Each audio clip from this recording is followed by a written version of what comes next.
You guys, you already know what time it is. The trial has started officially yesterday. I know I'm running a little bit late, had to set things up. But right now, Dante Wright's girlfriend that was in the car with him, she is currently on the stand right now. Her name is Alana Patton. So we're about to watch her witness the testimony right now. Let's do this, you guys. I'm going to react to this and watch it. We're going to do this together. Leave comments, you guys, and let's watch this thing. You're watching Raw Topic.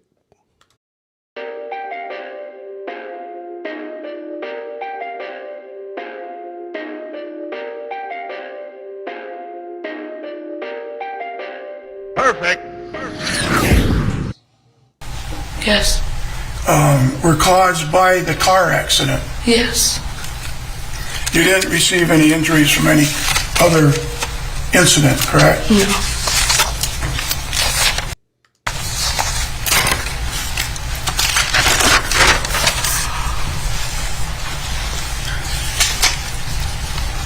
And you mentioned on direct examination, I believe you said that you did not have a good past with police? Mm-hmm. Yes, sorry, I'm so sorry I keep doing that. I'm sorry, Yeah. yes. What did you mean by that? Objection, Your Honor, irrelevant. I'm going to let you answer. I mean, I think she testified to that. Okay. Go ahead. Okay. My father was, he is, an ex-criminal. I don't know what you would call that, but we've had encounters with the law enforcement before. Let me know what you guys And most times they were never good whenever it was around my dad, so it was just growing up seeing, just negative encounters with the police. Between your father and the police? Yes. Not between you and the police? No. And did you live with your father after you were 12 years old? Let me know if the audio and video is coming in pretty good. You lived with your godmother? I lived with my mother. And where was that? I lived with my mother at 12 years old. I was on the east side of St. Paul. When this incident happened, your mother was living up north. Is that a fair statement? That is correct. And you're living down here with your godmother? Correct. And that would be in St. Paul? Yes. And how long had you lived with her? I've lived with her since I was about 14. Okay.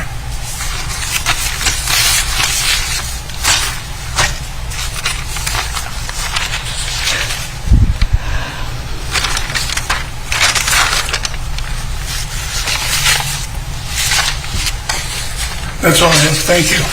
Thank you. Is there any redirect? Briefly, Your Honor. Yes.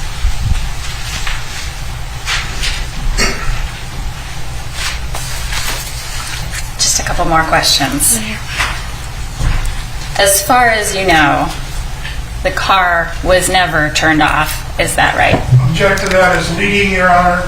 Your Honor, he You asked. already answered the question as leading. He asked multiple times. I'd like to clarify. Okay. Counsel, you're going to have to rephrase your question. I will rephrase. As far as your memory goes, Yeah. was the car off or on during the entire time? I do not recall, but I do believe that it was on, but I do not recall. Not responsive to the last part of that. She said she didn't remember. Okay. That's her testimony. Counsel, one-word objections, please. Thank you, Your Wow, Honor. she told him no more objections. Are there parts of this incident that are difficult to recall? Yes, there are. And why is that? Because I sustained a severe concussion and a little bit of a breakdown afterwards. Was this a traumatic incident for you? Yes. Your boyfriend was shot right in front of you, right? Yes. Object to that as leading and move it to be stricken, Your Honor. Guy, his objection. It's obviously not. Okay, the objection is overruled. I'll let the answer stand. Thank you, Your Honor. Based on your memory today, what was the situation with the car when you were pulled over? Object to that as a vague question. I don't see what was the situation. He's objecting Would you before like she to can even rephrase I answer. will that, rephrase. counsel? Based on your best recollection, was the car off or on and running during your interaction with police that day? Same objection, Your Honor. She's already asked that. I've asked it. All right, excuse me. Counsel, could you clarify the time that you're referring to? Sure. At the time that you were pulled over by the police with Mr. Wright, Dante, based on your recollection, was the car running? Was it still on or was it off? It was running. Okay. Now, at some point after the car drove off, Yes. you were removed, is that right? Yes. Are you unclear today about when exactly the car was turned off? Yes. Okay. Is that what you're testifying to today? Yes. Thank you. Nothing further, Your Honor.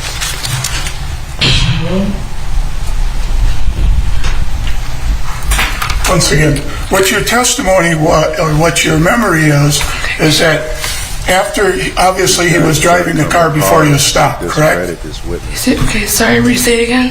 Pardon me? Can you say it again? Yes. Yeah. He was obviously driving the car before he was stopped, correct? Yes. And when he was stopped, the car was running, correct? Yes. And after the car was stopped, you don't recollect, you don't remember if the car was off or on. Fair statement? Yes. Thank you, ma'am. Okay, anything further from the state? No, Your Honor. All right, Ms. Payton, you may step down. Thank you.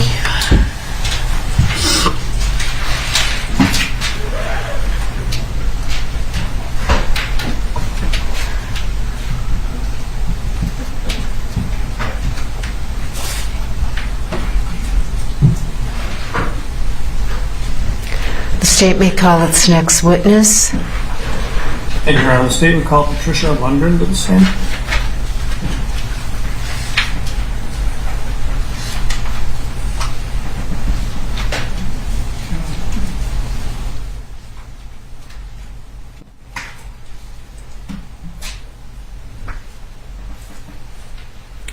Hello, Ms. Lundgren. Please come over by the witness stand and stand behind the witness chair.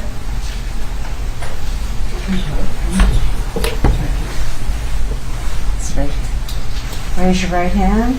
Do you swear under penalty of perjury that you will truthfully testify in connection So I don't know who this witness is. I guess we're about to find out. Please have a seat. And would you please remove your mask? Pardon? Remove your mask.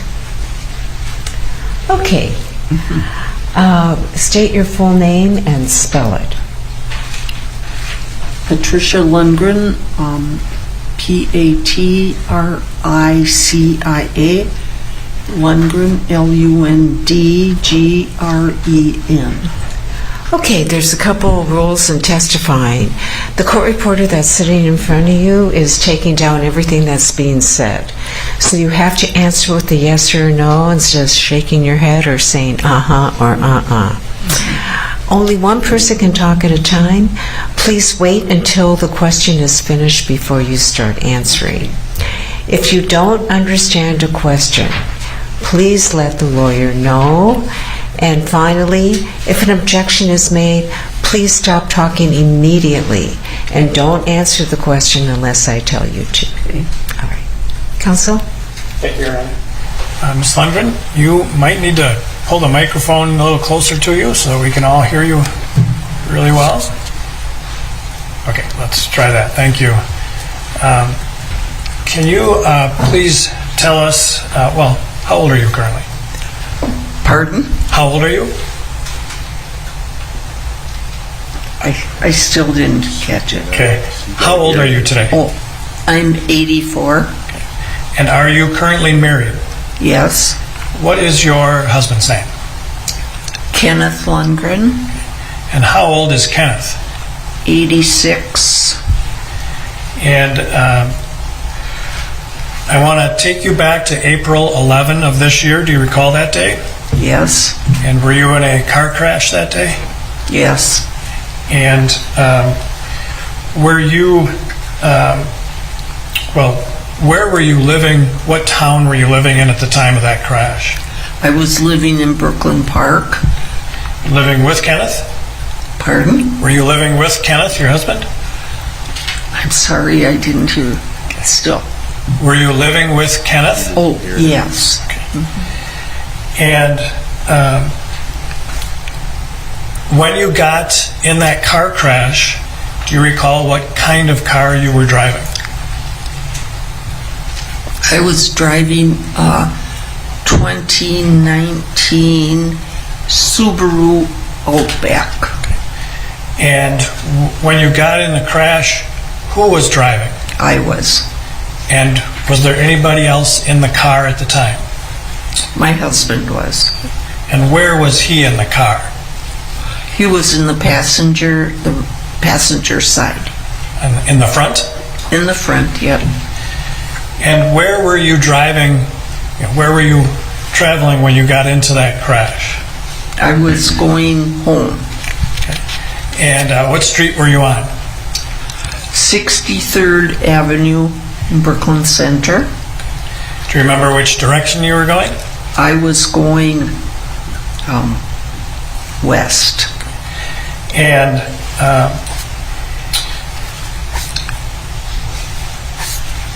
do you recall if you were driving the speed limit? Yes, I was. And do you recall how fast that was? 30. And as you were traveling along, what did you see before the crash? Can you tell the jurors just what happened? Well, I know I did see the white car coming, let's see, east on 63rd in the other lane towards me. And then what happened after that? Well, all of a sudden, he just cut straight across my lane in front of me. And did you see it hit anything before you? Did it hit anything? Yeah. I didn't really see, but I don't think so. Okay. And so, did it hit your car then? Yes. Can you describe for the jurors, what you saw, where it hit you, that kind of thing? Well, when I saw the car coming in my lane, I sort of went to the right side, which is what we all do when there's emergencies. And anyway, we ended up in the same spot. And so did the white car hit your car? I think. I'm not really sure who hit who, and then I thought that I missed them, but then I was spinning around in the highway, and of course the bags were all inflated, and my husband was moaning, accident after he was shot. and I ended up in the eastbound lane, and I was surprised that no one was coming to help me, which you always see in accidents. And then I opened the door and got out, and I did not have any injuries, but my husband did. Okay. I'm going to back up just a little bit. Before the actual crash, did you cross the center line at all? No. Did the other vehicle cross the center line? Yes. So it came into your lane? Yes. And do you recall where on your car that car hit you? Well, I think it was like, our front ends met. Okay. Yeah. Was it more on the passenger side or your side, do you recall? I guess it was. I'm not sure. Okay, fair enough. So, at some point, it sounds like your car came to a stop, right? Yes.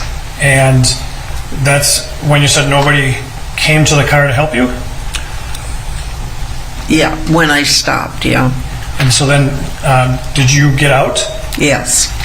And what did you notice, in the area when you got out of the car?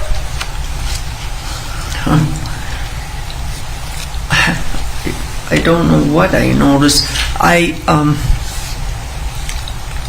No one was right around my car. It was strange. And so then I went to the other side and helped Ken get out of his seat. Okay. When you first got out of your car, did you see any police officers in the area? Well, I heard the police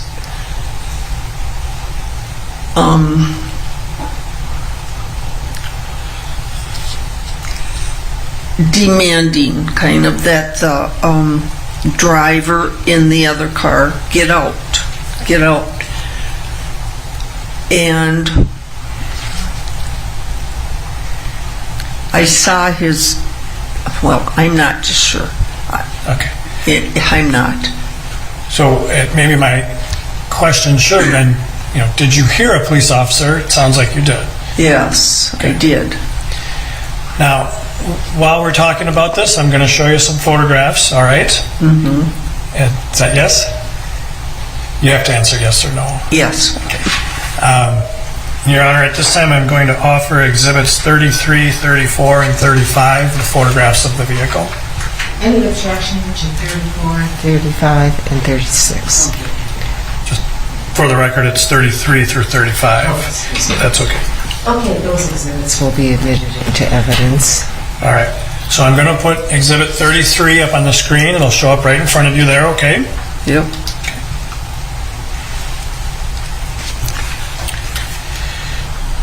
So do you recognize the car in that photograph? Yes. And whose car is that? Mine.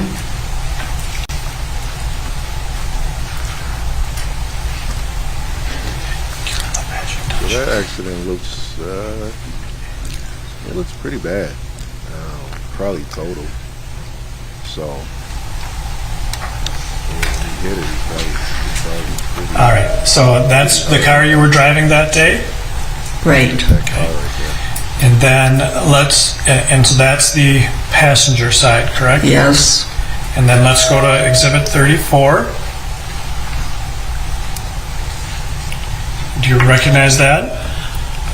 Yes. That's the car as well, correct? Right. All right. And then let's go to Exhibit 35.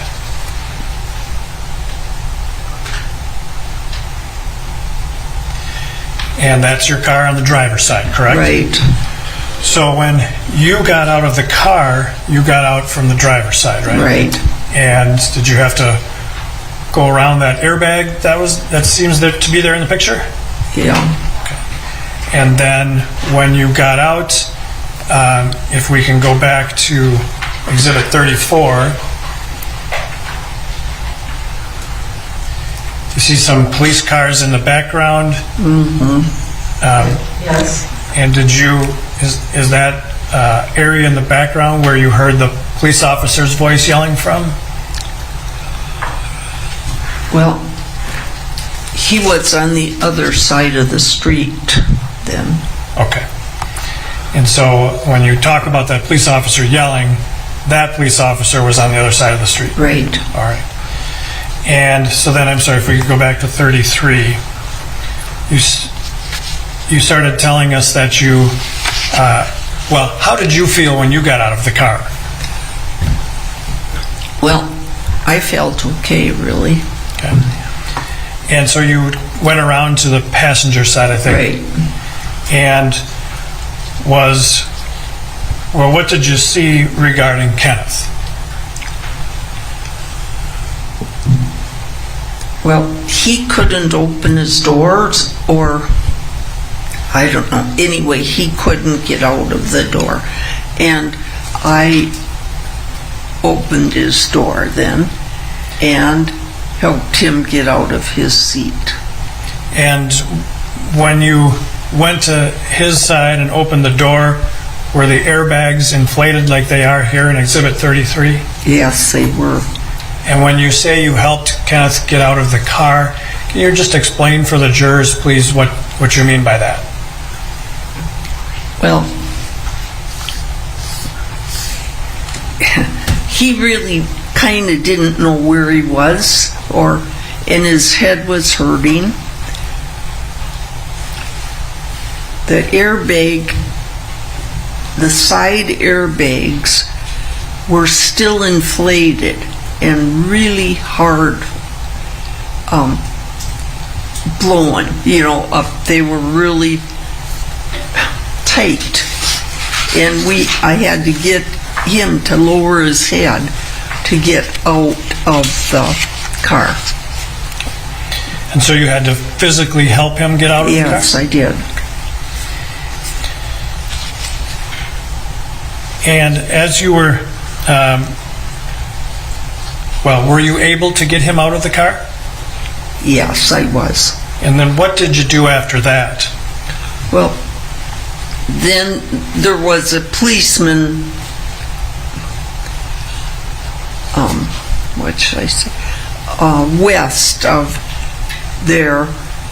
There were lots of policemen then, going west. And he motioned for me to come back behind his vehicle.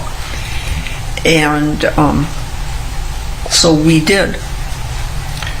And so where did you go, after that? Does my question make sense? No. Like, where did that officer want you to go or tell you to go? He was motioning for me to come back and get behind his vehicle.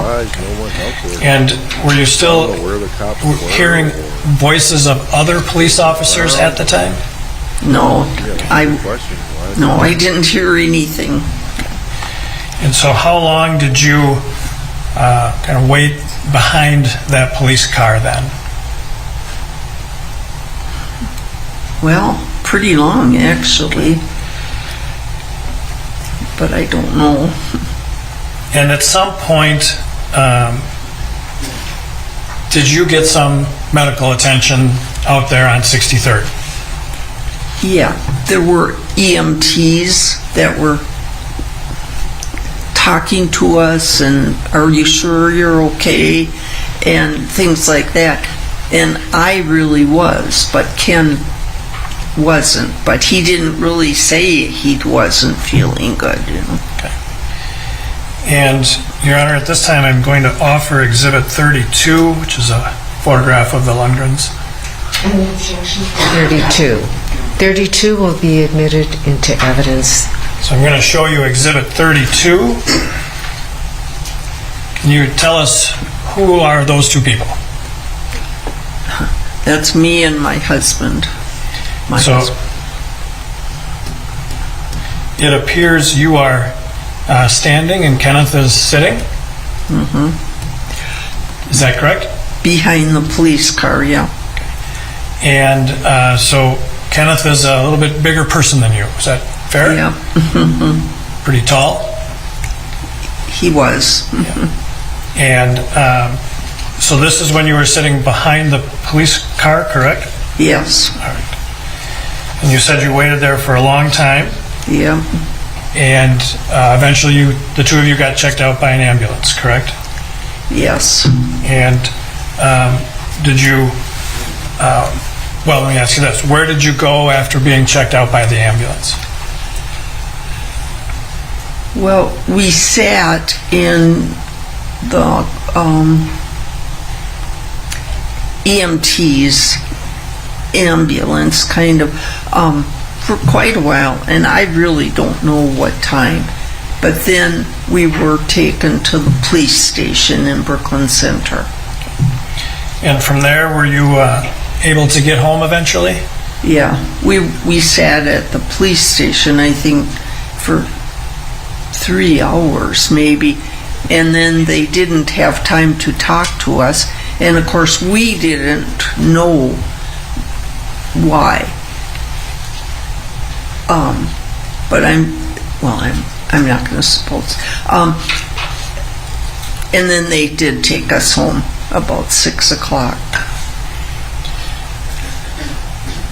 Now, at some point, did you, the next day, seek some medical attention.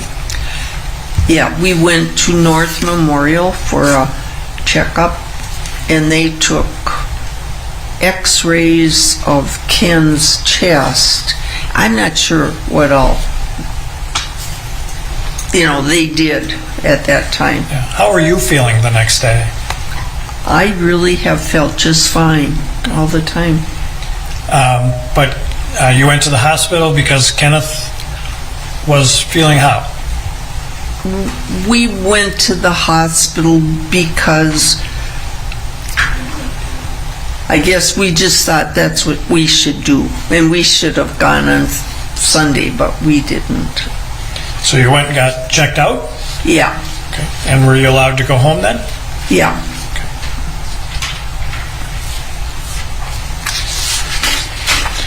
Prior to that day, had Kenneth been experiencing some health problems anyway? No, not really. After that accident, have you noticed a difference in Kenneth? Yeah, great. He is on hospice care now, and yeah, he has lots of problems now. Fair to say that he had been having some cognitive problems before the crash? I hadn't really noticed any, Yeah. but perhaps. But since the crash, you have noticed? Yeah, a lot. And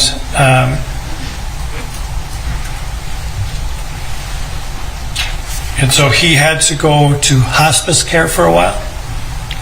He was in Covenant Living hospice care, but it's really expensive, and so we have him at home now with hospice care.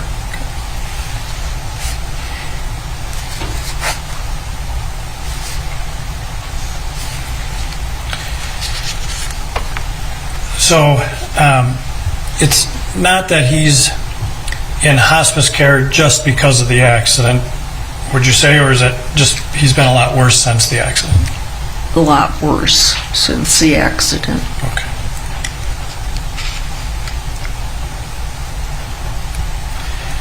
Those are all the questions I have. Thank you. Okay. Counsel, you may cross.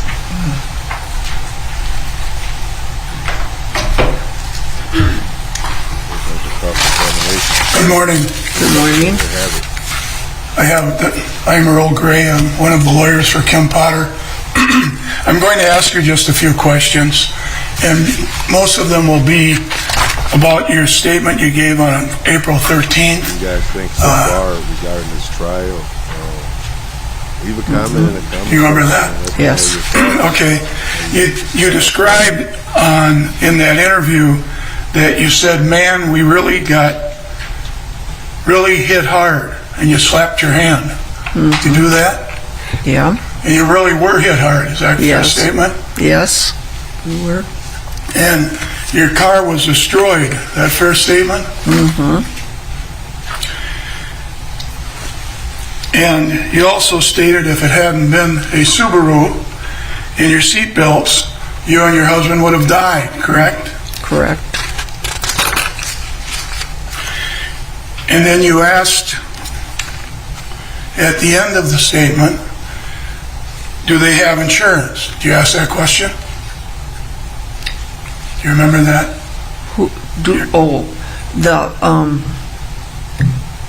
The other party, right? Yes. Who was Dante Wright? Was he the one driving the other car? Yes. And he's the one that hit you head on, pretty much, correct? Right. And you asked if he had insurance, correct? I have it. Probably. I don't Okay, remember. I have it in the statement. I'm not. Okay. Okay. That's all I have. Thank you, ma'am. Okay. If he was shot at that time, Is there a redirect? who cares if he got insurance at that moment? He was shot and died. Thank you if very not much. already You dead. may step down.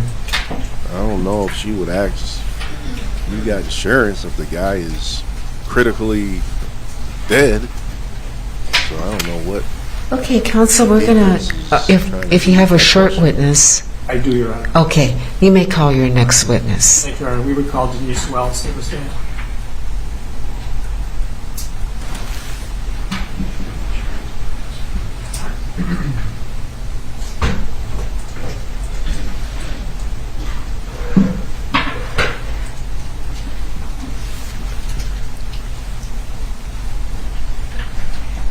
Ms. Wells, will you please come over to the witness stand and stand behind the chair? Raise your right hand, please. Do you swear under penalty of perjury that you will truthfully testify in connection with this proceeding? I do. Please have a seat. You may remove your mask. Please state your full name for the record. Denise Lundgren Wells. And will you spell it? Pardon? Please spell it.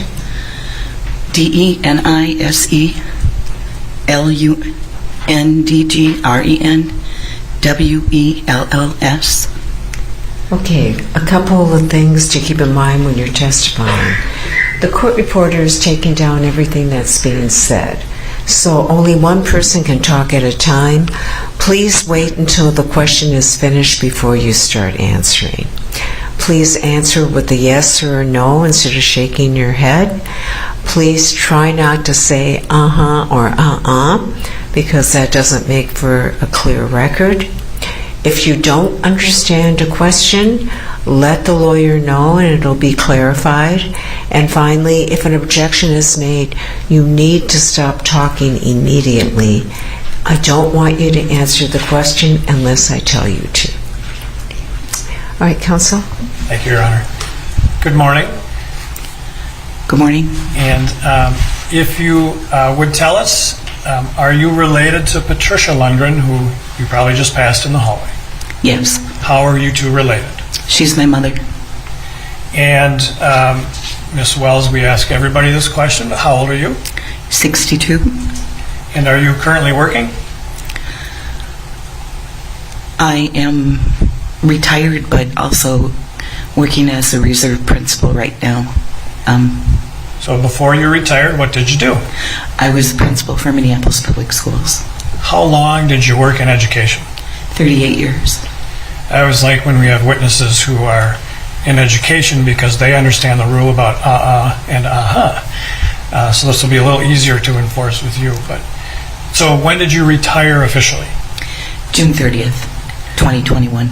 And just been doing some part-time work for the schools since then? Yep, the last couple of weeks I've been filling in as a reserve principal. Do you recall April 11th of this year when your parents were involved in a car crash? I do. And how did you learn about the car crash that they were in? Well, I was on my phone at night with a friend, and my mother called me, and I didn't pick it up right away. And so when I got off the phone, I called her. I listened to her voicemail, and her voicemail to me said, "We've been in an accident. The car is totaled. The guy died. We're tired. We're going to bed. Don't call us." And not the kind of call a daughter wants to hear about her 80-year-old parents. No. So what did you do after getting that? Well, I tried to call them, and they didn't pick up. And then I yelled at my husband and said, "You know what, I'm really worried. My parents been in an accident. Someone died. Their car's totaled. I don't know anything else." And so he got in his car and drove to their home and pounded on their door and woke them up. So just to make sure that they were okay. And so he confirmed they were okay, at least for the night. And the next morning, did you, well, that should be a question. Did he confirm that they were okay for the night, at least? Yes. And did you then help your parents the next day? I was at work And I called them later in the morning, and they had taken themselves to the emergency room and been cleared. And then later in the day, I called them again, and they were looking through the white pages to find the phone number for the Brooklyn Center Police Department. So I got on I said, I'll do it. And so they wanted their car. I keep doing, sorry. So I looked up the phone number and called, and then someone called me back and basically said, that your parents can't have their cars in custody of the BCA, and until they release it, your parents can't have access to their car. So I called them back and told them that. Okay. And was there anything particular that your mom wanted about the car? She wanted to get her coat out of the car. Okay. And when she was trying to find the phone number for the Brooklyn Park Police Department, well, let me ask it this way. Were they eventually able to locate the car? Eventually, later, I think Tuesday, 2 days later, after they had an investigator come out and interview them from the BCA, and then their car was released. Prior to that, even though I told them they can't have their car, they were armed with the white pages and heading out to looking for tow lots to find the car, so that they were pretty determined to find the car. And I again had to say, you can't have that. You have to wait. So did you recognize something called the white pages? Yes. I say that because nobody that I know or work with would, anyway, in this day and age, use the white pages to do just about anything, but that's what they're used to. That's what Mom was doing to try and find the car. Yes. And y'all remember back in the day? So eventually, was she able to get her coat? Phone number? Yes, eventually. And all their belongings out of the car. Don't even know the phone book. I want to talk about your dad, Kenneth. Now we just Google everything. And have you lived in the same area as your parents? I have. For how much of your life? We moved to the Minneapolis area, Brooklyn Center, Brooklyn Park, when I was 4. So you've been in the same area as your parents mostly all your life? Yes. And over the last, 10, 15, 20 years, how often would you see your parents? I see them pretty much weekly, I would say. More so recently. And prior to April 11th of this year, had your dad been having some health issues? 22 years ago, my dad had an AVM brain bleed. It stands for arterial. It's a mass in the base of his, here in his neck, or in the base of his skull. Wow, and he was, Oh. it kind of like a stroke. And he recovered. He never recovered totally. He always had his speech wasn't as clear as it used to be, or his ability to multitask was somewhat impaired, and he had been doing well, though. He was functioning, he was driving. Did that change? Did you notice a change in that after April 11th of this year? Yes, prior to April 11th, he was still driving. And after the accident, I began to notice that it was increasingly hard to understand him. And his sense of reasoning was why he was doing the things he was doing weren't clear, or his articulation seemed to be getting worse and worse, and I could understand less and less of what he said. And they had a doctor appointment, I think April 20th, and I said, Mom, because I was still working, you have to, when you're with the doctor, I need you to call me because I want to talk to the doctor. It reminds me of And my prior to that, I'd mother never before done she medical passed away. appointments with them before, She had but dementia, but I it do wasn't now. confirmed. But I know And that basically, it was I dementia. told the doctor, I said, something's wrong. She didn't His say a lot of things that made a lot of sense. reasoning is not, he's not making sense, and it's hard to understand him. He's more forgetful. So, yes, I noticed the difference. Did you see, like, in being around him and others, like your mom, that he was not the same Kenneth as before April 11? No, he began kind of obsessing about dying. He called a friend up who, out of the blue, and asked him to sing at his funeral because he was dying. And I then called that friend and said, so how was that conversation? And he was a little taken back, to just get a call out of the blue. So, and my dad was unable to drive anymore. It's been a challenging spring. And we understand that for some time he went into hospice care. Yes, he's still in hospice care. He was, his balance has gotten much worse too, and he fell in August and got an abrasion on his knee, and the abrasion became infected, and they tried treating it with oral antibiotics, and they ended up hospitalizing him and putting him on IV antibiotics. And the infection became septic, and so they had to do surgery. So he was hospitalized, and from that hospitalization, he became, this is not my dad ever, but he became really belligerent. They had him strapped to the bed,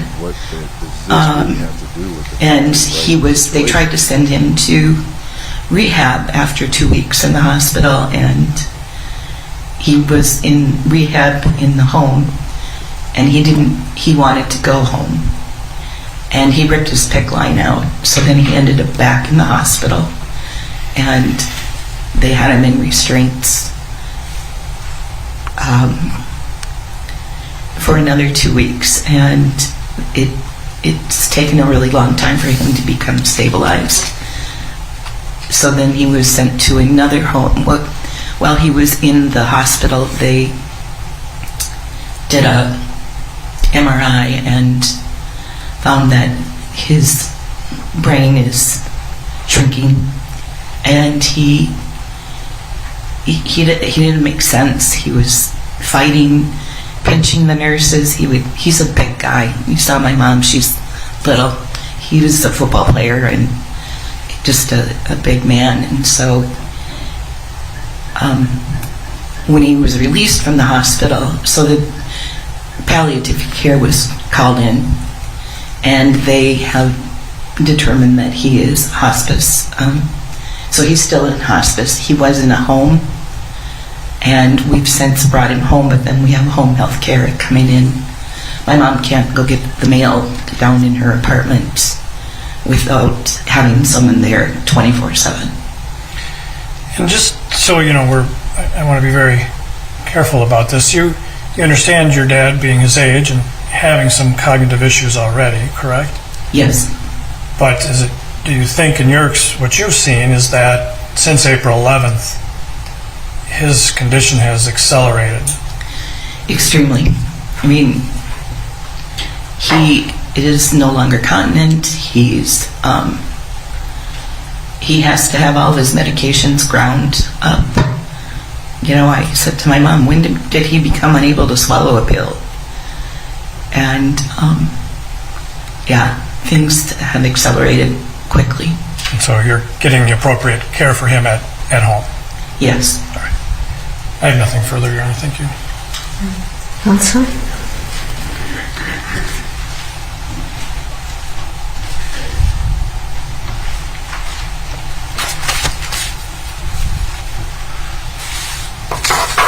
Good morning. I'm Earl Gray, Pauline, Kim Potter, and Amanda Montgomery. We represent Kim Potter. Did you learn after this accident who was driving the other car? I did. Actually, I didn't see the news the night of the accident, but the next day I did. And did you learn that Dante Wright was the driver of the other vehicle? Yes. And did your mom usually drove the car because of his fall a few years back when they were together? No, up until then, sometimes she drove, sometimes he drove. Okay. Thank you. That's all I have. Thank you. Okay. Okay. Thank you very much. You may step down.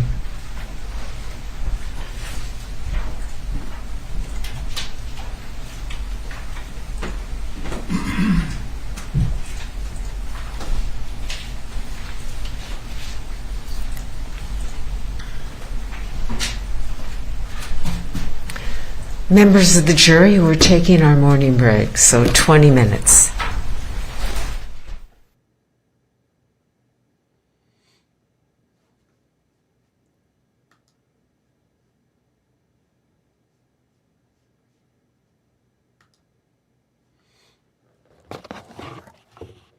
Okay, so they are into morning break. Let me switch scenes real quick here. So, 20 minutes morning break. So we got a little time to discuss some things. So who's been following this trial as far as what's going on? I didn't really follow too much of the jury selection, but yesterday was quite interesting because the mother of Dante Wright took the stand yesterday, and they played video clips of her interaction with the police that day, that all that happened, and it was hard to see, because she was on the phone with the girlfriend the time that this happened, and she basically was just accusing the police of killing him, and she was very distraught, and it was really just hard to watch the video footage from all that. Let me see if I got some clips that I could play. I think I do have some stuff regarding a press conference with the family of Dante Wright. Let me see if I can pull that up real quick.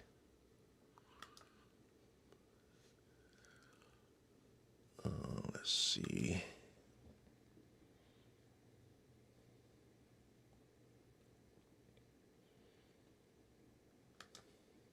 For the Wright family, Jeff Storms. Thank you, Tashira. You know, we all thought it was really important to be here today because of the history. This is the family of Dante Wright of not news holding conference. Officers accountable. Individuals who would come to my office, folks like the folks who are standing up here today, one of the first things I would often tell them is, don't hold out hope that there's going to be a criminal prosecution, because criminal justice just wasn't something that families ever saw in this state.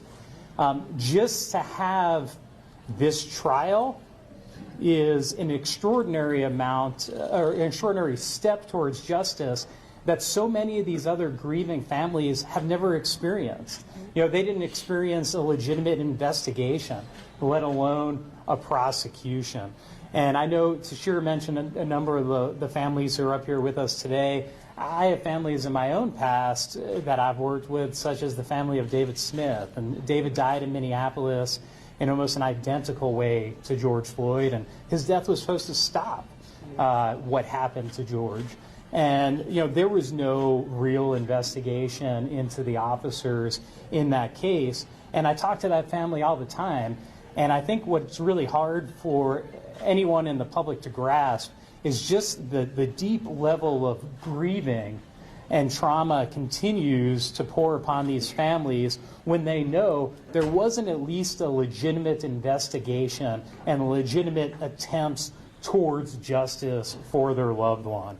So we are very appreciative. So for you guys that are just joining, the court is in only recess, a first step. and of we the are watching prosecution. the press We now conference need a of the conviction. family And of Minnesota Dante Wright. is going to be tested with respect to its values and ethics. You know, a couple of years ago, we had a black officer who killed a white woman, and he was held greatly accountable when he said he shot someone and it was an accident.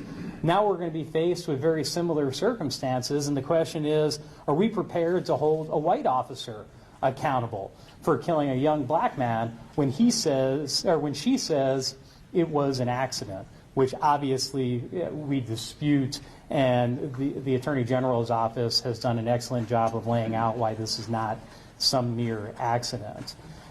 So we're going to learn a lot about ourselves. We're going to watch jury selection and see, do the defendants do what we saw in the Ahmaud Arbery trial? Are they going to try to have the whitest jury possible? But even if that's the case, if there is a white jury, is a Minnesota white jury prepared to hold a white officer accountable and under these circumstances? It's going to tell a lot of us about where we stand as a state. But what you're staring at is a lot of really, really important history, which is why I thought it was important to be here, because the fight that these families have had to get any level of justice and accountability has helped us move the ball forward even further. We've now had the conviction of Derek Chauvin. We're going to have a prosecution in this case. And I just think everyone can't discount how important the work of all these families behind us has helped everyone get to that point. So we thank you all for being here today. And I do just want to point out, if there are questions at the end, you know, Katie is a fact witness in the trial, so she's not going to be doing any Q&A. If there are questions, I'll do my best to try to answer them at the end, but we'd ask you to respect the fact that you know, Katie very much wants to maintain the integrity of the criminal process. Thank you. We will now call forward some of the families that are here to stand in solidarity with Katie to demand justice for Dante Wright. I will call forward the mother of Courtney Williams, Tahisha Williams. Hello. My son was killed by the Minneapolis Police Department 17 years ago, October 24th, 2004.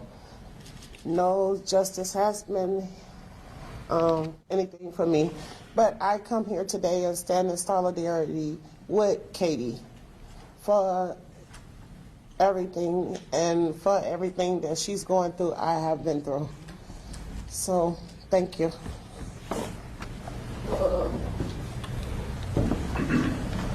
I will call for the mother of Hardell Sherrill.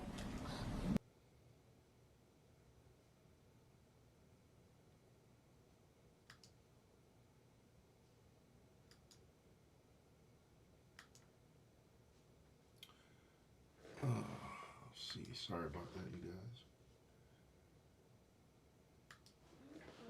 Let me see where we were here. I'm gonna try and keep this short. I prepared something because this case is so dear to my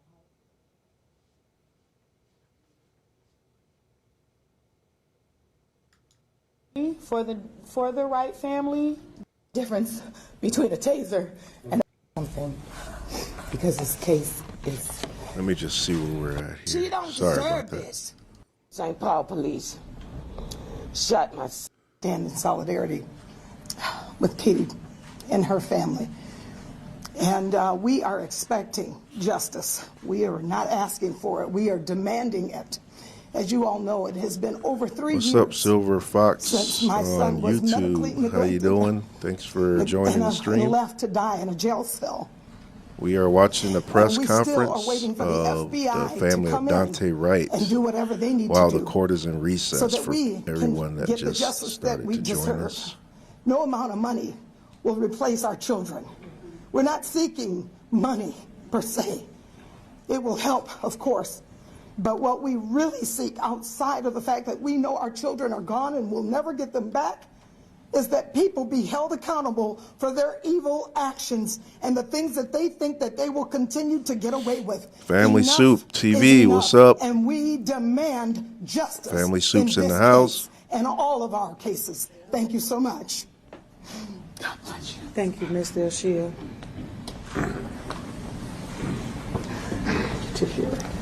We will now call forward the mother of Jeffrey Smith, Matilda Smith. Thank you all for coming. I stand today in solidarity of Dante Wright and Dante Wright's family, Katie.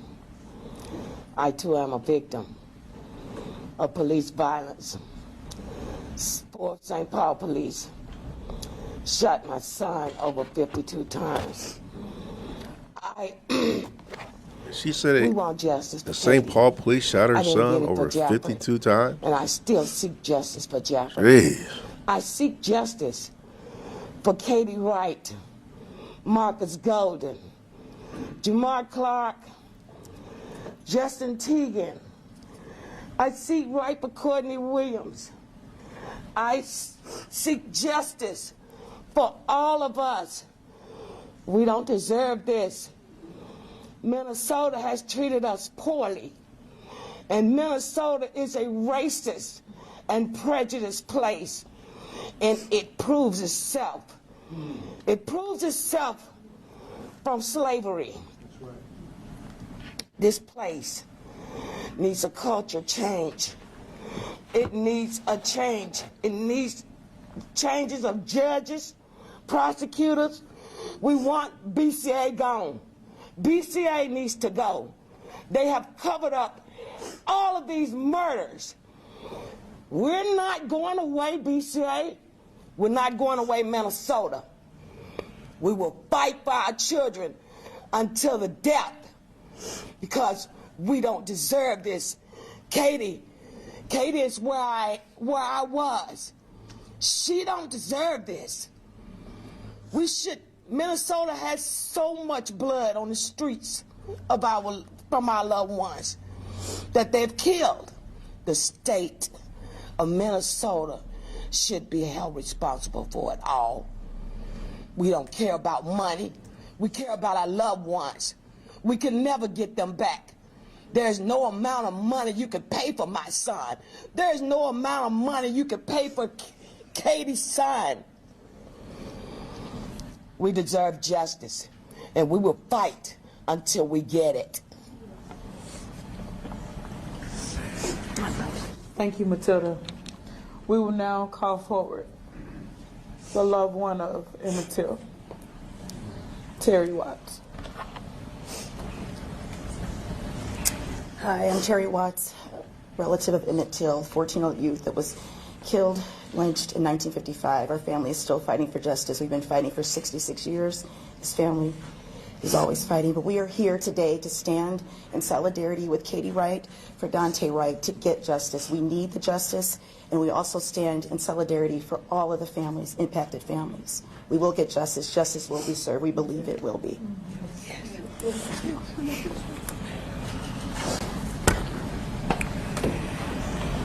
We will now call forward the significant other of George Floyd, Courtney Ross. Thank you.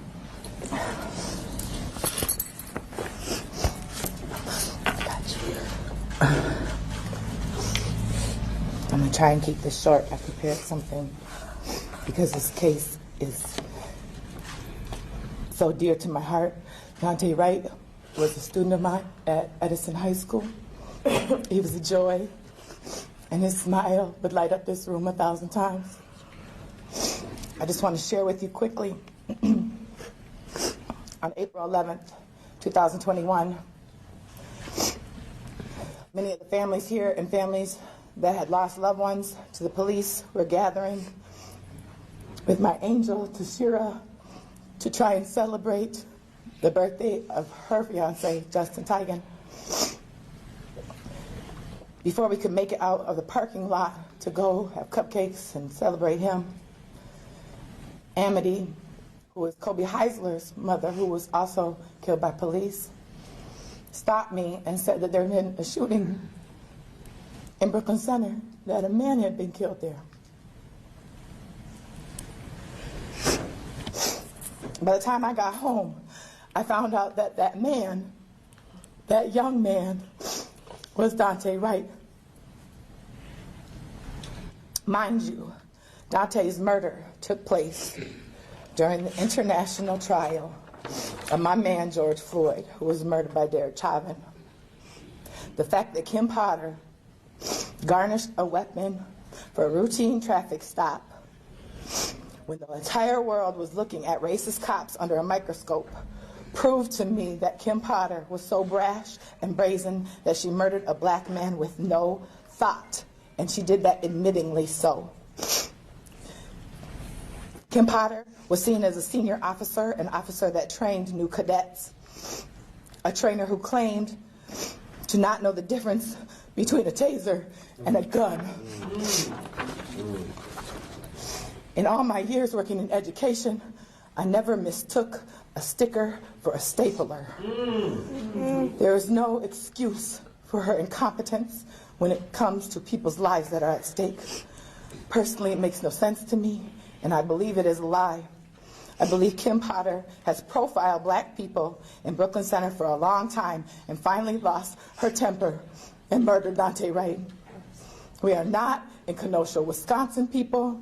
We are in Minnesota, and we will not continue to let these racist cops walk she the mentioned street. We will Kenosha, send them to prison Wisconsin. as we did Derek Chauvin. She said we are not in Dante, Kenosha, rest in peace. We will Wisconsin. fight for you.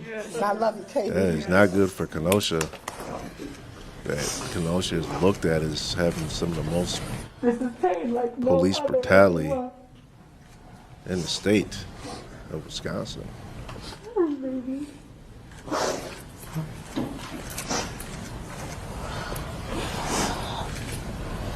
We will have Delshia Perry mention at the end the families that have lost their lives in the jails here in Minnesota. My name again is Tashera Garraway, and Justin Tigan was brutally beat to death by the St. Paul police August 19, 2009, and thrown inside of a trash dumpster by the St. Paul police. What? Justin's skull was cracked in half. They beat him real bad. And I knew in my heart when I watched the BCA and I watched the forensic pathologist. What part and is I not watched true, the Silver county Fox, on attorney, YouTube? and I You watched said, them all work together. I know to she's cover upset, up but that's Justin's not murder. true. What part are you talking about? I knew that there would That's be not more true. murders. And I knew that there had been murders before him because it was too strategic how they all worked together to cover up the murder. So when we talk about that these are state-sanctioned murders that are happening, and they are all working together. They have a system. It's not just the police. They are all working together, and they have done this to our loved ones. They have taunted our families. People have come up dead for doing investigations, for trying to find out the truth of what happened to our loved ones. Attorneys have came up missing, have came up dead. Other family members have come up dead, and they're all, again, working together. And especially the BCA, and Drew Evans is the main person that have edited the videos, and they have worked strategically to do this to our families. We have one last family member that will speak, and then we will move forward with the rest of the speakers that are here that are standing in solidarity with our families. We will have come forward the mother of Philando Castile, Valerie Castile. Thank you. Potter didn't seek right out to murder him. I don't know. Is that what she said, or I thought she said more of something along the lines of Potter was like upset, angry, or having a bad day, and kind of took it out on Dante. Oh my God. That's kind of what I got out of what she said. Good morning, everyone.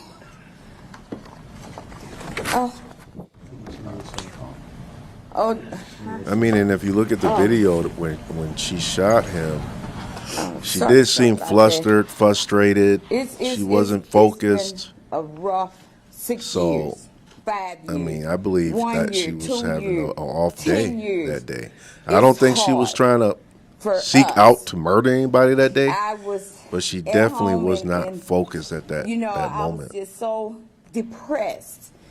And I wasn't going to come. And God said, and the spirit of my son said, get up, jump in that shower and make it over there, because you have to be there to stand in unity and solidarity with the rest of the families. So I'm here today because we just really want this jury to use their independent thinking and stop thinking the way that everyone else thinks. They need to think independently and look at the laws. These laws made by man, they are flawed. Yes. They are flawed. There are some good laws and there are bad laws. If they don't stand with the greater good of the people and they don't align with God's laws, then these laws are not good laws.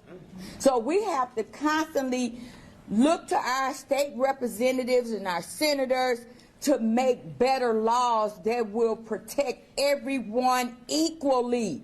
Some of these laws, they work for certain people and then they don't work for everybody. So they need to figure out what laws aligns with God's laws, because this is the problem. We're going by laws that were made in the 18th century. Yes. This is the 21st century, and I promise you, our founding fathers were not idiots. They left those laws open for interpretation as time goes back. But here we are, we're still living in these ancient laws, and I don't know what it is, or they don't want to change it. Just like right now, there was an amendment to the deadly force, but you ain't going to hear about that one. You're not going to hear about them, and no one has come forward to explain to us exactly what that means. And then it's at the Supreme Court. They thought about it. Our neighboring states said that they would not come in and help Minnesota because of the change of that law, that deadly force law. In essence, it's saying you can't shoot nobody in the back no more. You have to be in imminent danger. But they're not saying that. They're not telling us that that law was amended March 1st, supposed to went in effect, but it didn't go in effect, other than it went to the Supreme Court to fight it, to put it back like it was. So it's up to us to stand in unity and solidarity and let these people know we're here in force. Yes. We're here in force as a group of mothers and family members that didn't need to be in what I consider this fucked up mothers club. Yes. I didn't ask to be here. You dropped this mess on my doorstep. So this is what you get. This powerful woman here with all these powerful women. Yeah. So we're here and we're praying and hoping that the jurors really look at what happened, because it's amazing how you can believe a dressed up lie than the naked truth. You know what you saw. Exactly. You know what you saw. She is but snapping. Yet you'll change your mind and go with the status quo because everybody else say they're not guilty, when they literally are. You saw it with your own lying eyes. Yes. You saw it. You felt it. You were a part of that. I have nothing against law enforcement, but what I do have against them is when you support a murder, we got a problem. Yes. We got a problem. If you support murder, yes, I do have a problem with you. Me too. But I am glad to be here and stand in my family's presence, because I actually was not going to make it here, but God lit a fire in my ass, and here I am. Yeah, thank you, Mama. Thank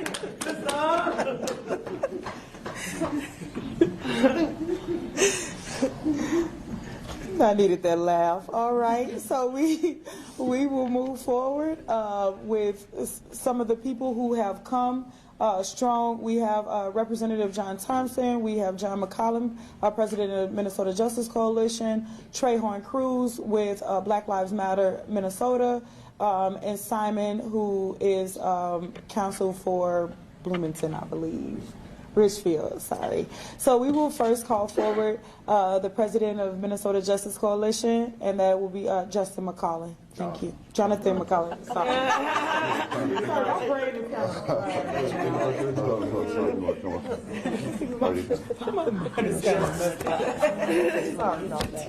You're fine. Yeah, that's fine. Hello, my name is Jonathan McClellan, president of the Minnesota Justice Coalition. We are part of a collective of organizations. Okay, you guys, that it work look like with they're families back. Let and me community switch back draft over and to the advance court. legislation. Hold on a second here. What I'd like to bring up, when I get in here, both the prosecutors. Mike. Oh, thanks. There's been a habit by both prosecutors of after the witness testifies to something, they repeat the answer. I haven't objected, but I would like them to stop doing that. Because it's not proper to repeat the answer on anybody. All right. Could you please refrain from doing that? It's kind of lengthens the proceedings.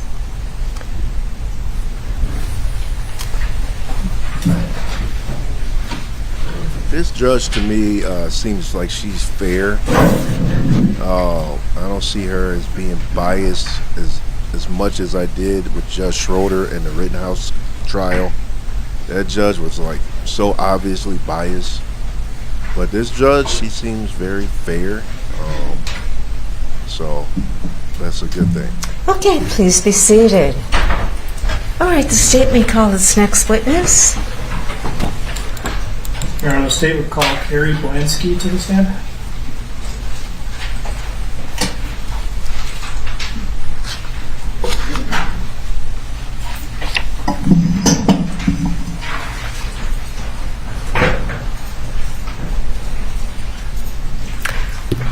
Good morning. Please stand behind the witness chair. Okay, we got a new witness coming to the stand. Next one. Carrie. Do you swear under penalty of perjury that you will she has to be truthfully case. testify in I connection guess we're with about to this find case? out. Yes, I do. Okay, please take a seat. And please remove your mask. State your full name and spell it. Carrie, Kerry, last name Blansky, Blanski. All right. There's 4 rules to testifying. The court reporter is taking down everything that's being said. You have to answer yes or no instead of shaking your head. And please don't say uh-huh and because we don't get a clear record. Only one person can talk at a time, so wait until the question is finished before you answer. If you don't understand a question, please let the lawyer know and it will be clarified.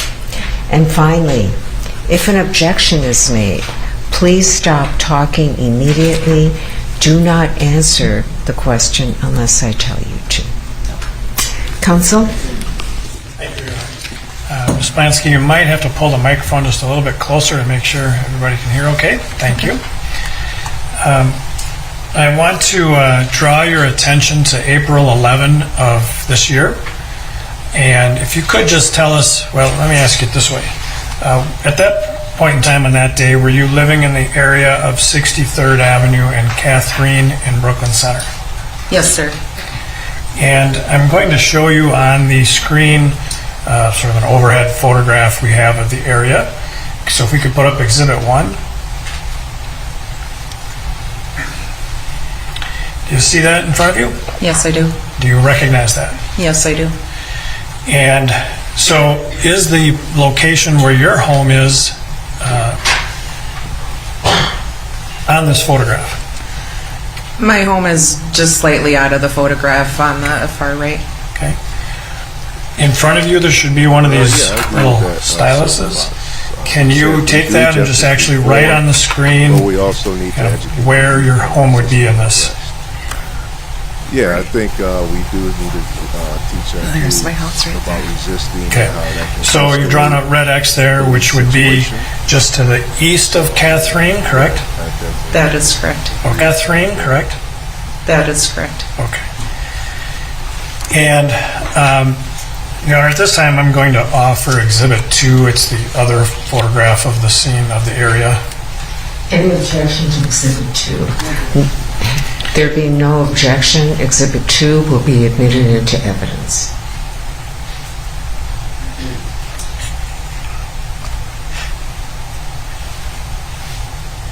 All right, showing you Exhibit 2. Do you see what's depicted in that photograph? Yes, sir. Do you recognize the area depicted there? I do. Would this have any more of your home depicted on it? We have a lot of tree coverage in our yard, so you cannot see the house, but you can see the trees. Okay. So. Yeah, and that, yes, if you would just go ahead and draw it again. There. All right. So again, we're looking at the just east of where Catherine runs into 63rd, correct? Yes. All right. And prior to April 11th, how long had you lived in that location? It was 20 years last June. And 63rd Avenue there, is that a fairly busy street? It's a fairly heavily traveled road. Is that kind of a main street in the area? I would say so. Yeah. And living there, have you heard car crashes out on 63rd before? Oh, yes. So on April 11th, did you that day hear what you thought was a crash? I did. You just described for the jurors kind of where you were when you heard that. I was in the upstairs bathroom, had just walked up there, and I heard the crash. I shouted downstairs to my husband, was there a crash? And he said, yes, I believe so. I went downstairs and he had already gone outside, which is what we normally do to make sure everybody's okay. He was outside, I came outside, and he told me that we should stay back. Another police car had pulled up. A police car was traveling west on 63rd towards Catherine and had slowly rolled up to Catherine. The officer had gotten out and was standing in the fold of his car door with his gun drawn, and so we stayed back. We didn't know exactly what was going on, and we were watching from the corner of our home. Okay. So, if I can, could you draw, just mark on this Exhibit 2, the location of the officer with the gun drawn? Must have gone about there. Okay. And did you see other cars that you thought might have been involved in the crash? Yes, there was another vehicle that was on the sidewalk on the, that'd be the south side of, right across from the arrow there. Okay. And how many cars did you see that appeared to have been in a crash? Just the two cars, just the white car near where the arrow is, and then there was I believe it was a gray car across the road on the sidewalk. Okay. And so did you then stay out there for a while and observe what was going on? Yes, we did. On that day, April 11th, did you have some security cameras on the outside of your house? Yes, sir. And eventually, did you take a look at those videos to see if it had captured the crash? We did. And at some point, were you interviewed by law enforcement officers about the crash, and did you provide them the videos? Yes, we did. Okay. And Your Honor, I'm going to offer Exhibit 36, which is a portion of that video. Any objection to 36? There being no objection, 36 will be admitted into evidence and you may publish. Okay, I'm going to run the video now, okay? Now, if we could just pause this here for a moment, please. And so, do you recognize this video? Yes, I do. And can you describe for the jurors, that yard that's really in the center of the photograph? Whose yard is that? Yes, sir, that's our yard. You can see the swing set in the backyard and the gate going into our backyard. So this is sort of a side yard? Yes, yes. And what is the roadway in the photograph? That's 63rd Avenue. And then towards the top of the photograph, there's a street that goes off away from your home. Do you know which street that is? It's Catherine Avenue. And so this is just security video, a security camera that you have on the outside of your home. Yes, sir. And then we will, the timestamp on the top of the security video, do you believe that to be an accurate recording of the time? I'm sorry? Yes, I do. Okay. And then let's go ahead and play. Going to be a criminal prosecution because criminal justice just wasn't something that families ever saw in this state. Just to have this trial is an extraordinary amount, an extraordinary step towards justice that so many of these other grieving families have never experienced.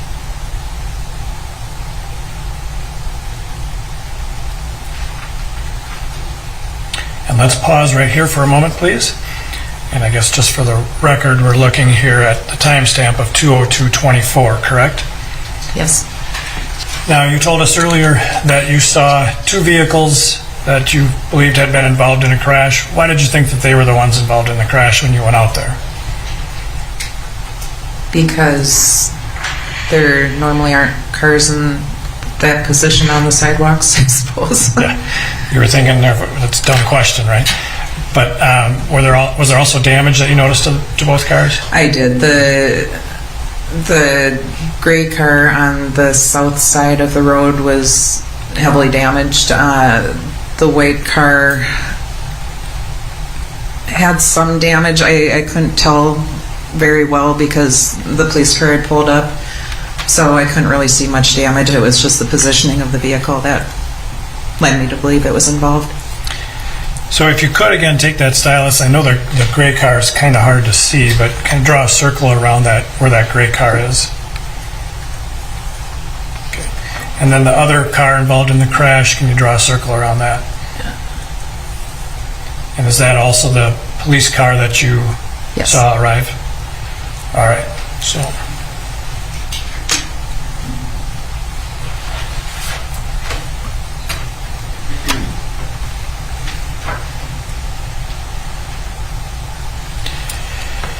And then let's just let the exhibit run, please.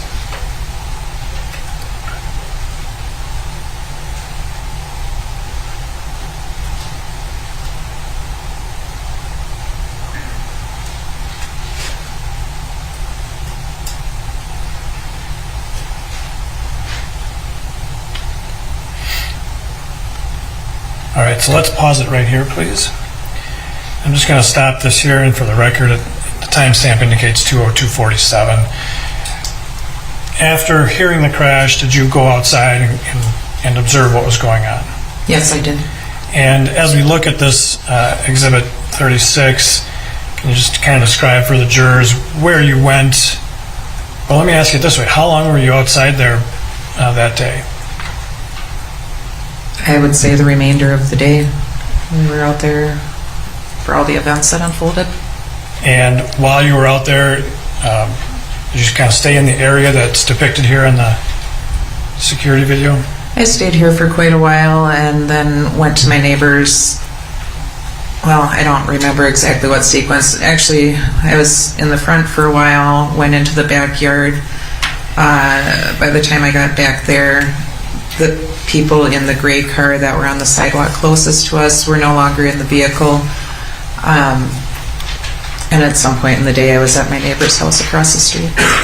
Not in this picture, they're not. Fair to say that there was a lot of police officers that responded to this? Yes, sir. And did you also then sort of help with some bystanders or some other people in the area eventually? After hours, it was a chilly day, chilly April day, and the family of Dante showed up. I assumed that his mother had arrived because she was very, very visibly upset, and I overheard somebody say that was his mother. After a while, other people that I assumed were family showed up, and there's a retaining wall right there on the right. That's where they were sitting, right next to our yard. After a few hours, we brought out a couple chairs. I don't think Dante's mother and father were still there. Just from what I've learned after the fact, I think it was his brother and a young woman. We brought him a couple chairs and a blanket. So what I think we should probably do is just let Exhibit 36 run to the end, please.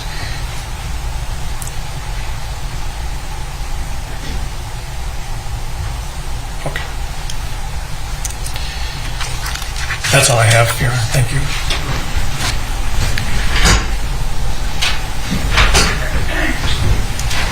Go across. Okay. All right, thank you. You may step down.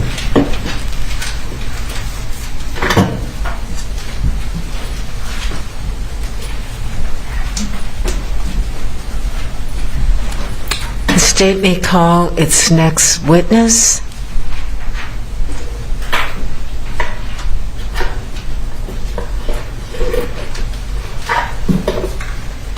This time, Your Honor, the state calls Officer Alan Salvosa.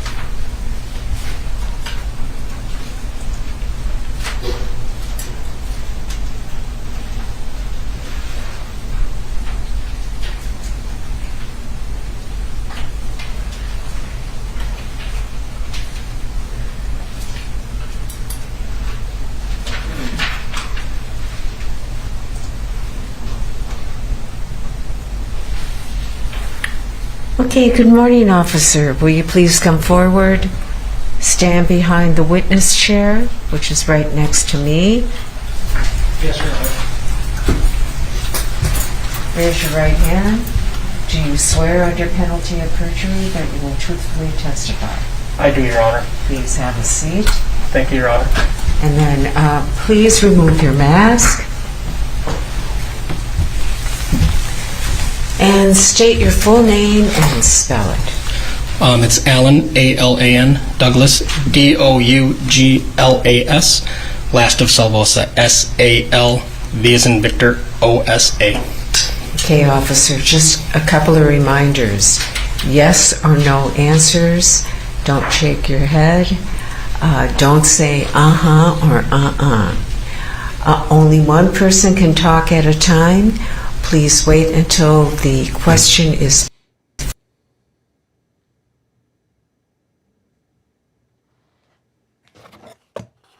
Uh-oh, looks like the court feed has been paused or buffering of sorts. So let's just see. If it doesn't sort itself out, I'm going to have to find a different stream and a court stream. So let's see if they fix that. It's definitely on their end. It's not my end, you guys. Trust me, my software does not allow for these kind of hiccups. So if it does not fix itself soon, I will just have to find another court case to stream. So let's just see. Let me refresh the page, maybe give that a try.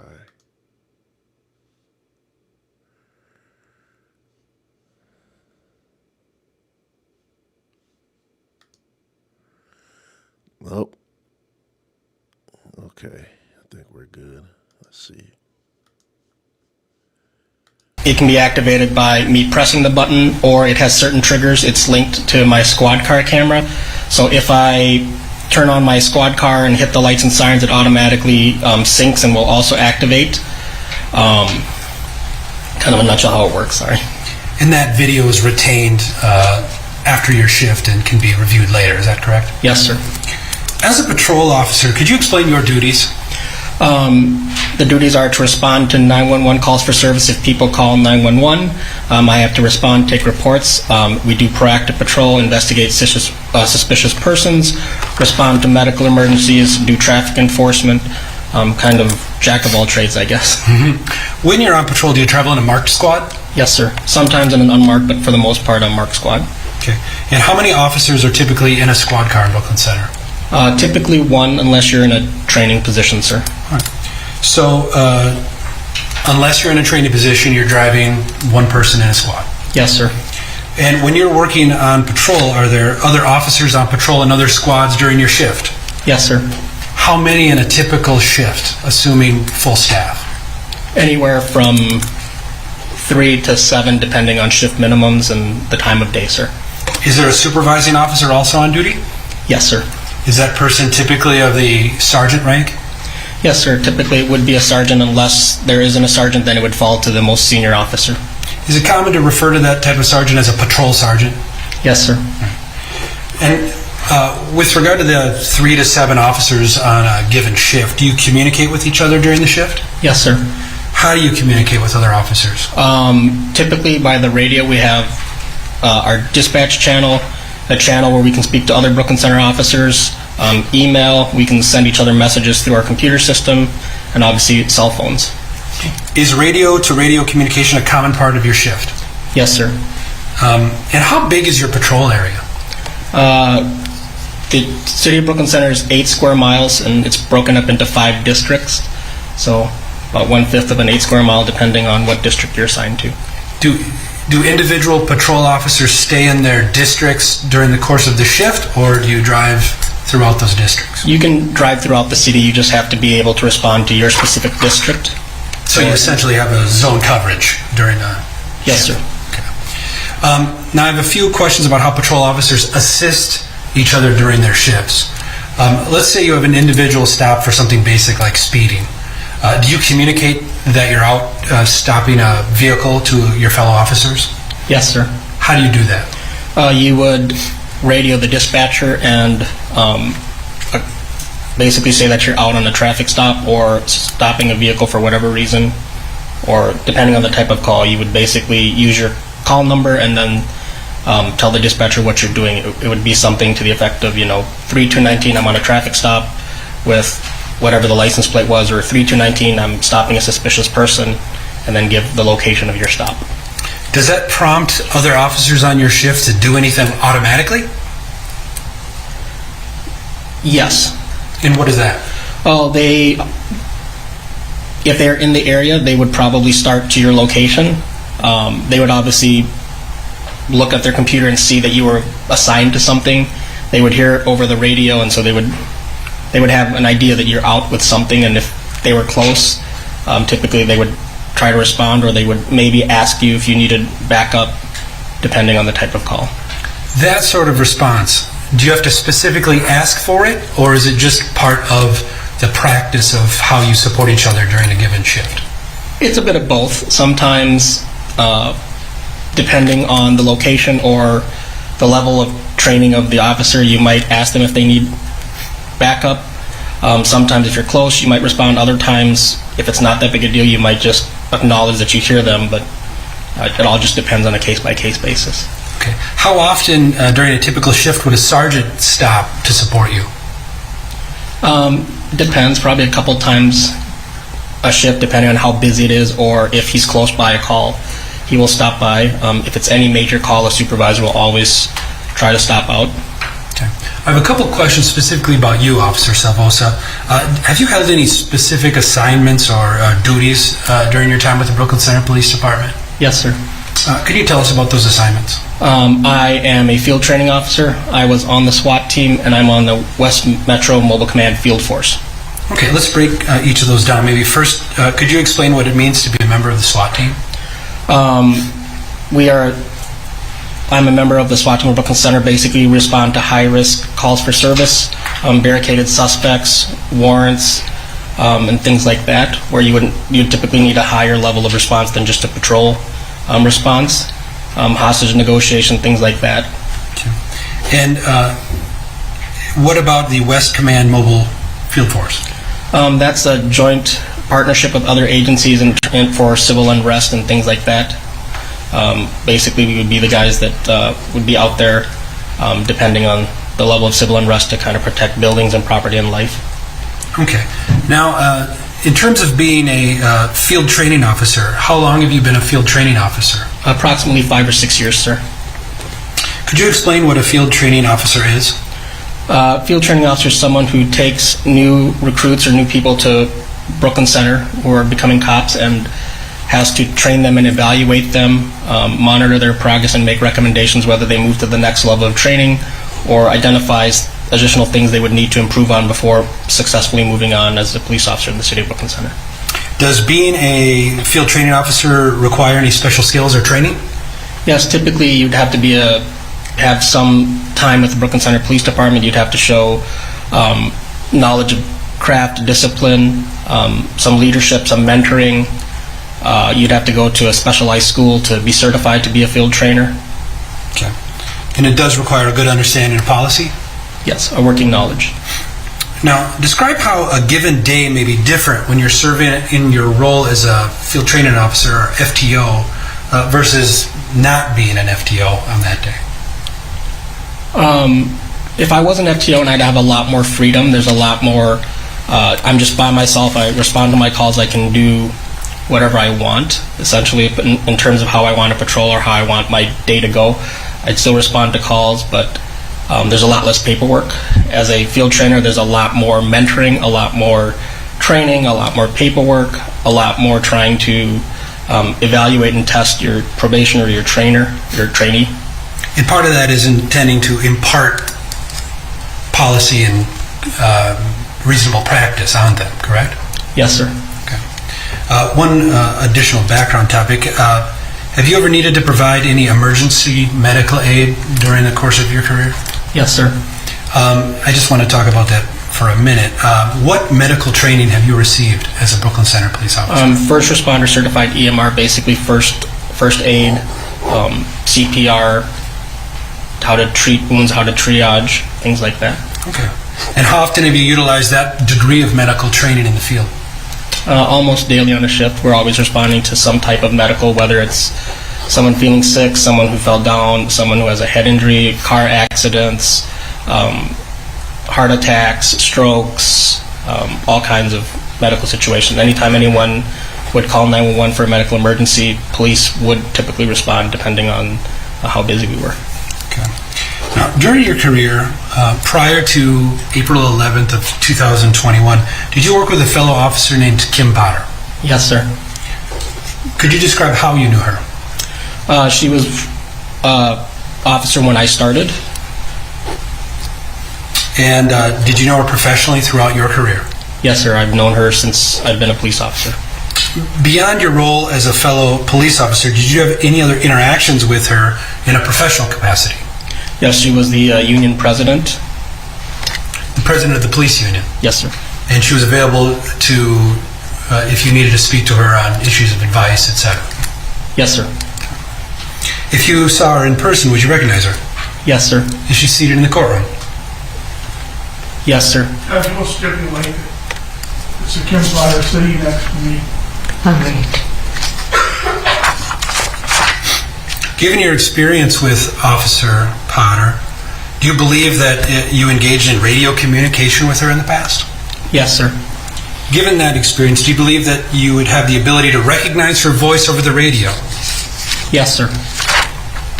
I now want to discuss the events of April 11th of 2021. Do you recall that day? Yes, sir. Were you on duty? Yes, sir. Do you recall what your shift was? I believe it was a power shift or a day shift. I'm not certain, but I was working either a 6 a.m. to 6 p.m. or an 8 a.m. to 8 p.m. Okay. At approximately 2 p.m., you were on duty, correct? Yes, sir. Do you recall what you were doing? I believe I was grabbing lunch. Did you receive any communication from any fellow officers around that time? Yes, sir. And what communication was that? I heard over the radio that Officer Lucky had initiated a traffic stop somewhere on 63rd Avenue North in Brooklyn Center. Okay. Did you respond to that information? I acknowledged it. I heard it over the radio, but I didn't acknowledge it. Okay. Did you respond to that information? Yes. And how did you respond? I decided to drive towards that traffic stop. As you responded, did you know any other information about that traffic stop beyond that it was a vehicle which was stopped? I believe there was some communication about possibly having a warrant attached to the vehicle or person, and they wanted another squad. Okay. Now, I have just another question about 63rd Avenue. Would you agree that this is a well-traveled road in Brooklyn Center? Yes, sir. Is that a road that you as a patrol officer have spent some time on? Yes, sir. A lot of cars going by? Yes, sir. It's a major artery. You can essentially get from the center of the city all the way into Brooklyn Park. And you're traveling in that squad car by yourself that day, correct? Yes, sir. Did you make it to the actual location of the traffic stop? No, sir. And why did you not? Prior to arriving on the traffic stop, as I was driving westbound, I was probably a block and a half away when I observed, I could see the flashing lights of Officer Lucky's squad car. I observed a white Buick take off from that traffic stop at a high rate of speed.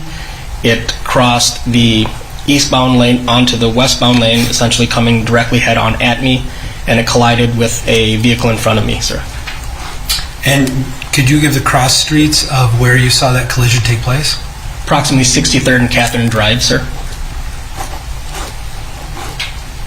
Was that a startling observation for you at that time? Yes, sir. What did you do when you saw that crash? I immediately got on the radio. I notified the dispatcher that I had a PI accident or personal injury accident stemming from a flee from the traffic stop. I asked for an ambulance to come immediately to the area. The vehicle, after it hit the car in front of me, the car that it hit went to my left, or basically south, and stopped. The car that the Buick basically hit the car and came to a rest on the corner of 63rd and Catherine in the northwest corner. It had heavy front end damage. It was heavily tinted. Because it was a fleeing vehicle from a traffic stop and it was a felony crime, I took my handgun out and pointed it at the vehicle. I ordered everyone in the vehicle to put their hands up even though I couldn't see. And I called for additional help, sir. Did you see any other officers in that area? Yes, sir. I'm sorry, beyond Officer Lucky's squad in front of you? No, sir. Would you agree that traffic was still traveling back and forth on 63rd? Yes, sir. And as you arrived, did you have any information about the medical condition of anyone in that Buick? No, sir, not as I arrived initially. The windows were rolled up. It was tinted. I couldn't see inside. Yep. And was there any information about the medical status of those individuals communicated to you via radio at that time? No. There may have been, but I didn't hear it because I was yelling at the car trying to get them to put their hands up. Did you know whether anyone had a basis to believe that an occupant had a weapon at that time? Sorry, can you repeat the question, sir? Did you know whether anyone had a basis to believe that anyone had a weapon in that vehicle? I did not have specific information that that car had a weapon at the time, no. Did you receive any information from any of the officers at the scene of the traffic stop at that time? I don't recall. There may have been, but I was yelling at the car to get their hands up, so. How about Officer Potter specifically? Do you remember her reporting anything to you over the radio about the condition of anyone in that Buick? No, sir. Were you surprised that you didn't receive any information from anyone at the traffic stop? I was confused. Would it have helped you to learn more information about the occupants in the vehicle at that time? You are rejected as irrelevant in the conclusion of the witness. Do you want to rephrase the question, counsel, please? You had previously testified you didn't know how many people were in the vehicle or what was going on in that vehicle. Would it have helped you to know more information about what was going on in the vehicle as you approached? Which vehicle are we talking The about? white Buick, Officer Salosa. It may have helped depending on what the information was. Okay. So as you arrived and you directed the occupants of the white Buick at gunpoint, could you see anything in the vehicle at that time? I saw some movement, but it was heavily tinted. So it was kind of hard to see. I could discern movement. That was about it. Did you attempt to address the occupants in the vehicle? Yes, I gave several commands for them to put their hands up.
Address the issue and try to get the male out to get him help. After a period of time, were you able to have some communication with the individual in the passenger seat? Yes. And could you describe this individual, her appearance? She was a female. She had some facial injuries from the crash. She was crying. Do you recall whether that individual gave you further information? Just that he wasn't breathing, the male driver. And based on your observations, did you see anything that contradicted her account that he was not breathing? I could barely see him. He was kind of slumped back in the driver's seat. So you'd agree that for a period of several minutes, you held the white Buick at gunpoint, no one came in or out of the vehicle? Object to that is leading in repetitions, Your Honor. I'll let you answer that question. The objection is overruled. Can you repeat the question, sir? I said, you'd agree that for a period of several minutes, you held the white Buick at gunpoint and no one came in or out of the vehicle? Yes, sir. Did other officers arrive at the scene eventually? Yes, sir. How long did it take for other officers to arrive? It felt like forever, but probably a couple minutes.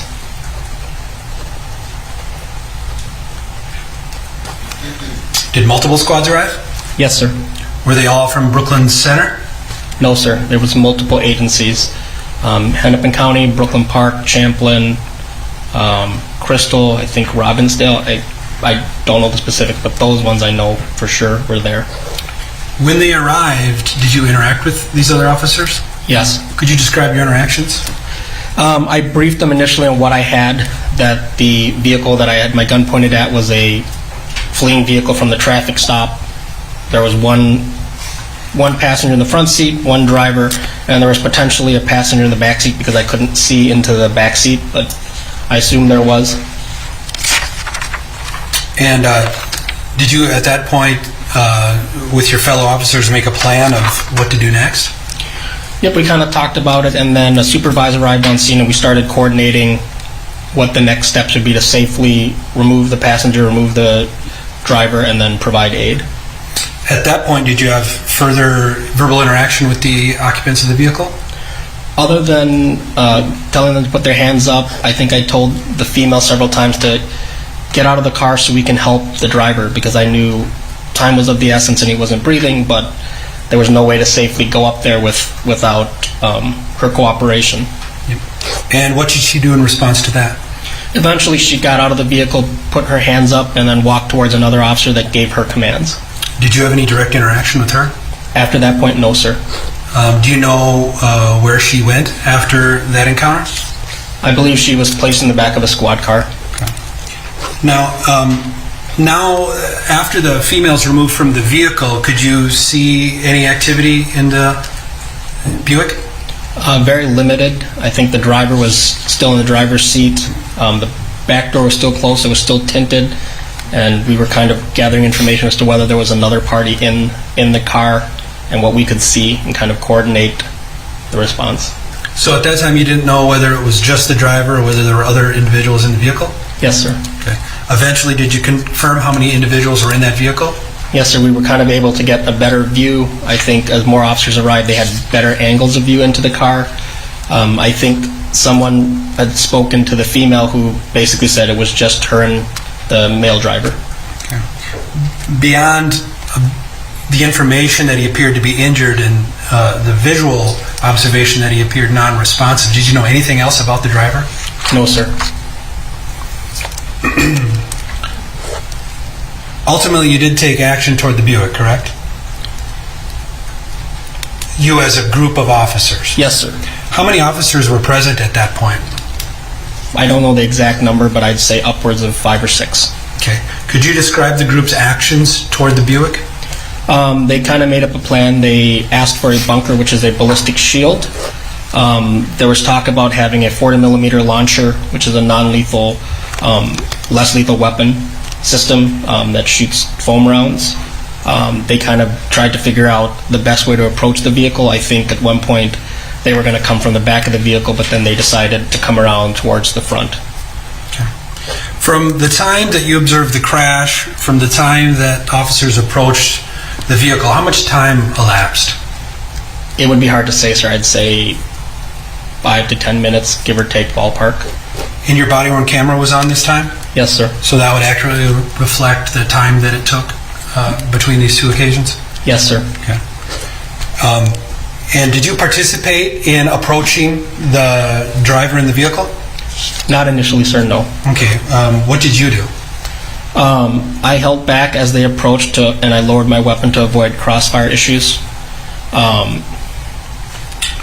And did you, after they approached the vehicle, did you end up assisting the group in any particular way? Yes, I grabbed my medical bag and my AED from the trunk of my squad car and gave them the medical bag and was prepared to assist them in providing medical aid. By that time, did you observe what the group of officers actually did with regard to the driver? They had extricated him and pulled him out towards the front of the car and were giving him first aid. They were starting to administer aid. Okay. And could you observe his condition at that time? Barely. I think I observed it for a little bit. I dropped the medical bag off. I believe I was trying to put on gloves till I was ordered to tape off the crime scene. Okay. Did you later learn the identity of that individual that was pulled out of the vehicle? Yes. And what was his identity? I believe it was Dante Wright. Okay. Did you participate in any of the life-saving measures at that time? Other than providing my medical bag and my AED to the officers already working on him. So you testified that you were directed to go tape off the area? Is that correct? Yes, sir. Could you describe what that means to the jury? It means taking police tape and securing a perimeter around the area to preserve evidence, to prevent tampering of evidence, to keep onlookers and people that shouldn't be allowed in the scene. It prevents people from trampling the scene, other vehicles, other cars, other vehicles, other people, non-investigated people into the crime scene. After you taped off a certain part of the area, what did you do after that? I believe someone had said that they spoke to an individual who claimed she was the mother of the deceased. Let's pause on that for just one moment. Perhaps I should say, after you took some time to tape off 63rd Avenue, do you recall standing in the area where the white Buick was located? Yes, sir. Okay. Did you learn about the status of the driver at that point? Yes, sir. And what was the medical status of the driver? That he had been shot. Okay. I should say this. Did you learn also that he had just been pronounced dead? Yes, sir. During this period of time, prior to speaking to any witnesses, did you have any information that this was an officer-involved shooting? No, sir. Okay.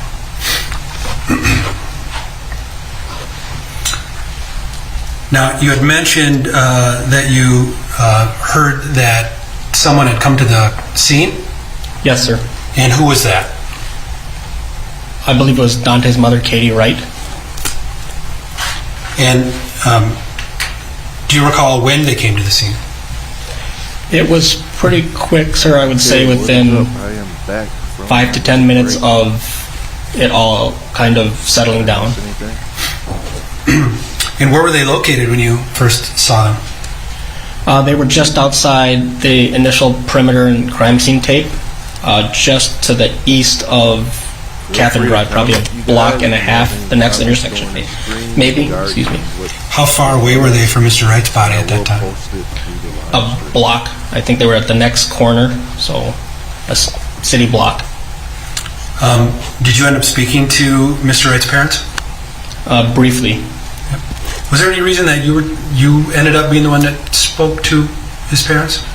At that time, I was one of the Brooklyn Center officers, and I had no indication that the case was not going to be handled by Brooklyn Center, so it would have been typical for a Brooklyn Center officer to investigate incidents in Brooklyn Center.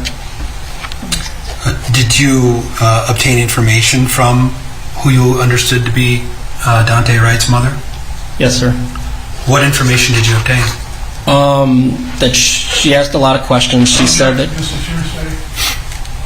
The objection is sustained. At some point during this period of time, did you hear information that this was an officer-involved shooting? Yes, sir. How long did you speak with Mr. Wright's parents? I don't know the exact minutes, but probably anywhere from 5 to 15 minutes, depending. I wasn't timing myself. I apologize. After you concluded speaking to Mr. Wright's parents, what did you do?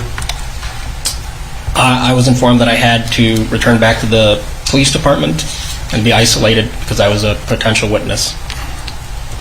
And who communicated that information to you? I believe it would be Sergeant Lawrence. And did you understand that was per policy or protocol? Yes, sir. After that decision was made and you were informed of that, could you describe what happened to you? I was escorted by another officer to the Brooklyn Center Police Department, and I was given a quiet place to be by myself without any interaction with anyone else except for an attorney. Do you know the name of the officer who escorted you to the Brooklyn Center Police Department? Yes, sir. And who was that? Officer Dan Irish with the Champlin Police Department. Okay. And had you known Officer Irish in any other capacity besides that day? Yes, sir. And what was that? We served together in the West Mobile Command and Mobile Field Force. Okay. How long were you at the Brooklyn Center Police Department that day? A couple hours, I believe, sir.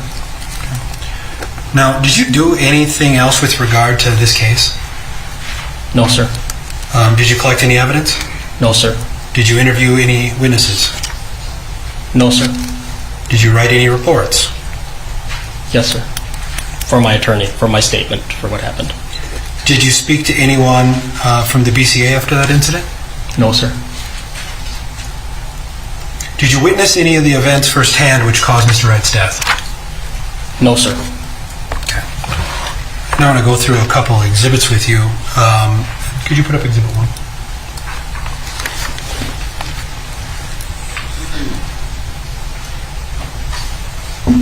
Officer Salvosa, I'm showing you Exhibit 1 on the screen in front of you. Can you see that? Yes, sir. Do you recognize that as a map of the area that we've been discussing this morning? Yes, sir. Could you identify or at least point at the path of your vehicle as you arrived? So I would have been going westbound, sort of this way. Okay, I see you make an X there on the right side of that map. directly below Catherine Avenue? Catherine Avenue? Catherine Drive, yes, sir. Catherine Drive. And where was the white Buick as it came to a stop? It would have been right at this X, sir. The blue X right there on the map? Yes, sir. And where did officers pull Mr. Wright's body? Sorry, can you repeat that again, sir? Where did officers pull Mr. Wright's body out of the vehicle and set it down? Probably right here, sir. Sorry. You're doing fine. Just north of that. Just north of the X? Yes, sir. And where did you assist with the taping of the perimeter? It would have been further to the east, sir, so it wouldn't be on this map, but probably if you look at city blocks, it'd be the next intersection. Okay. And where were you when you approached Katie Bryan, Mr. Wright's mother? Would have been, it's not on this map, but further east, the next intersection. Further east off this map, okay. I know.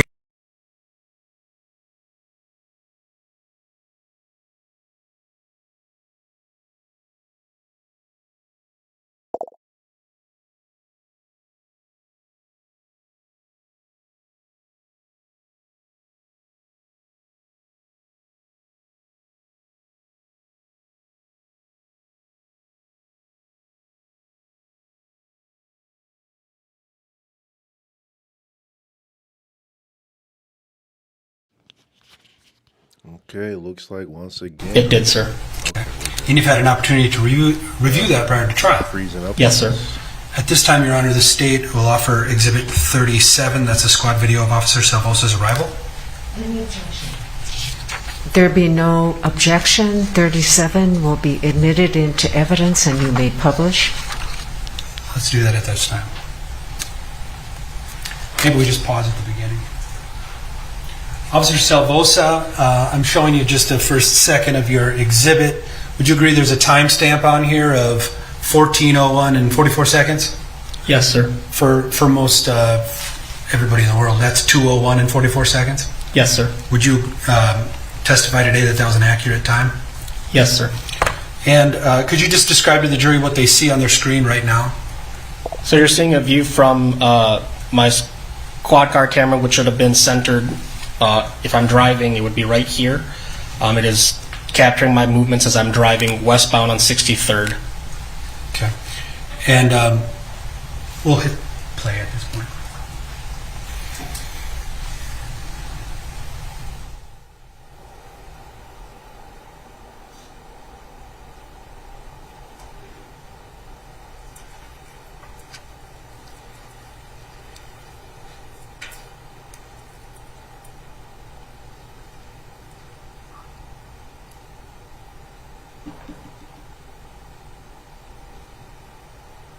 She's saying that she's confident being Democrat because of the absolute.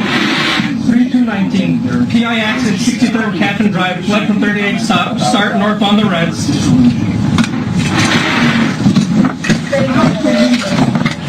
your hands up! Put your hands up! Put your hands up! Officer Salvosa, the video concluded, and as it began, would you agree that you were following one of the vehicles that ultimately ended up in the crash, correct? Yes, sir. Prior to the vehicle collision, did you see debris flying to the left of that vehicle? Yes, sir. Could you identify for the jury what you saw flying out there? Why, when the cops I believe it was probably, there's a median there with a sign, so I believe it was probably debris from the vehicle or something hitting kind of the median before it hit the car in front of me, sir. My understanding or my guess as to why they didn't know that that driver was shot or Dante was shot is because it all happened so fast that maybe the next squad wasn't aware of what happened because Dante crashed not too long after he got shot. So I'm thinking within a couple minutes after he got shot, he only made it about a mile or so, and then he crashed. So I think the next squad over just wasn't aware of everything that had just happened, and that's why they didn't know that he was shot. That's what I'm guessing. At the scene. Any objection from 38?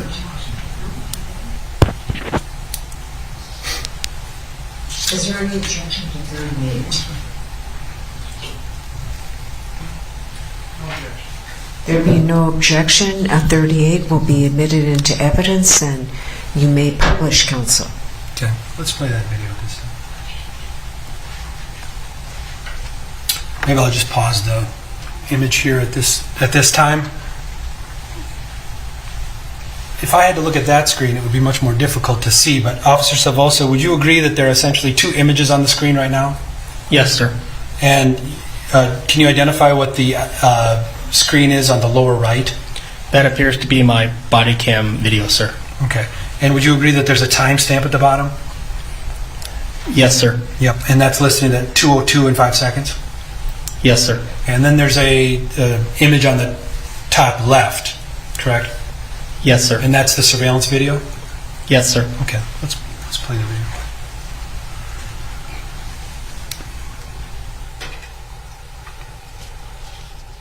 Yeah, I agree, April. If just down the block, you would think that they would. 3219, PI accident, 63rd and Catherine Drive, fled from 38, start north on the Reds. What happened? I don't understand why the police. Put your hands up! Put your hands up! Put your hands up! Put your hands up! We're going to need a big do Put your hands up! Put them up! Put your hands up! 3. Officer Salvosa, I'd like to now play for the jury a third video. Do you recall that your body-worn camera continues on past that point, beyond the point, and actually captures your interaction with the vehicle and ultimately the response by the group of officers? Yes, sir. And you've had an opportunity to review that prior to trial, correct? Yes, sir. At this time, the state offers Exhibit 39. That's a portion of Officer Salvosa's body-worn camera. Any objection to 39? There being no objection, 39 will be admitted, and you may publish. Thank you, Your Honor. This video is a bit longer, Officer Salvosa, correct? It's about 16 minutes long? Yes, sir. Okay. You will be given an opportunity to discuss issues if they come up. Could we please play that, Mr. Miller?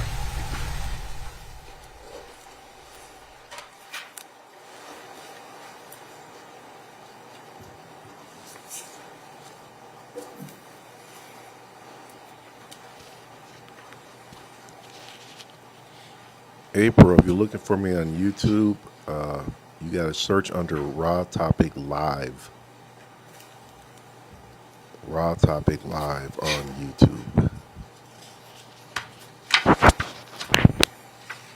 He's saying that she's tired of being a Democrat because of the absolute that she's 3219, PI accident, 63rd and Catherine Drive, fled from 38, start north on the Reds. Did you recognize the voice on this video? Yes, sir. And whose voice was that? My voice, sir. Did you hear yourself say, start north on the Reds? Yes, sir. Could you tell the jury what that means? North Memorial Ambulance is the ambulance company that provides services to Brooklyn Center. So when we refer to them as North, so that would basically refer to an ambulance. On the Reds means the fastest response possible. Okay. Lights and sirens? Yes, sir. Okay. You can continue. Put your hands up! Put your hands up! Put your hands up! Put your hands up! We're going to need a big do Put your hands up! Put them up!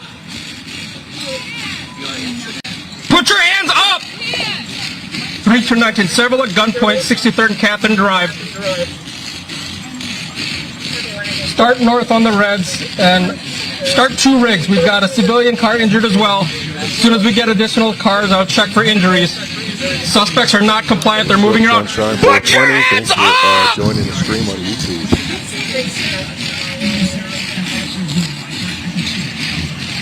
I also want to read a post from Silver Fox, or a comment. It said the police that came to them later, or came later, Hey, sir, stay only there, knew stay there. shots fired, not by you.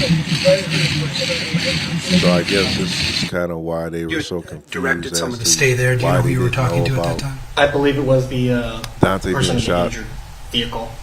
In the which injured vehicle?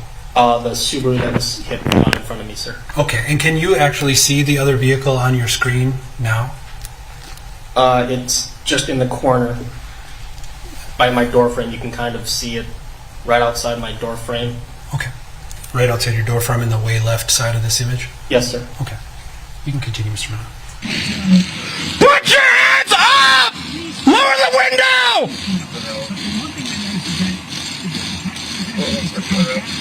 Lower the window!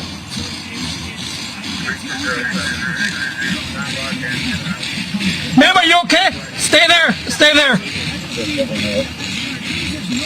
3219. We'll take 2 rigs, stage them a couple blocks. What's that? 3219. The driver is not breathing.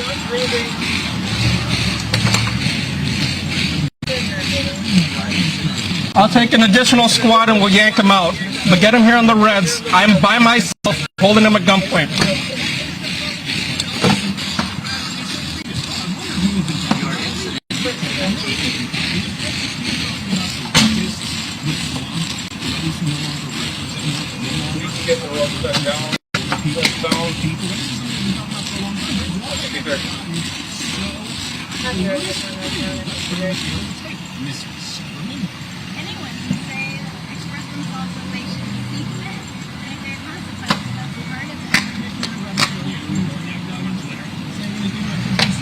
Three 219, make it 3 rigs. I got 1 male not breathing, 1 female with facial lacerations, and then I've got another civilian car that I have not been able to check on yet.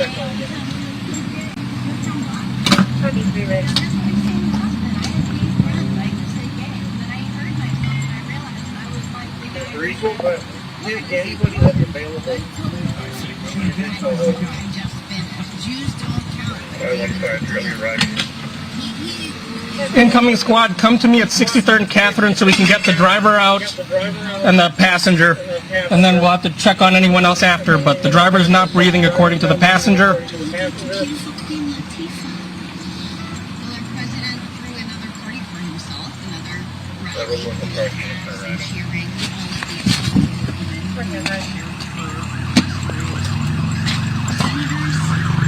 Passenger's moving around, I can't see him, but we're going to need to extricate him if he's not breathing.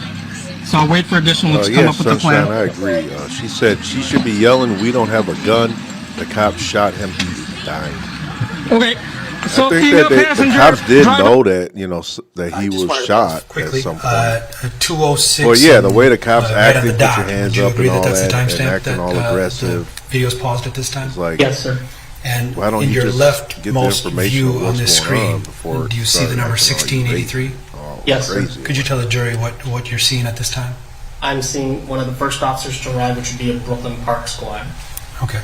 And I won't interrupt at this time. You're going to begin to explain the situation to him, I assume? Yes, sir. Okay. Driver's not breathing. 3 from the traffic stop, and then they crashed. 3219, the suspect I'm at gunpoint at is a flea from 38 stop.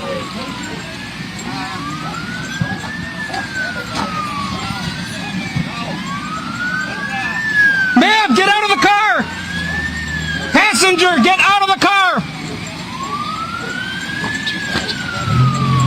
Get out of the car! Get out of the car so we can take care of him! Get out of the car! Yes, you! Get out of the car so we can help him!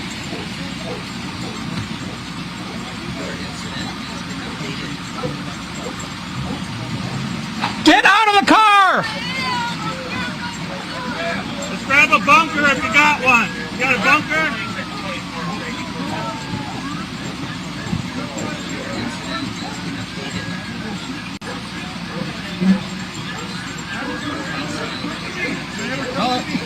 Copy that! Ma'am, put your hands up! I'm behind you. Okay, he's not. Yep, I see him. He's not breathing. Okay. Hey, How Jeff. many other people are in it? Just two. There's two more in it. One in the back. Can afford it? All right. Let's have you guys come up from behind then. There's one still. He's not breathing. We'll deal with that when we deal with it. Copy that. I can't see the back seat. So the back seat possibly has a passenger still moving around. Do we have anybody who has a bunker? My sergeant's coming. Okay. Let's wait till we have one then. Yep. I'm in no rush. Someone go check on that car, see if they're okay. So he hit that car and crashed too. 3207, if we can still get a bunker to 6030 Catherine. 300, we've got a bunker coming up. Besides the guy laying on the front? Yes, that one in the squad here is clear bunker. In bad shape. 63, oh, that's too far down. Okay. I copy. We got one out of the car, still got two in there. Can't see what the one in the back seat's doing. Waiting on a bunker. 516, I'll be arriving. You want to bring your 40 up here? Oh, you got it there? Don't. That's fine. That'll work. Take back! Washington and Robbie. Yeah, I agree, Sunshine. It takes forever to give aid to Dante. Sunshine's comment was, wow, they are taking forever to help. That's it? Okay. Obviously, they don't want some help. Well, we see one in the front passenger seat. So, yeah, they're taking their time, man. They're not rushing to give aid to Dante, which is strange. You guys want to come up from behind? Would it? You think so? All right, bring it around then. We can do it. We can bring it around.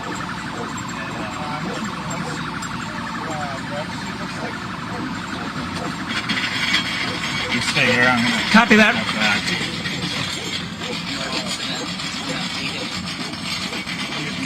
2011 white Buick, plate status expired. 1 state records hit. Hey Al, is there another person in the back or no? No. It's just the driver right now. Yeah, that's all I can see. She didn't say there's anyone else? She doesn't say there's anyone else. I couldn't really see because she was moving around so much.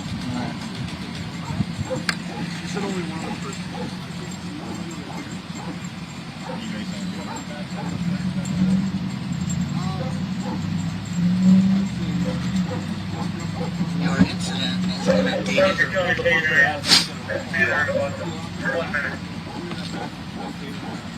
Yeah, that's crazy. Sunshine says, I can't believe he said no rush, but she said he isn't breathing. Yeah, what is that? No rush. I mean, this is, someone isn't breathing. It's an emergency. What is he talking about? No rush. It's Minneapolis. Peter, you're going to cover through that front window. Whoever's on my left, This guy needs light for light. Plate status expired. Lock that window. We're coming up. We're moving up. Copy that.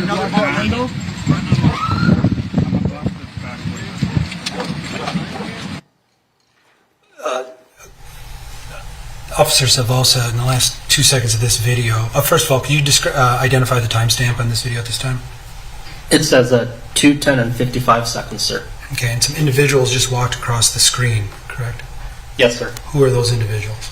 Officers from other agencies. Okay, and what is going on at this time in the video? They have stacked up and looks like they had a bunker and a rifle, and they're approaching the vehicle to clear it. Okay. Push play.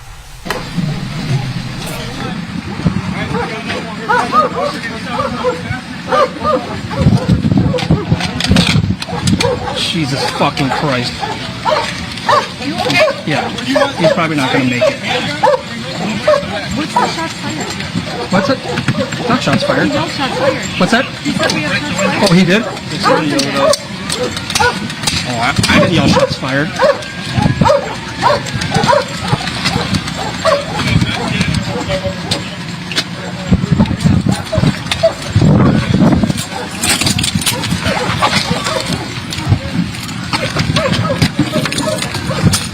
I got your keys.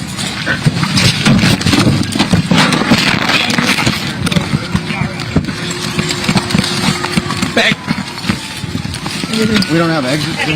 Where's he got the shots? Chest. Chest punch here.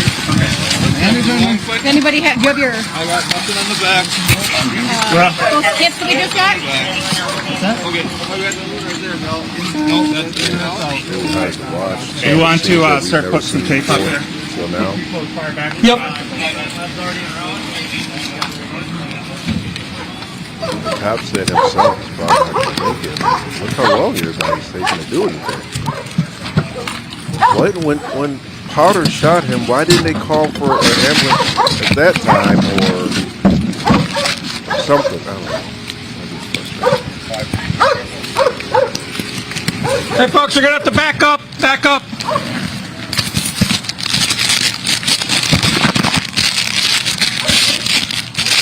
Back up, folks. Back up to the end of the block, please.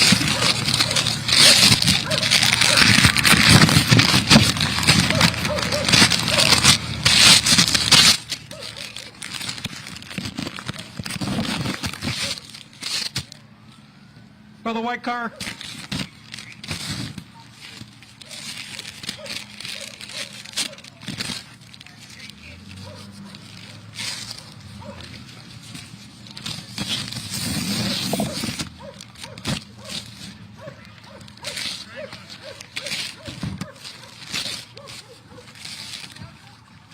What's that? No, I'm okay. Thank you. Yep.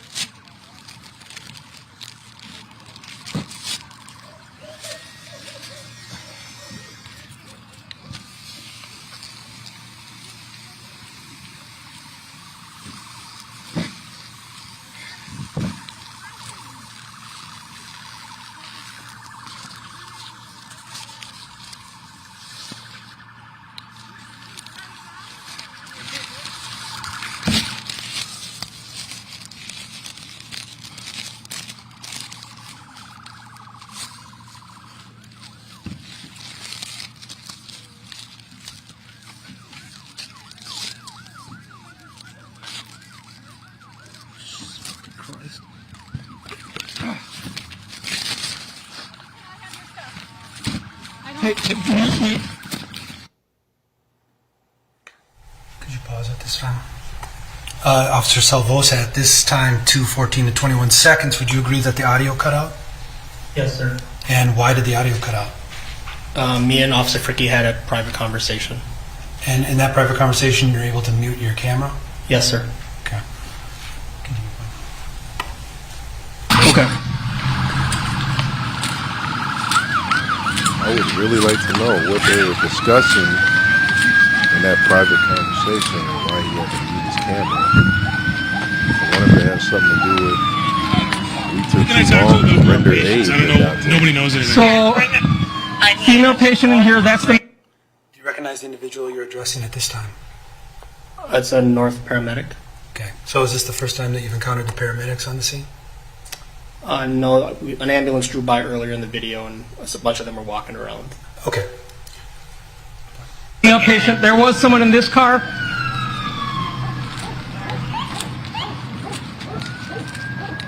$219. Does anyone know the patient, where the patient of the Subaru is? Is she okay? We have North here.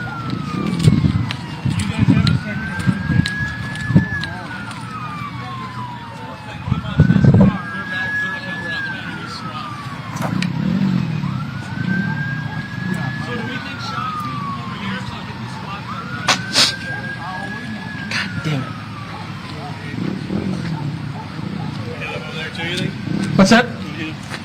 Yeah, let's. All the way down the path here. So by the school, I guess, furthest is the school. So there were shots fired down there. I don't know. I didn't hear that. It was a traffic stop. They had one with the warrant. As I'm pulling up this way, the car takes off, hits this Subaru and crashes here. He's got a gunshot wound. I didn't fire him, so I have no idea about that. But obviously he's got shot somewhere between there and here. That's all I know. Do we have anybody else? No. You don't know? So there's a guy that they took into custody, driver, and then the female passenger. Okay. So I'm guessing somewhere between there was where the shot was fired. I don't know anything else. And start Yes, if you would. Start from the school west. Old people? Officer Salvosa, do you know who you were addressing at the video at this time, about 2:16? That's a Brooklyn Park officer. Okay, and the information you conveyed, is that at the time that you conveyed that information, what you believed occurred? Yes. And subsequent to that, you have learned that some of the information you conveyed to that officer was inaccurate, correct? Yes. Okay. They're over here, so north guy's already on them over there. So.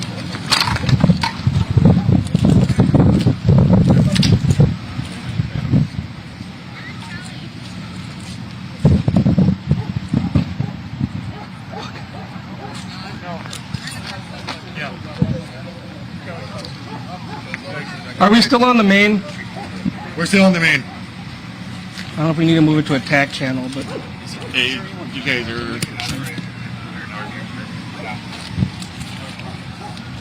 Jesus.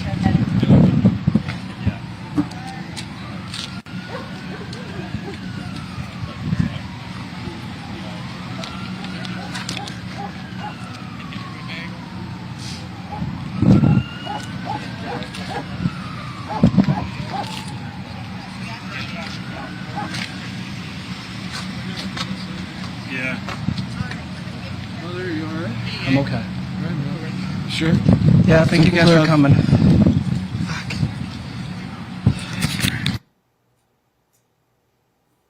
You'd agree again, I hear at 217, you've put it on mute. Yes, sir.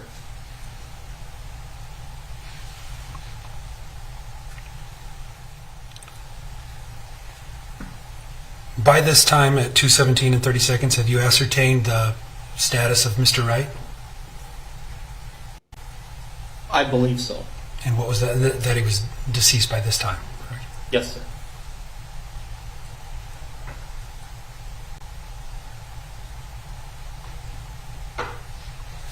In fact, when you look at the view here at 2:17 and 50 seconds, do you see something different with where Mr. Wright's body was located? Yes, sir. And what's that? His body's been covered up with a sheet.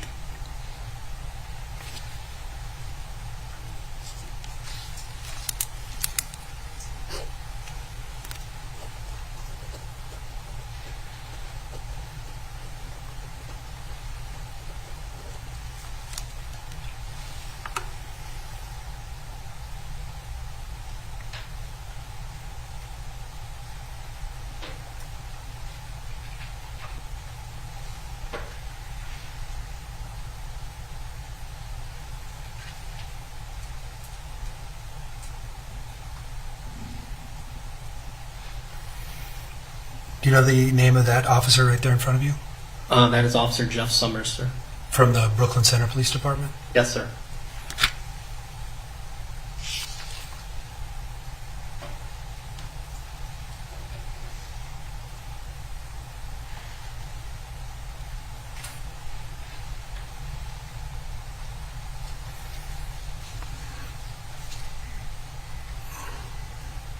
Okay, the video is concluded at 2:19.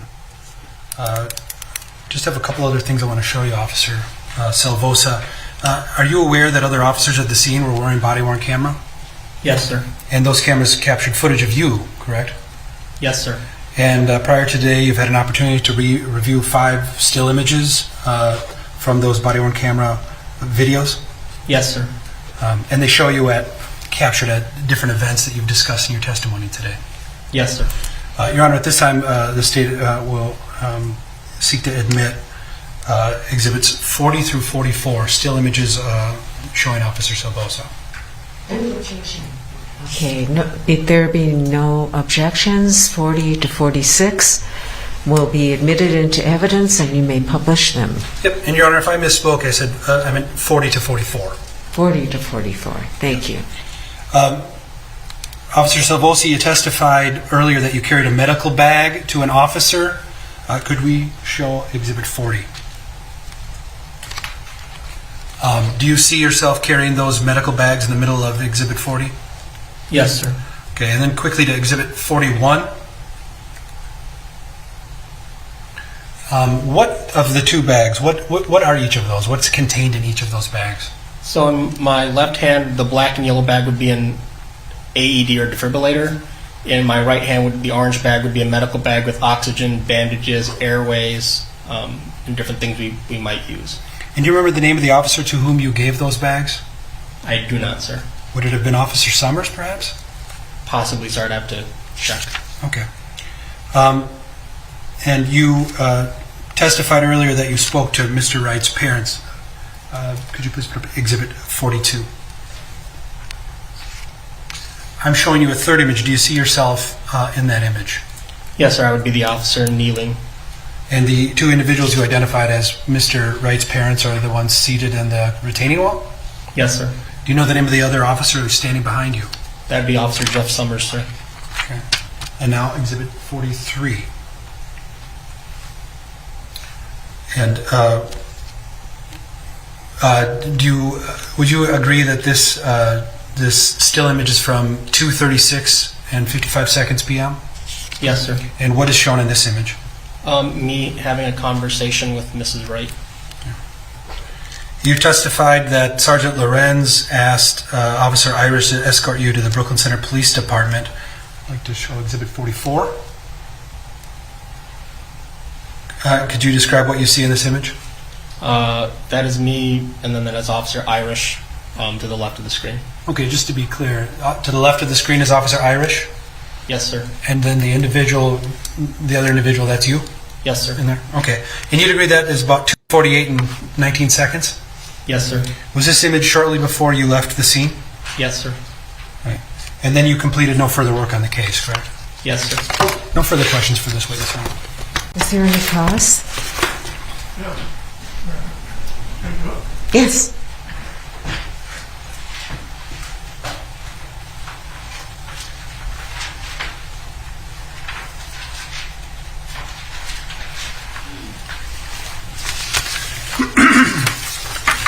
Officer Salvosa, is that how you pronounce it?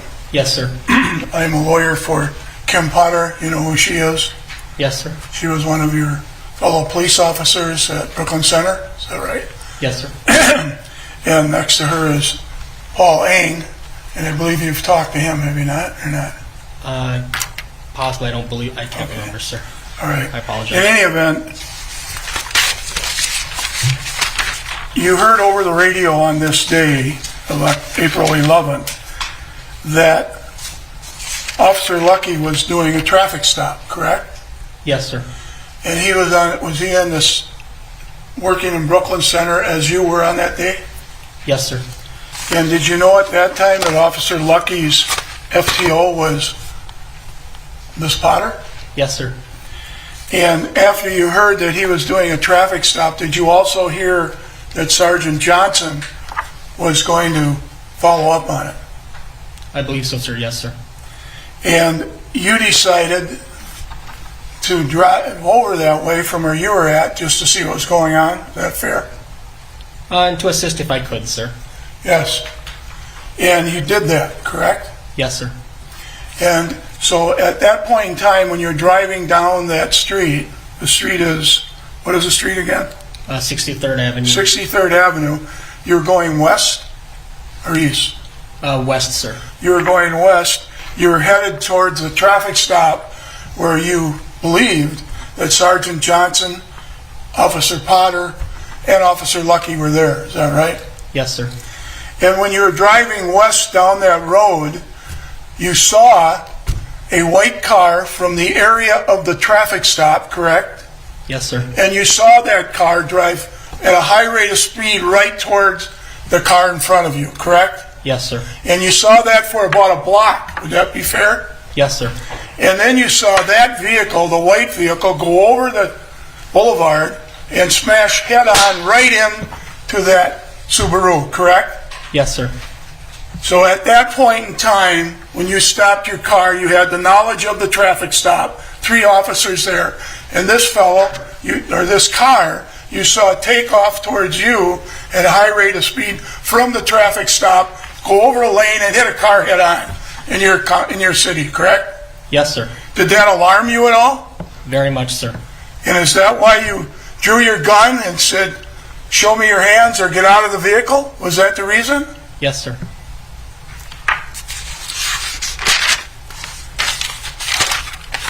Were you trained to do what exactly you did there, sir? Yes, sir.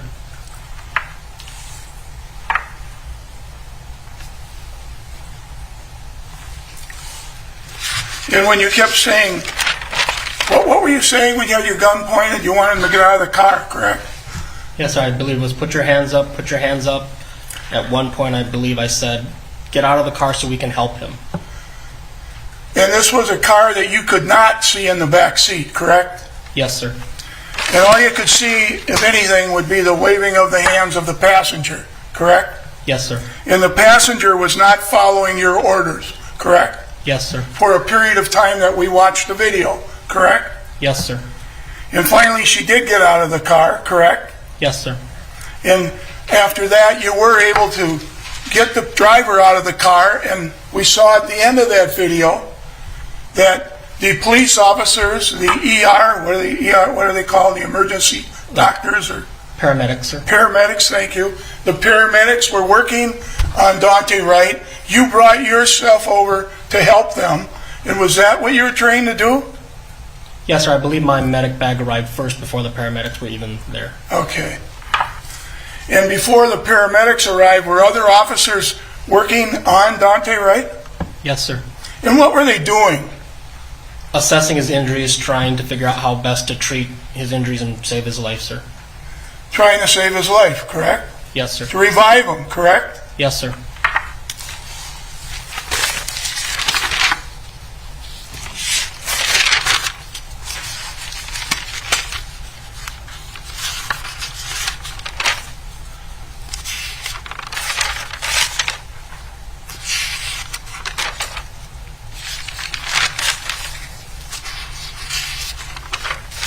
So all in all, after you're on the scene, was it approximately 15, 20 minutes? I'll withdraw that. When did you first learn that this was an officer-involved shooting? I don't know exactly. It would be much later. Okay, how much later? Do you remember? Was it after you left the scene of the traffic accident? It would be before that, shortly before that. I think when, starting to piece together, obviously, when we were able to find out that obviously he had been shot, and I believe I was talking to one of the cops and said, he got shot, he's shot, and it happened between there and here. So. Okay.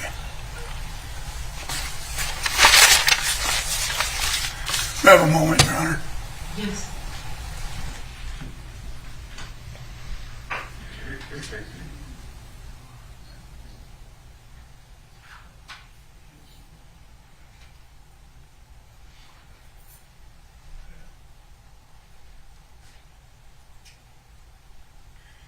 While you were there, did you see movement of the driver at all in the beginning?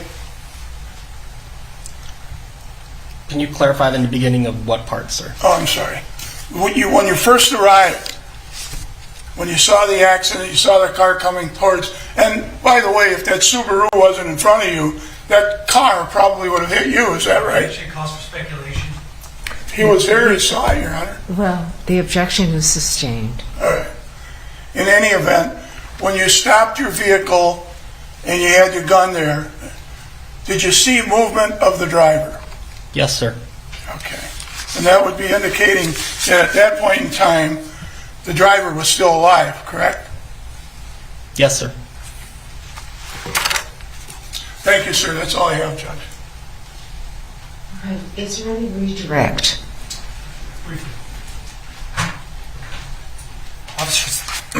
Officer Salvosa, when did you get the first hint that this was an officer-involved shooting?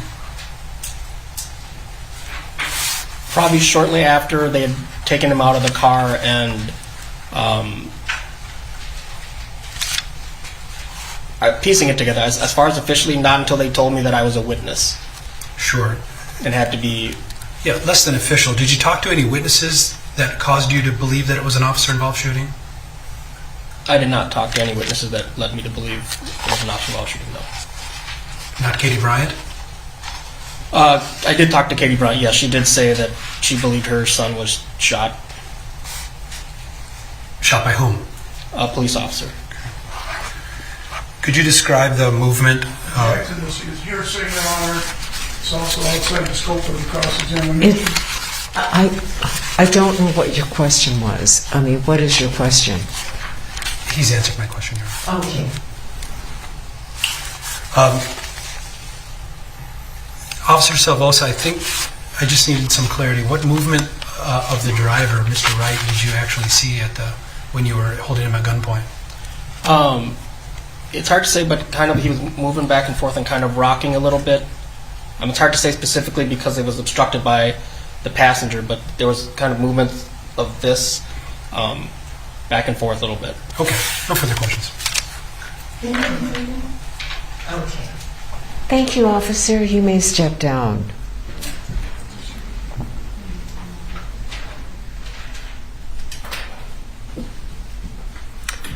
Okay, members of the jury,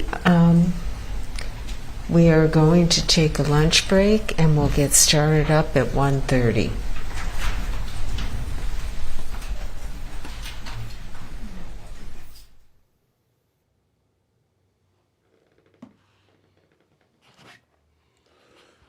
Okay, they are taking a lunch break. Let me see if I can continue playing the video of the press conference with Dante Wright's family. Let's see if I can. For the Wright family, Jeff Storms. Thank you, Tashira. To stand in unity. Jonathan McCullough.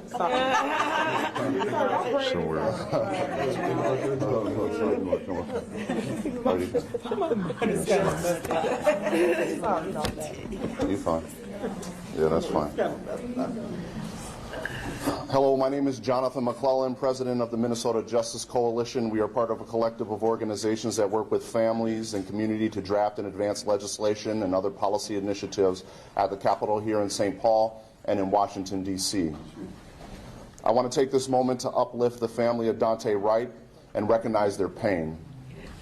On April 11, 2021, a sworn 27-year veteran police officer by the name of Kim Potter shot and killed Dante Wright, a black son, brother, father, and friend. As of this current date, the defendant, Kim Potter, has yet to apologize for her mistake. The people came to the streets to exercise their First Amendment right to seek redress from their government. Many young people in a state of fear wondered, would they be next? While local state elected officials tried to make it a Brooklyn Center issue, the shot from Kim Potter's gun was felt by millions around the world, and we responded. These young people and parents from all walks of life were met with rubber bullets, tear gas, flashbangs, and hunted in the streets like cattle by law enforcement. The community suffered from displacement, damage to their property, and damage to their health, regardless of whether they stayed inside their home or not. The press were beaten, maced, tear gassed, shot with rubber bullets, had equipment damaged, and detained for doing their job, one that, mind you, is constitutionally protected. The law enforcement did not protect and serve, they attacked. The outcry of this event led to the firing of a police chief, city manager, and caused one of the most aggressive resolutions from a city in our union, led by the Brooklyn Center mayor, and a call for a patterns and practices investigation by the Department of Justice in an open city council meeting. It led to the state attorney general taking over the case, and to where we are today. While law enforcement in Brooklyn Center publicly grieved the loss of Kim Potter from the profession, the family was grieving the loss of a child whose life was snuffed out by a veteran police officer. To add insult to injury, the defendant, Kim Potter, has never apologized to the family of Dante Wright for her actions that killed their loved one. The defendant, Kim Potter, still enjoys a pension with raises every year courtesy of the taxpayer of the great state of Minnesota. She was allowed to go home every day. She was allowed to have Thanksgiving dinner with her family and share in the pleasantries of life. Dante's family had an empty seat at the table. They weren't allowed to share in the pleasantries of life, the joy of being together during the holiday, playing games with family and friends, hugging and kissing each other, or holding your newborn child because of the actions of defending Kim Potter, who killed him with a bullet from her gun that she carried for 27 years. The Minnesota Justice Coalition stands with the family of Daunte Wright. We stand with the community. We stand with all those who came out demanding accountability and justice, because an attack on one of us is an attack on all of us. And we cannot be silent. So while the wheels of justice turn in this case, let us uplift the family of Daunte Wright, and let us continue to demand justice. Thank you.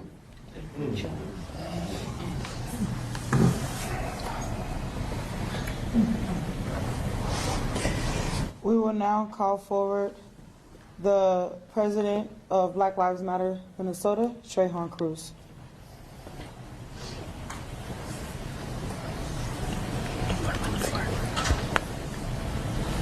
Good afternoon, ladies and gentlemen. BLM Minnesota stands in full solidarity with the family of Daunte Wright and demands that Kim Porter be prosecuted to the fullest extent of the law. We believe that what happened to Daunte Wright was murder. The founder of Brooklyn Center was a Klansman. And a lot of the early founders here in Minnesota were connected to slavery, and because of that, Minnesota owes a debt to its black residents, and part of that debt is to stop killing us, or what we call cessation, which means stop harming us or stop killing us socially, politically, and economically.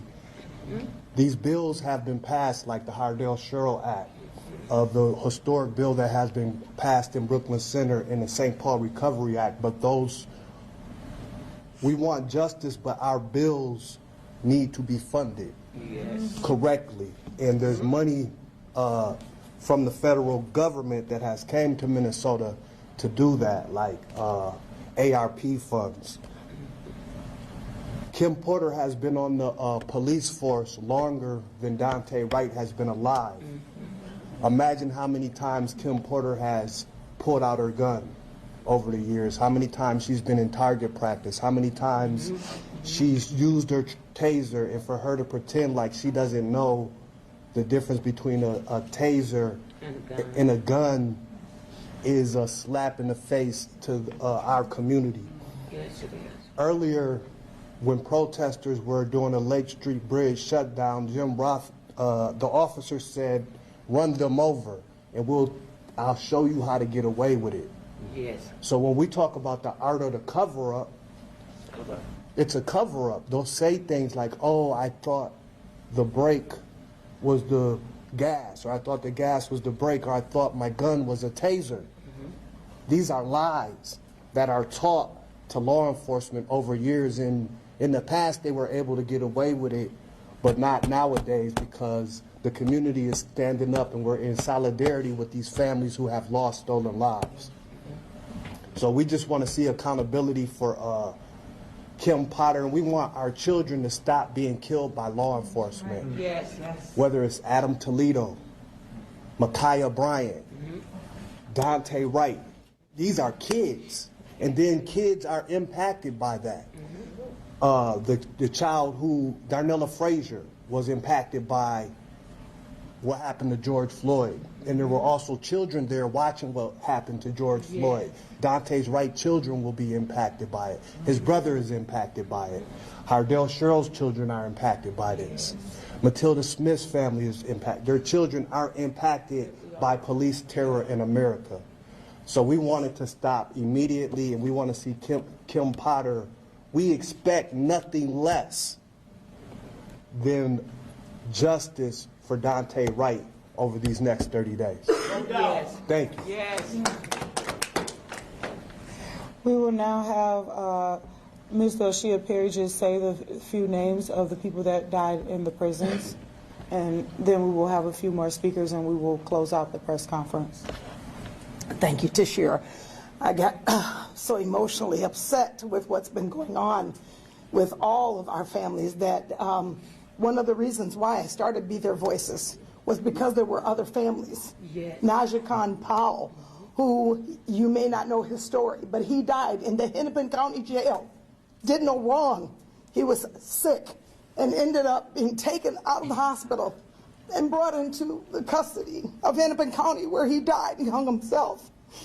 And then you have Stephanie Bunker, Tony May Jr., Bruce Lundmark, who was another individual who they swiftly took out of Beltrami County Jail, where my son died 3 years ago, and took him to Clearwater, where they said they were overcrowded. The man died in booking. They didn't even get to finish booking him in. And that's why I fight. That's why I do what I do. And I thank God for Tashira, for the work that she's doing. And I saw that everybody was talking about police accountability, but I said, you know what, it's further than that. We need accountability throughout all forms of law enforcement. Everyone needs to be held accountable. And how many more mothers have to bury their children? Enough is enough. Thank you, Ms. Belshia.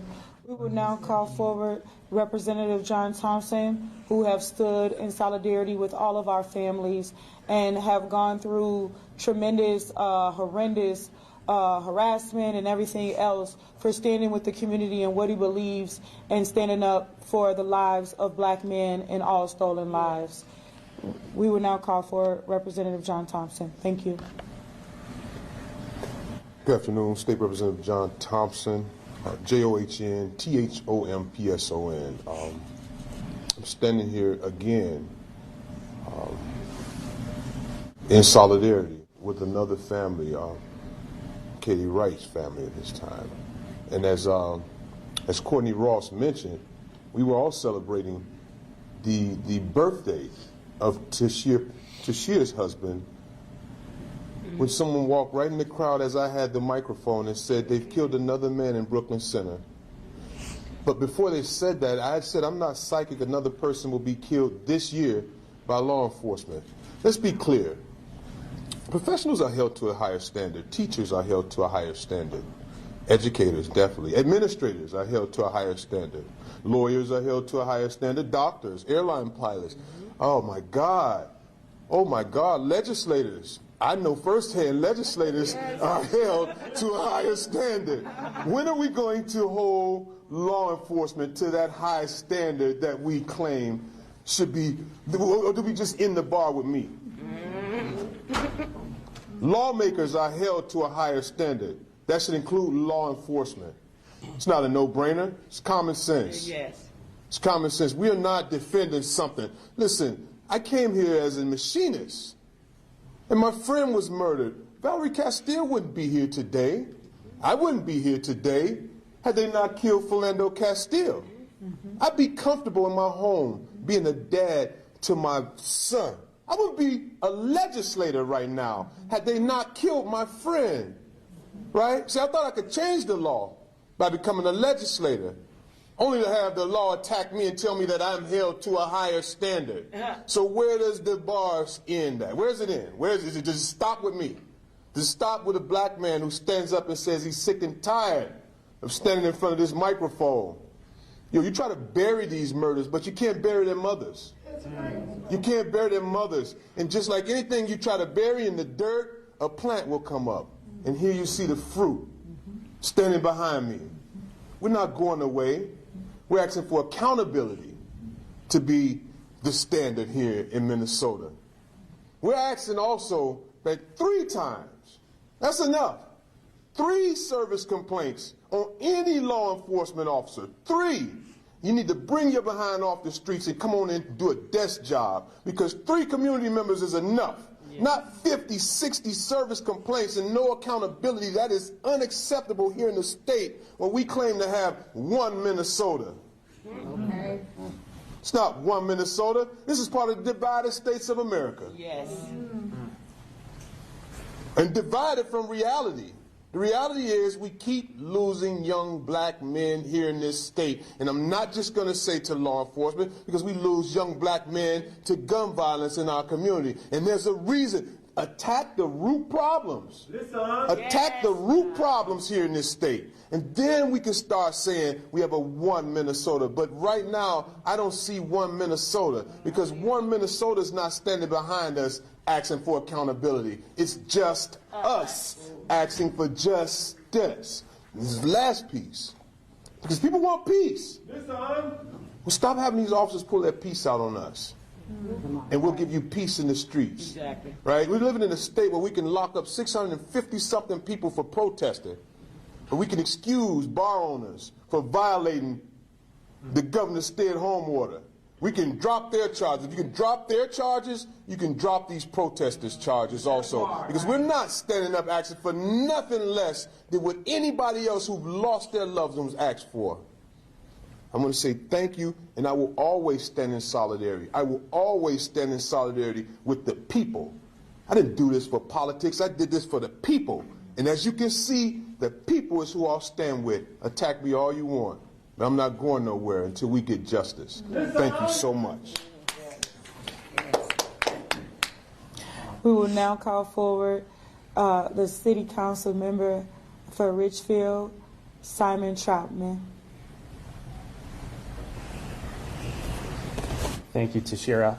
My name's Simon Troutman. I'm a Richfield City Council member and a board member with the Minnesota Justice Coalition. I'm also a candidate for the Hennepin County Attorney. And I'm also here as a father. I'm also here as someone who's on more than one occasion sat with fathers and mothers on the day that they lost their children. And the Bible talks about people hungering and thirsting for justice and that they'll be blessed. And what we see right here is a hunger and a thirst for justice. And what we see in our cities and our communities when people protest and people organize, it's a hunger and it's a thirst for justice. And that's different than justice. And so when we think about what the sound of justice looks like, when we think about what justice feels like, it doesn't feel like a protest. It feels like accountability. And when we think about what it means to be filled when you're hungering and thirsting for justice, it means, I think about what one of the best civil attorneys we have in the state, Jeff Storm, said. He's so effective at advocating for families. And what he said, he used to say, he said, don't hope for an investigation. And that's because that's good legal advocacy, and he would do that investigation on his own without the help of the government.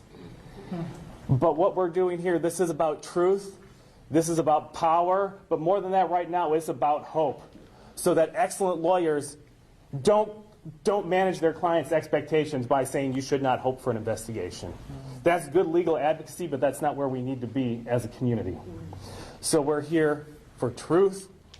We're here to rebalance power, but we're also here to extend hope beyond civil justice. We want criminal justice in our community. Thank you very much. Thank you. Thank you. I would ask that all of the mothers that are here come up closer, come in closer together. It was just something on my spirit. Take a look at all of us, and I'll step back.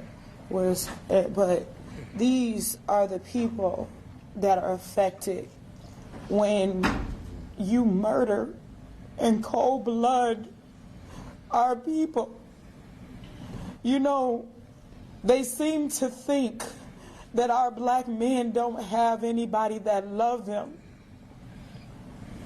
Courtney had a mother that loved him. He didn't get a chance to have children. Fernando had a mother that loved him.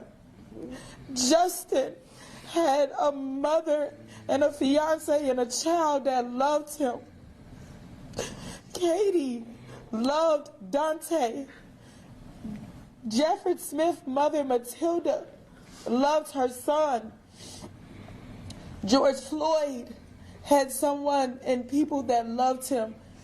Hardell Sherrill and Cordell Handy and Marcus Golden and Kobe Heisler and Travis Jordan and all of these families that you don't hear about because they swept them under the rug.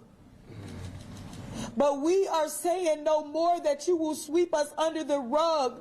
No more that you will claim that it was an accident. We love the people that you stole from us. You stole them. The state of Minnesota stole our loved ones from us. We will not back down. We will not be quiet. We will not shut up. We will not sit here and let you do this and think that you're going to walk free. And to Drew Evans, you are a part of every last one of those murders. Every last one of them that got covered up.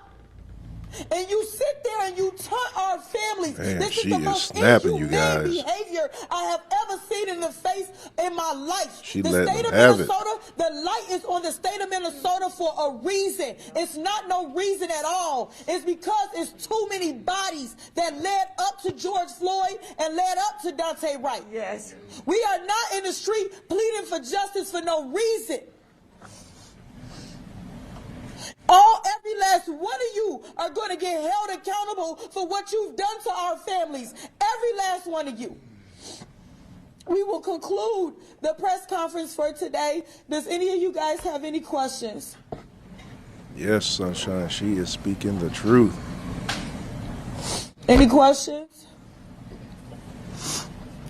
We have a duty to fight for our freedom. We have a duty to fight for our freedom. We have a duty to win. We have a duty to win. We must love and support one another. We must love and support one another. We have nothing to lose but our chains. We have nothing to lose but our chains. We have a duty to fight for our freedom. We have a duty to fight for our freedom. We have a duty to win. We have a duty to win. We must love and support one another. We must love and support one another. We have nothing to lose but our chains. We have nothing to lose but our chains. We have nothing to lose but our chains. We have nothing to lose but our chains. We have nothing to lose but our chains. We have nothing to lose but our chains. All power to the people. All power to the people. Thank you, everybody. Thank you. Thank you for coming out. Thank you. Good one. Good one. Thank Good you. one. Hey, sis. Thank Hey, you. Mama. I got it.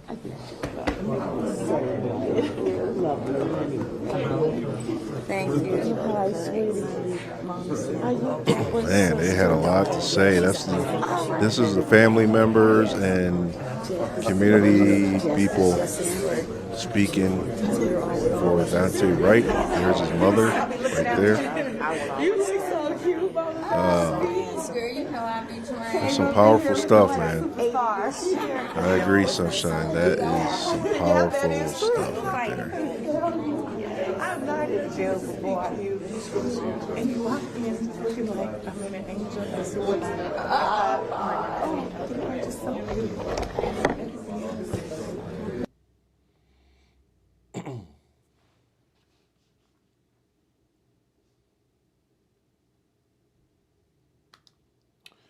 Okay, let's look at some footage from a little bit earlier regarding to the Dante Wright case. Let's see if I can pull this up.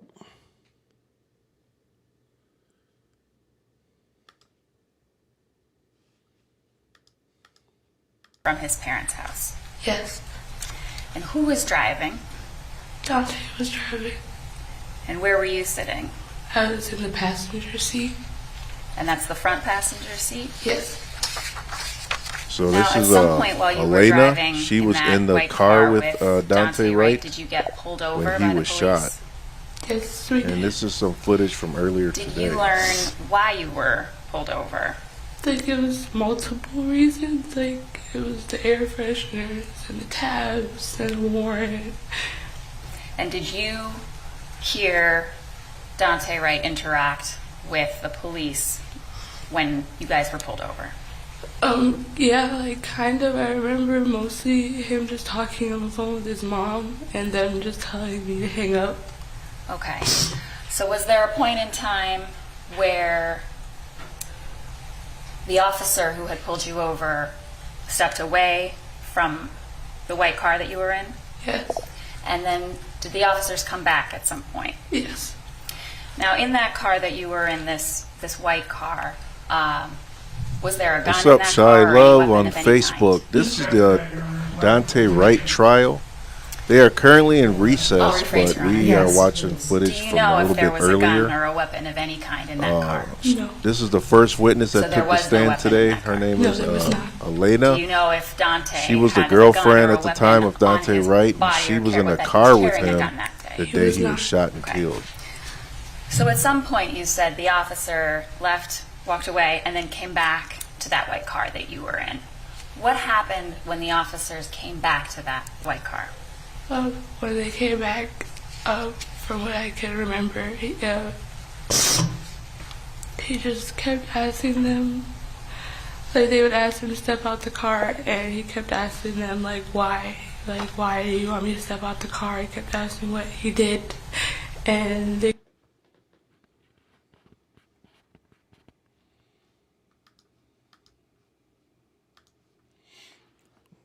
For some reason, they muted the car. Okay, here we go. And how were you feeling while this was going on? I'm really nervous and scared. I don't really have a good past with police, so every time I encounter, I just get nervous. So you were nervous and scared. How was Dante behaving? How did he appear to be feeling during that interaction? He was really scared. Like, I've never seen him like that before. Because if you know Dante like this, it's just really happy, he's positive, and you can't really be like sad or depressed or angry or mad around him. And like he was just like so nervous and flustered, and I could tell he was just scared, and he just Okay. I don't know. I'm going to stop you right there for just one sec. Take your time. If you need a tissue, go ahead. So it sounds like you're describing Dante as being nervous and scared. And take a deep breath. We'll take it slow. But I'm going to ask you this must be real hard for her describe because for she the was jury in the car that day. He said was that shot and killed. the And police asked Dante so to this step out must of the really car. be bringing her back What to happened that next? day. When he stepped out of the car, I don't remember too much of the scuffling. I mean, I've seen the video footage, when it first came out, like months ago, but like memory-wise, I don't remember the scuffling.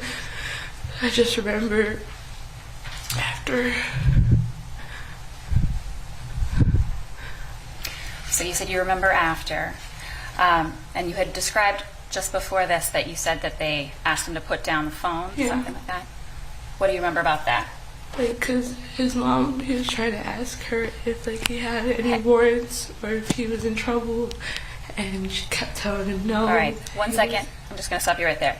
When he was stepping out of the car, what do you remember happening with that phone? Did he have a phone in his hand? Oh no, they kept telling him to put it down, and he dropped it. So okay, he can get out. And so he put down the phone to get out of the car. Yeah. Did he then get out of the car? Yes.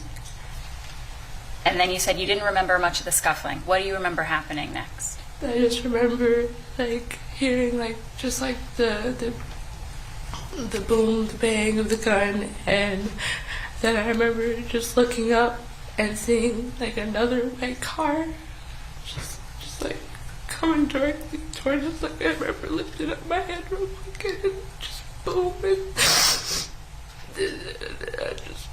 I can't tell if it was before or after, but I just remember like trying to just get him up. Like I was the only one who out of everybody there, I was trying to help him. And I was trying to push on his chest and call his name. And he wasn't answering me. He was just gasping. Like just take breaths of air. So and then I just remember being walked out of like a car and being escorted. Hang on 1 second. I'm going to stop you right there. Sorry. I know it's tough, so just take a minute, and we'll just take it piece by piece, okay? Okay. So it sounds like you said You remember seeing a car, another car. Is that what you were describing? That you saw another car? And then you said you were pressing on his chest. Is that what you said? His stomach area, probably right here. I Okay. didn't know exactly where he got shot, so. Okay, so let's just take that part step by step. Okay. So you said you remember hearing a bang or something like that. And then after that, you saw another car. Is that right? Mm-hmm. Were you looking at Dante at that point? Yeah. And so what did you see when you looked at Dante Wright? It just really happened fast. I remember just looking at, it wasn't really him, but it was kind of like him, but the floor, I could see his hands were on the wheel, and that's why I was confused. And then I looked up at the car. And you looked up and you saw a car. What happened at that point when you saw the car? We hit the car. So the car crashed, is that right? Yes. And then what did you do? You were describing you were putting your hands on Dante, on Mr. Wright. Can you describe that part, please? I took my belt off and I grabbed whatever was in the car. I don't remember if it was a sweater, a towel, or a blanket or something. I just grabbed whatever it was and put it on his chest, you see in movies and TV shows. I didn't know what to do, so I just put my hands over his chest and I just tried to hold it, and I was just trying to scream his name. And I was just trying to have him talk to me, and just kept saying, Dante, Dante, just say something, please, just talk to me. And he just couldn't. I know he tried, I know he wanted to. Because I replay that image in my head daily. Okay, I'm going to stop you right there for just 1 second. Take a breath. If you need a tissue, feel free. And if you need a break, you just let me know. All right? Okay. You said that you were pushing on his chest because you had seen something like that on TV. Were you trying to stop the bleeding? Yeah. And you were trying to talk to him at that point. Is that right? What was he doing? Was he? He was just I don't want to demonstrate how he was, but he just had his arms folded, kind of, and he's just just gasping, just he just wasn't saying anything. So I was trying to get him to say a word at least or something, so I knew he had a chance of being okay, but he just wasn't saying anything. So but he was alive, so I didn't think he was alive. Okay, so you're describing that he was gasping. You were trying to get him to respond to you. Yeah. But he couldn't say any words. Is that right? Yeah. And you were trying to put pressure on him. Is that right? Yes. At some point, did that stop? The gasping stop and the moving stop? I don't remember. I think I was pulled out of the car. I don't recall. Okay. But the car that you were in came to a stop at some point. Is that right? Yes. Okay. And how was Dante, Mr. Wright, how was he positioned in the car? Was he leaning back or leaning forward? Do you remember? He was leaning back. It was like this. That's what I remember. Okay. He was leaning back. And at no point, at any point, were you able to get him to respond to you or move or get up? Unfortunately, no, I was not. Okay. Now, while you were in that car with Dante, with Mr. Wright, was there another call? Was there a video call that came through? Yeah. Tell the jury about that. It was his mom.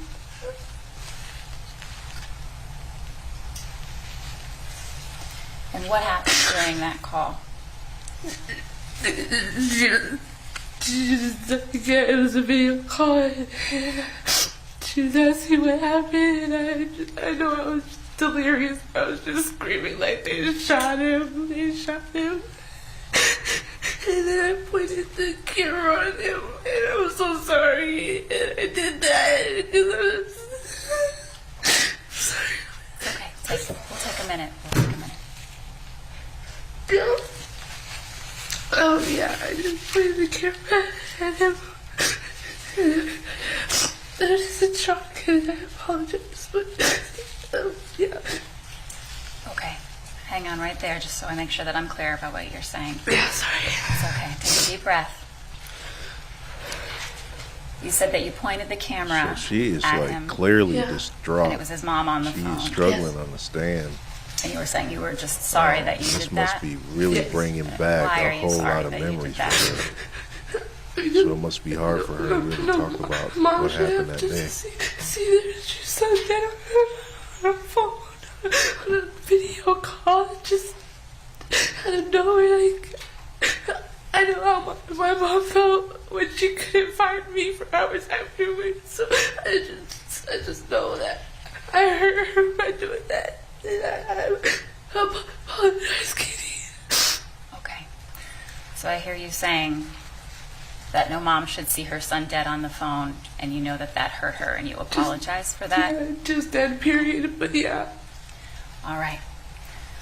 Take a moment. And again, I want to remind you guys, this After is that footage call, from earlier today. This is was not that currently when you got out of going the on car? in court. Right now, the court I is don't in recall. recess. So I this do is remember getting out of the car at some a point. witness that spoke earlier today.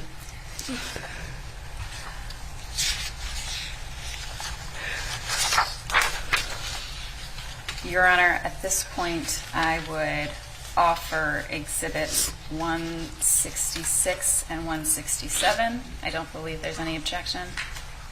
Could you identify the exhibits? Those are please? photographs of the white Buick. Is there any objection to those exhibits?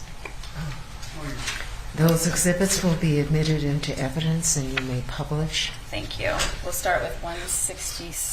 Actually, could we put 166 and 167 next to each other on the screen, please?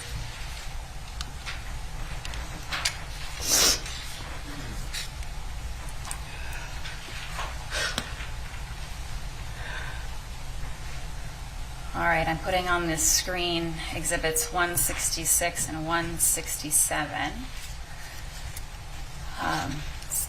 Is that the white car that you were in? Yes.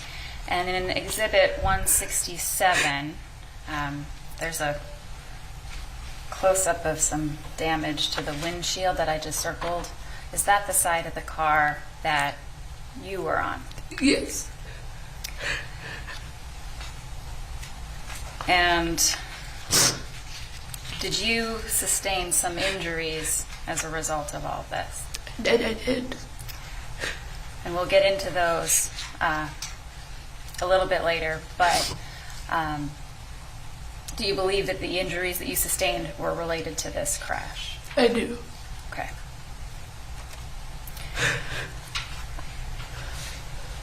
You said that you got out of the car. At this point, Your Honor, I would offer Exhibit 29, which is the video of Ms. Albrecht Payton walking out of the car. Any objection to Exhibit 29? Previous objection is Okay. Exhibit 29 will be admitted over defense objection, which I overruled. All right, and we will publish that now, please.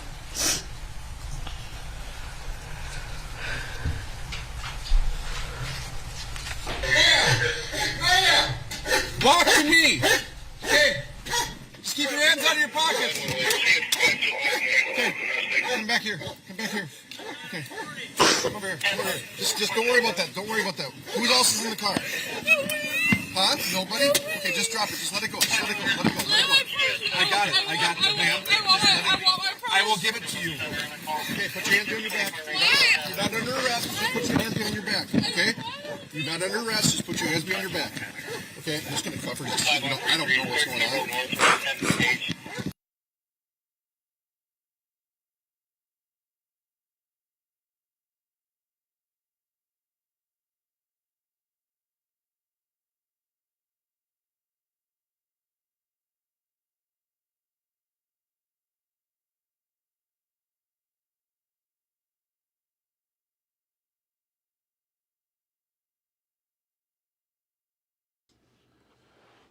I think the video on their end must have froze up or buffering or something.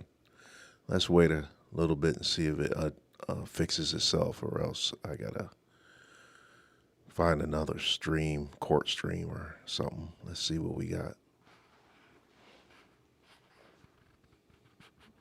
But right now, if you guys are just tuning in, they're showing footage kind of right after the accident, after Dante Wright was shot.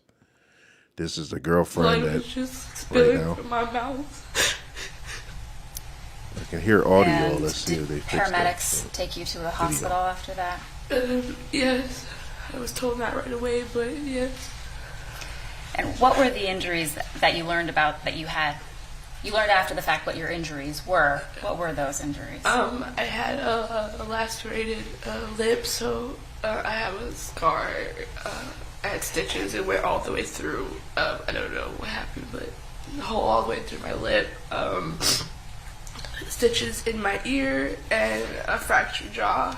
I had wires on my jaw for about 6 weeks, maybe a little more. And I sustained like a concussion, and yeah. So you said you had a laceration, a concussion, a broken jaw, and that your broken jaw was wired shut for some period of time. Is that right? Yeah. Did you have to have surgery as well? I did. At this point, Your Honor, I would offer Exhibits 30 and 31.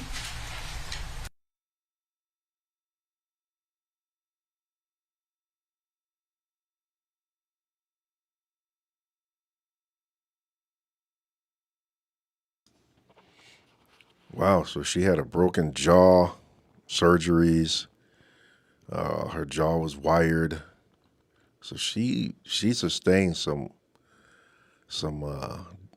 injuries in that accident. Looks like the court feed has paused, so let's wait and see if it fixes or what.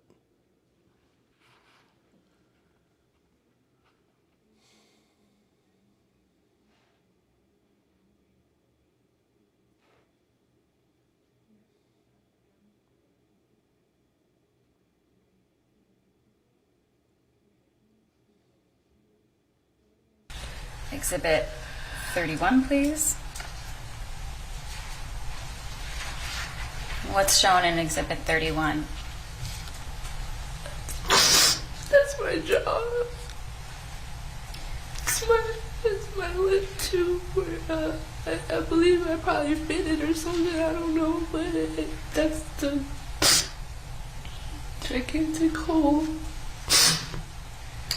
So you said you had a hole in your lip and a broken jaw. Yeah. Is this what you looked like the day of this incident on April 11th? Yes. Have you had long-term impacts from that broken jaw or the injuries that you suffered? Yeah. Can you describe what that has been like to the jury, please? So my jaw, it's weird. It's this way, so I've had to get used to a whole new jaw. As you can see, like when I open my mouth or whatever, it goes to a certain way. And just like when I sleep, just weird, like it's hard to explain it. My teeth will just not be aligned, and it'll feel like I'm biting just hard a lot. So it's different, but. Did you have pain for quite some time? Said what? Sorry. Did you experience pain for a while? Yes. And were you given pain medications both on this day and afterward to treat your pain? No, just once after my surgery. After your surgery? Yes. Okay.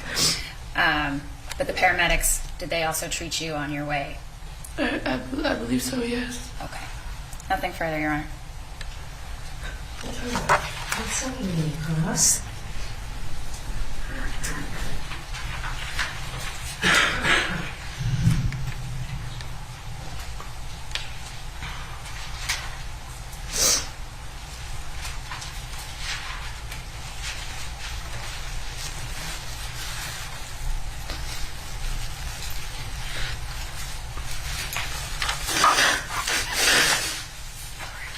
Sorry. Good morning. Good morning. How would you like me to address you? Miss Payton, is that? Yes, whatever is easiest for you to pronounce, yeah. All right. I'm going to ask you just a few questions about this incident. Do you remember when Mr. Wright was getting out of the car that he was hesitant? When he was getting out of the car? No. Yeah. Do you remember saying to him, just do it, just go, when the officers asked him to get out of the car? No, I do not remember. Have you looked at the video of this incident? Not the full one, no. Excuse me? Not the full one, no. Well, did you look at the video of the... The ones that... Sorry. Just let me finish the question. Yeah, sorry. Have you looked at the video of the one where Officer Lucky was telling him to get out of the car, and he was asking why? Did you see that one? No. Okay. What video did you look at? The ones that they published for, like, the world, like on YouTube, the news, just the ones where he was out of the car already, being handcuffed. So you did not see him going back into the car? Well, yes, that's the video. Okay. And let's back up a little. You testified that you had known Mr. Wright for how long? About 2-3 weeks. 2 or 3 weeks. And Yeah. when did you first start dating him? We were never really official because we didn't get the chance to. Well, he stayed at your house the night before? Yeah. How long had he stayed at your house prior to the incident? Just a couple nights, not too many though, but he did stay with me. Okay. And when did you first date him? Like you went out, you met him. Did you meet him on social media? Yes. Okay. When did you first meet him personally? When I first met him personally, I don't remember the exact date, but it was in it's like probably the beginning, like not the beginning, the end of March, like in that area, and then yeah, because if we're talking for 2 to 3 weeks, and then yeah. Do you remember what you did the first time you met him? Yes. What did you do? We hung out. What do you mean by hung out? Objection, Your Honor. Sorry.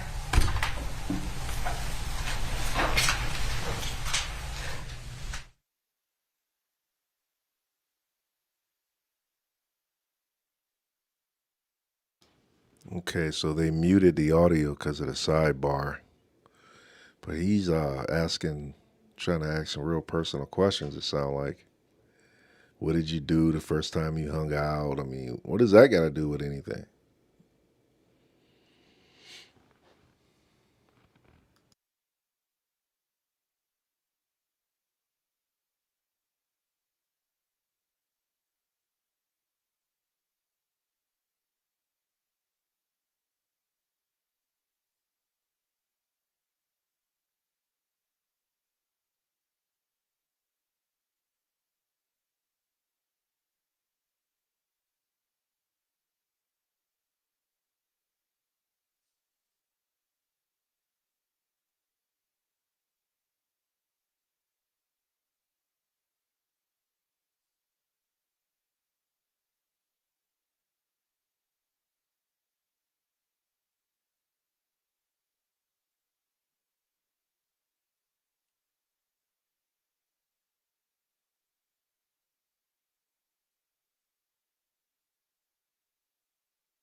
All right, the objection is granted in part and denied in part.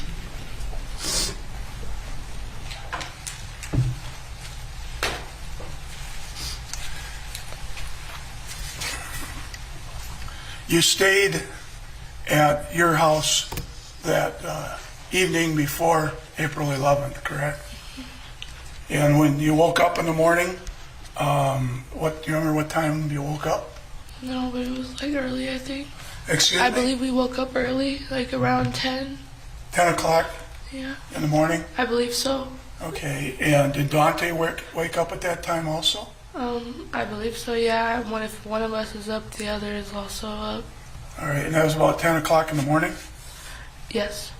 And do you know whether or not Dante Wright had smoked marijuana that morning?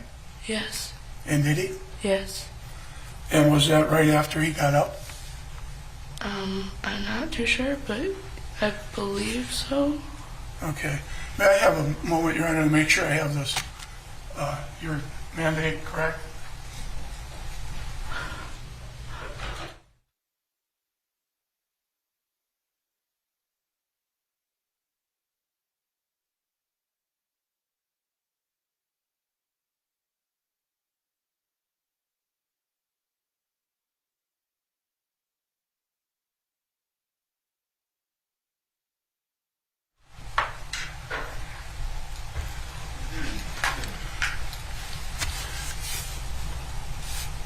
When Dante Wright was smoking the marijuana, was that in your home? Yes. And were you smoking marijuana too? Yes. And I believe the evidence previously was that he, and I might be incorrect on this, that he arrived at his mother's house at about 11. Yeah. So, and if you got up at approximately 10 o'clock in the morning, you and him smoked some marijuana before he went out to his mother's, correct? So, I wasn't sure about the 10, but it was just an estimate, but yes. Okay. And on the way out there, did you smoke any marijuana in his automobile? No. It was just in your house? Yeah. Well, on the way to his mother's house, yes. Okay. No, we didn't smoke in, like it was in my house, but on the way to his mother's house, no, not in the car. Okay, but you smoked it at your mother's house? Sorry, yes. And was it one joint, or did you smoke 2 joints, or did you? One. One? Yeah. Did you split it? We had together. We smoked it together, yes. And who supplied it, you or him? Objection, Your Honor. Irrelevant. The objection is sustained. Okay. And did you, after smoking this marijuana, feel that it had affected you at all? No, Your Honor. Well, I'm so sorry. I didn't mean to say that. But thank you. No, not any disabling effects, no. You had observed Mr. Wright prior to this for at least a week or two.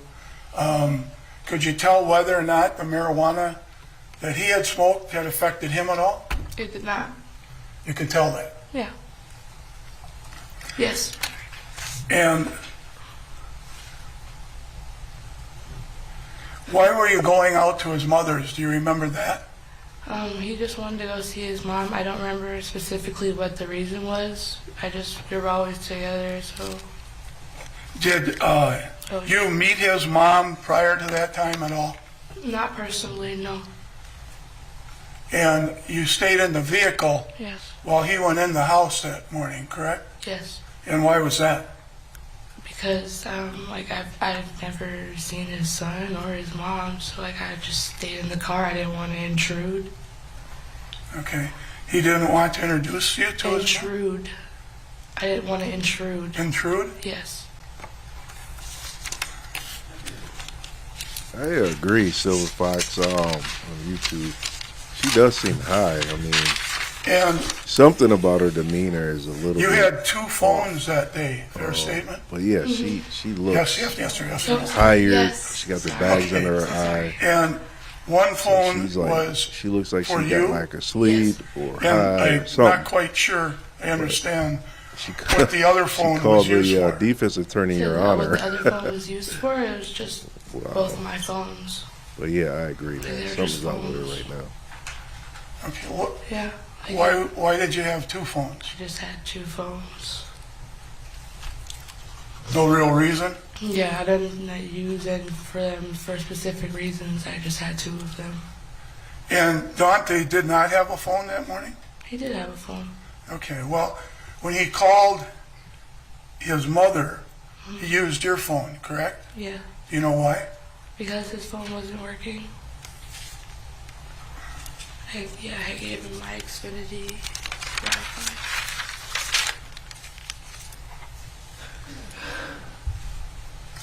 Now, after, we'll withdraw that question. I believe he testified, and I apologize if I didn't quite catch it right, because it was, besides being old and hard of hearing a little bit, Yeah. I couldn't understand what you're saying because you're crying. Yeah. But I believe you said that Dante drove down the road after he was shot. Is that right? He did not drive down the road. His hands were not on the wheel. His foot was on the gas. Well, was his hands on the wheel in the beginning? His hands were never on the wheel. And how do you remember that specifically? I remember that specifically. Okay, and did he turn on the vehicle? The vehicle was never off. Are you sure of that? I don't think it was, because how would it have just started if it was never... You may continue.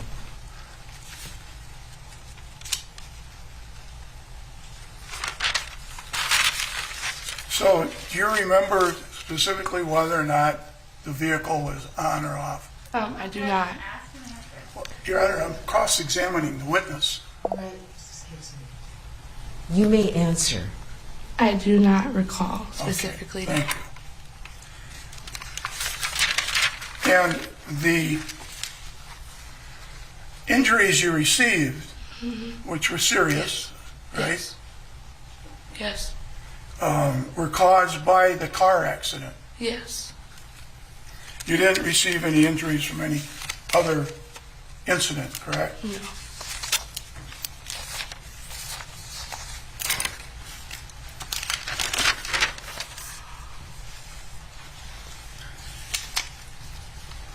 And you mentioned on direct examination, I believe you said that you did not have a good past with police. Yes. Sorry, I'm so sorry. I keep doing that. I'm sorry. Yeah. Yes. What did you mean by that? Objection, Your Honor, irrelevant. I'm going to let you answer. I mean, I think she testified to that. Okay. Go ahead. Okay. My father was, he is, well, an ex-criminal. I don't know what you would call that, but we've had encounters with the law enforcement before, and most times they were never good whenever it was around my dad. So it was just growing up seeing, just negative encounters with the police. Between your father and the police? Yes. Not between you and the police? No. I was too young. And did you live with your father after you were 12 years old? No. You lived with your godmother? I lived with my mother. And where was that? I lived with my mother at 12 years old. I was on the east side of St. Paul. When this incident happened, your mother was living up north. Is that a fair statement? That is correct. And you're living down here with your godmother? Correct. And that would be in St. Paul? Yes. And how long had you lived with her? I've lived with her since I was about 14. Okay.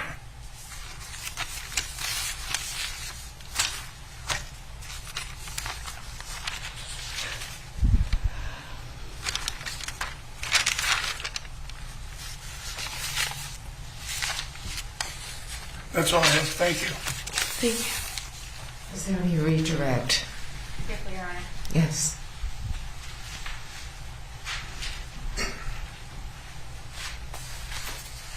Just a couple more questions.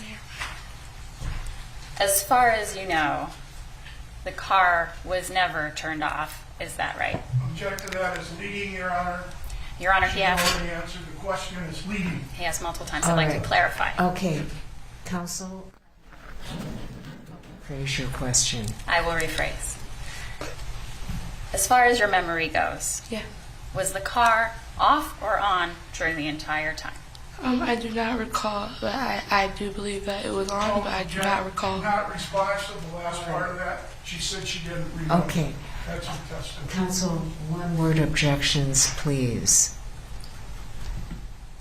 Thank you, Your Honor. Well, welcome back, everyone. Tim Blotz in the Fox 9 newsroom, where we are just wrapping up the lunch break. You've been listening to the testimony so far this morning of Daunte Wright's girlfriend took the stand in a very emotional stand there, recalling everything that happened from the best of her recollection that morning. Judge Regina Chu is now back in the courtroom and on the bench, so let's rejoin the proceedings on the 18th floor of the Hennepin County courtroom. All right. Thank you, Deputy.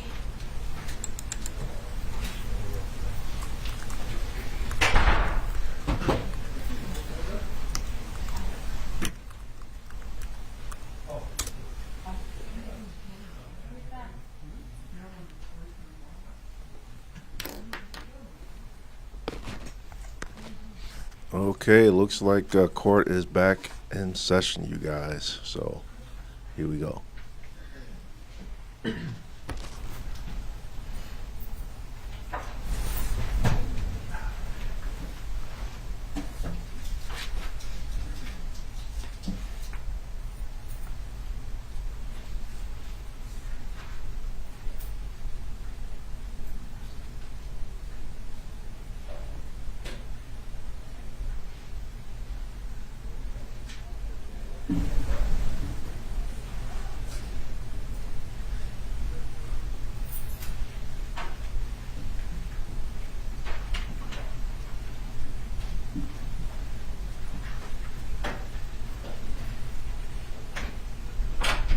Okay, please be seated. All right, the state may call its next witness. This time the state called Officer Dan Irish.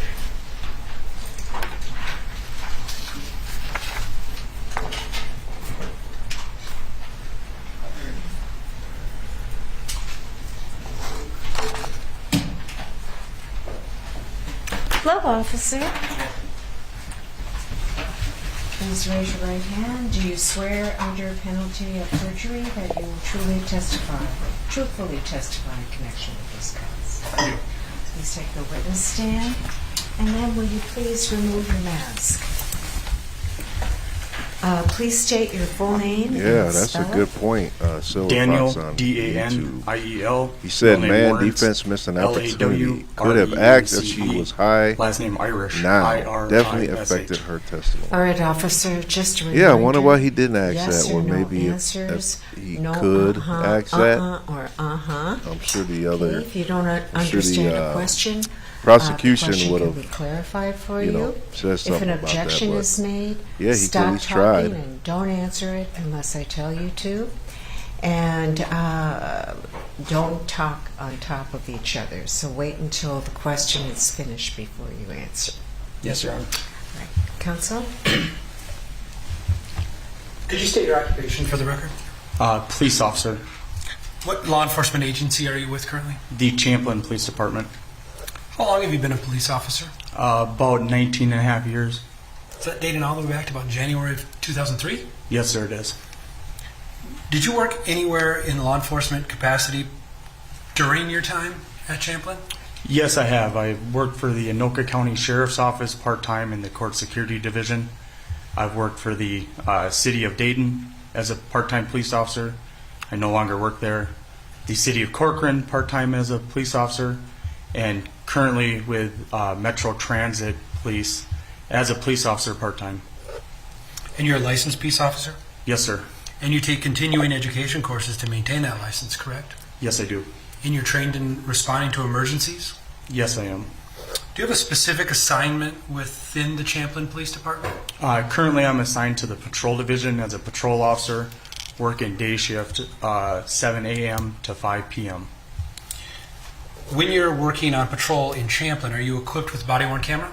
Yes, I am. Okay. Have you held any special assignments or duties during your career with Champlin? Yes, I'm currently a drug recognition expert a drug recognition expert instructor, as well as a standardized field sobriety instructor. I'm on the West Metro Mobile Command Field Force. I was on the Anoka Hennepin Drug Task Force. I've been a use of force instructor, and that's about it. In your work with the West Command Mobile Field Force, have you encountered officers from other departments? Yes, I have. And have you encountered officers from the Brooklyn Center and Brooklyn Park Police Departments? Yes, I have. They're assigned to our platoon. It's Champlin, Brooklyn Park, Brooklyn Center, and Osseo. As a patrol officer, could you explain your duties? To patrol the city of Champlin, respond to 911 calls, be proactive with traffic stops and other responsibilities, assist with emergency calls as needed within neighboring jurisdictions. And do you travel in a marked squad? Yes, I do. And how many officers are typically in a squad car in Champlin? Just one.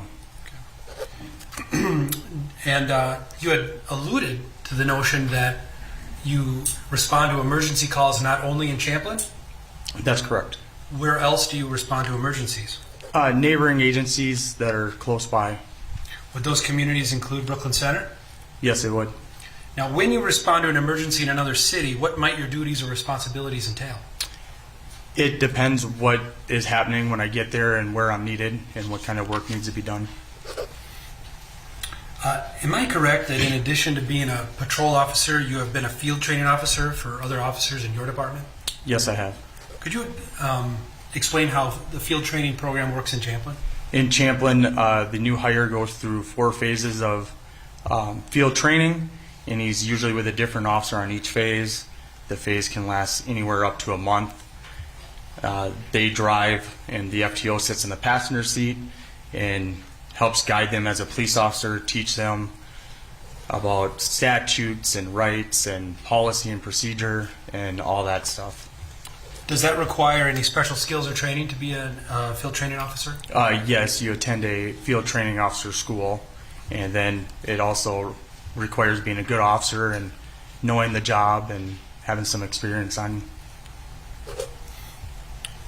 Describe how in a given day, how that given day may be different if you're functioning as a field training officer versus merely just being an officer. You're alone in the squad car. Being alone in the squad car, I'm responsible for myself. When I'm field training, I'm now responsible for that individual, making sure that proper policies and procedures are followed. When I'm alone, I make the decisions on where I'm going, where I'm going to turn, who I'm initially going to stop. When I have a field training officer or trainee, depending on the phase, kind of later phases, they have more latitude on what choices they get to make. In the earlier phases, they don't. How long have you been a field training officer? I believe since 2007. Now, when responding to emergency calls, have you ever needed to provide emergency medical aid? Yes, I have. I want to talk about your training and experience in that. As a 19-year police officer, could you describe your medical training for the jury? Yes, I am currently certified as a first responder in the state of Minnesota. And you've been certified as a first responder all the way back to 1999, haven't you? Yes, I have. And have you received special instruction from the U.S. Marshals on medical training? Yes, we had the U.S. Marshals come into the Champlin Police Department for our annual refresher, providing like a tactical medical training, medical response, and kind of a tactical situation. Now, in terms of the medical interventions you're trained on, am I correct? You're obviously trained on how to check a pulse. That's correct. How to conduct CPR. Yes, sir. How to place a chest seal on a wound such as a gunshot wound. Yes, sir. How an AED or a defibrillator functions. Correct. How to apply and to administer a breathing device known as an ambu bag. Yes, sir. How to put on and how a Lucas device functions. Yes. Okay, we'll talk about some of those later. But how often have you had to utilize this degree of medical training as a police officer? I couldn't even count the number. At the Champlin Police Department, we respond to all medical calls that are dispatched to us. I don't know, How about this? Would you agree that you have to utilize this degree of medical training multiple times per year? Yes, I'd agree with that. And am I correct that you've actually received 7 commendations or recognition for life-saving work in the field? Yes, that is correct. And could you describe what one of those awards means? It means that I saved somebody's life by providing some sort of act, whether it was CPR or whether it was dragging somebody from a house for carbon monoxide poisoning. But most of them, I believe, are CPR saves. Today I want to just discuss the events of April 11th, 2021. Do you recall that day? Yes, sir. Were you on duty? Yes, I was. And did you work your regular 7 a.m. to 5 p.m. shift that day? Yes, I did. At approximately 2 p.m., do you recall what you were doing? Coming back from the Hennepin County Jail. Were you traveling in your squad car? Yes, sir, I was. If I interrupted, I apologize. Could you describe where you were driving about that time? Roughly 694 interchange. Okay. Did something occur at that time that attracted your attention? Yes. And what was that? It was on the Hennepin County East Main, or I think they call it Law 1 now. I heard 3200, which is the city of Brooklyn Center, call out shots fired. Shots fired. Better just back up to help everybody understand what are you listening to, what's the 32 Main, help us understand what you're doing as you're driving back to Champlin at that time. Okay. Champlin Police Department is on what's called Hennepin Law 2, which is where I get dispatched on. But because I border the city of Brooklyn Park, I also listen to the Hennepin County East Main, or Law 1, where they're dispatched from. And Brooklyn Center's call number is 3200, and it could be 3200 all the way down to 3235, 38, whatever the case may be. Okay. So you heard on the Hennepin County East Main channel a call, and that specific information that you heard that occurred in Brooklyn Center was? Shots fired. Shots fired. Okay. When you get a call, when you hear about a shots fired call, what goes in your mind with regard to how you are going to respond? It's obviously an emergency call, and I'm going to respond lights and siren to the area and find out where I'm needed. And is that what you did in this case? That's correct. And did you get information about the specific location of the shots fired call? Yes, I did. Okay. And as you traveled to that area, did you get any other updates about what was going on? Yes, I heard a Brooklyn Center officer, Officer Salvosa, that I learned later, yelling on the radio that he had one at gunpoint. And did you arrive in the area that Officer Salvosa identified? Yes, I did. As I was arriving, I asked where I was needed, and whoever answered me said 63rd and Catherine. Okay. And so you ended up at 63rd and Catherine? That's correct. And what did you do when you arrived at that location? I got out of my squad car and I walked up to where all the other officers had already kind of mustered and were trying to devise a plan. Okay. And you basically went there just as you previously said. There was an emergency in another city. How many? Is that about right? That's correct, sir. So as you arrived, you said that there were some other officers devising a plan. Perhaps at this point, could you describe what you see at the scene at that time at 63rd and Catherine?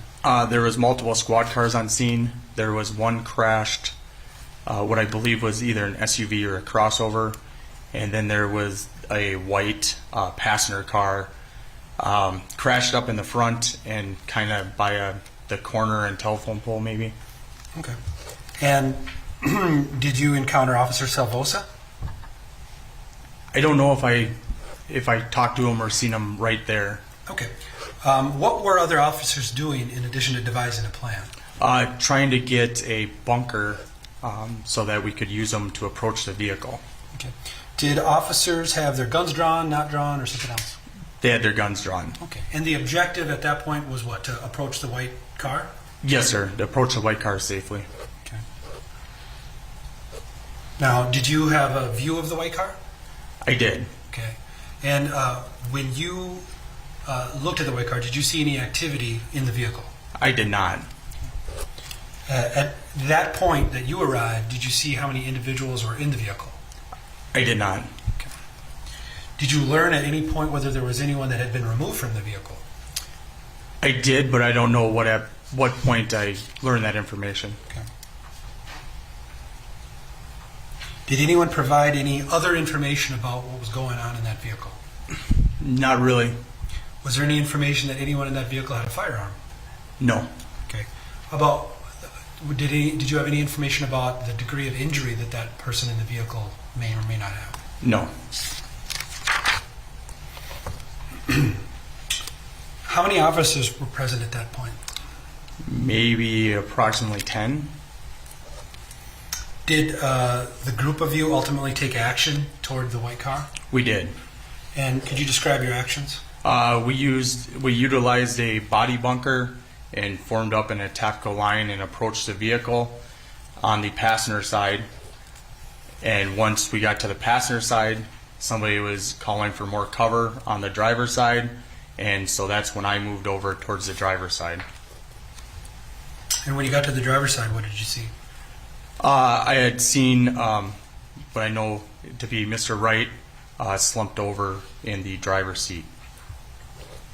What was his condition at that time, based on just your observation? He was slumped over. Okay. Would you characterize that as non-responsive? Yeah, non-responsive. Head kind of, I believe, to the right. Okay. What did you do at that point? At that point, I moved over to the driver's side door and passenger door, and had my gun out as I was trying to look in the back seats. And then another officer finally got the driver's side door open. Okay. And after the driver's side door opened, what did you do? Officer Lazenberry from Brooklyn Park Police Department grabbed a hold of Mr. Wright's hands and began to remove him from the vehicle, and I assisted by grabbing a hold of Mr. Wright's shirt and jacket area. And after you grabbed him, where did you take Mr. Wright? Right out of the driver's seat and approximately 15 to 25 yards away from the vehicle on the what I'd consider the grass boulevard. As you laid him on the grass, what did you do at that point? I started assessing him for injuries. Did you locate any injuries on Mr. Wright's body? Yes, we did. Could you describe the injury that you observed? A single gunshot wound that appeared to have entered from the left side and exited on the right side. Did you check his entire body for other injuries? Yes, we did. And did you find any? No, we did not. So the primary injury that you observed was the gunshot wound to the chest? That's correct. You call that a side-to-side from the left to the right? Yes, sir. Did you participate in any actions at that point of the life-saving nature? Yes, I did. Started to remove his clothing. I checked for a pulse on his wrist and also his carotid artery, which is on the neck. And as we were checking him, someone behind me handed me a chest seal. So I put the chest seal onto the exit wound. Can I pause just a second? Could you just describe what a chest seal is? A chest seal is you put on and it helps keep like your lung capacity and keep everything in there, and it kind of burps it out so you don't get collapsed lungs. Did you feel a pulse when you checked his pulse? I did not. Okay. After realizing that Mr. Wright did not have a pulse, did you take any other actions? Yes, we were calling for someone to give us a defibrillator, and at some point someone handed me their AED that they're commonly referred to. Okay, could you describe what an AED is? It's for cardiac patients typically. You open it up, it has a couple of electro pads. You put one on the chest and one on the side, and you plug it in and turn it on, and it analyzes for heart rhythms and tells you if a shock is advised or to continue with CPR. And what happened when you hooked up the pads to Mr. Wright? It told us to continue with CPR or start CPR. And is that typical readout that AED gives you in a situation like this? Yes, depending on what the heart rhythm that it's detecting. If it detects a non-shockable rhythm, and then it advises you to start CPR. If it did register a shockable rhythm, what would you use the defibrillator for? To provide a shock. So because the AED or defibrillator informed you, just recommended to continue CPR, is that what occurred at the scene? That is correct. Did you perform that CPR? I assisted with it. I did not perform the chest compressions. That was done by other officers? Yes, sir. Okay. Were there any other life-saving measures attempted by you? Yes, I assisted with helping out with the oral airway. The oral airway is a plastic airway that's kind of at an angle, kind of like this, that you put in and you turn it around. It helps keep the tongue out of the back of the throat so that you can provide sufficient ventilation. And I assisted with keeping the head, neck, chin tilt, so it opens up the airway more, and I held on to the ambu bag to form a seal around Mr. Wright's mouth and chin, and so he could get adequate air from the ambu bag. During this time, were any paramedics on the scene? There was a paramedic that arrived. I don't know at what point they walked into the equation. Just in talking about your background, these decisions that had to get made to check pulse, start CPR, get the AED, get the chest seal on, these decisions which were all directed by law enforcement officers based on your training, correct? That's correct. And as to your observations, was everyone able to act in accordance with training? Yes, sir. Okay, but at some point you mentioned the paramedics did arrive? They did. And do you remember how many minutes into your efforts those paramedics arrived? I don't. It wasn't very long. Less than 5, I would say. Okay. What occurred when the paramedics arrived? I believe they initially checked the pulse and advised us to continue with CPR. Another paramedic, I believe, started. They have a much larger machine that checks the rhythm of the heart and does other medical stuff, and they call it a 12 lead. And they started putting on the 12 lead stickers all over the body to check for a rhythm. These are just another whole set of leads that you would put on the body. Is that also basically another version of a defibrillator that if it advised a shock, they could have shocked, but if not, it just tells you to continue CPR? Yes, and it also shows on the display what the heart rhythm is and other things on that display that I don't. Sure, it's a more medical, it's something that the paramedics have, not you as an officer just has in the back trunk, Yes, right? yes, sir. Now, did CPR continue? It did.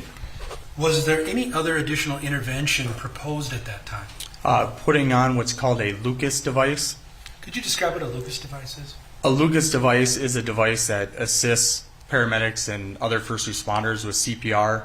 It's you have a plastic backboard piece that you slide underneath somebody, and then the top piece clicks into that, and almost a suction cup type thing comes down onto the chest, and I believe it's fueled by or used by like compressed air, and you push start, and it gives the correct depth and rate for CPR. It's used for that, and also because CPR is very strenuous on people to continue for a long period of time. So it's a very large machine that could sort of replace officers' efforts to conduct CPR on a patient. That's correct. And did you ultimately complete installing the Lucas device on Mr. Wright? No, I believe we only got the backboard piece underneath him. And why was that? Because I believe we were directed to stop by one of the medics on scene. Do you recall why the paramedic directed you to stop? I don't recall the exact what they said. Yep. At the time that they directed you to stop, did you also understand that that was significant of another conclusion made at the scene? Yes. And what was that? That the party was deceased. After the paramedic pronounced Mr. Wright dead, what did you do?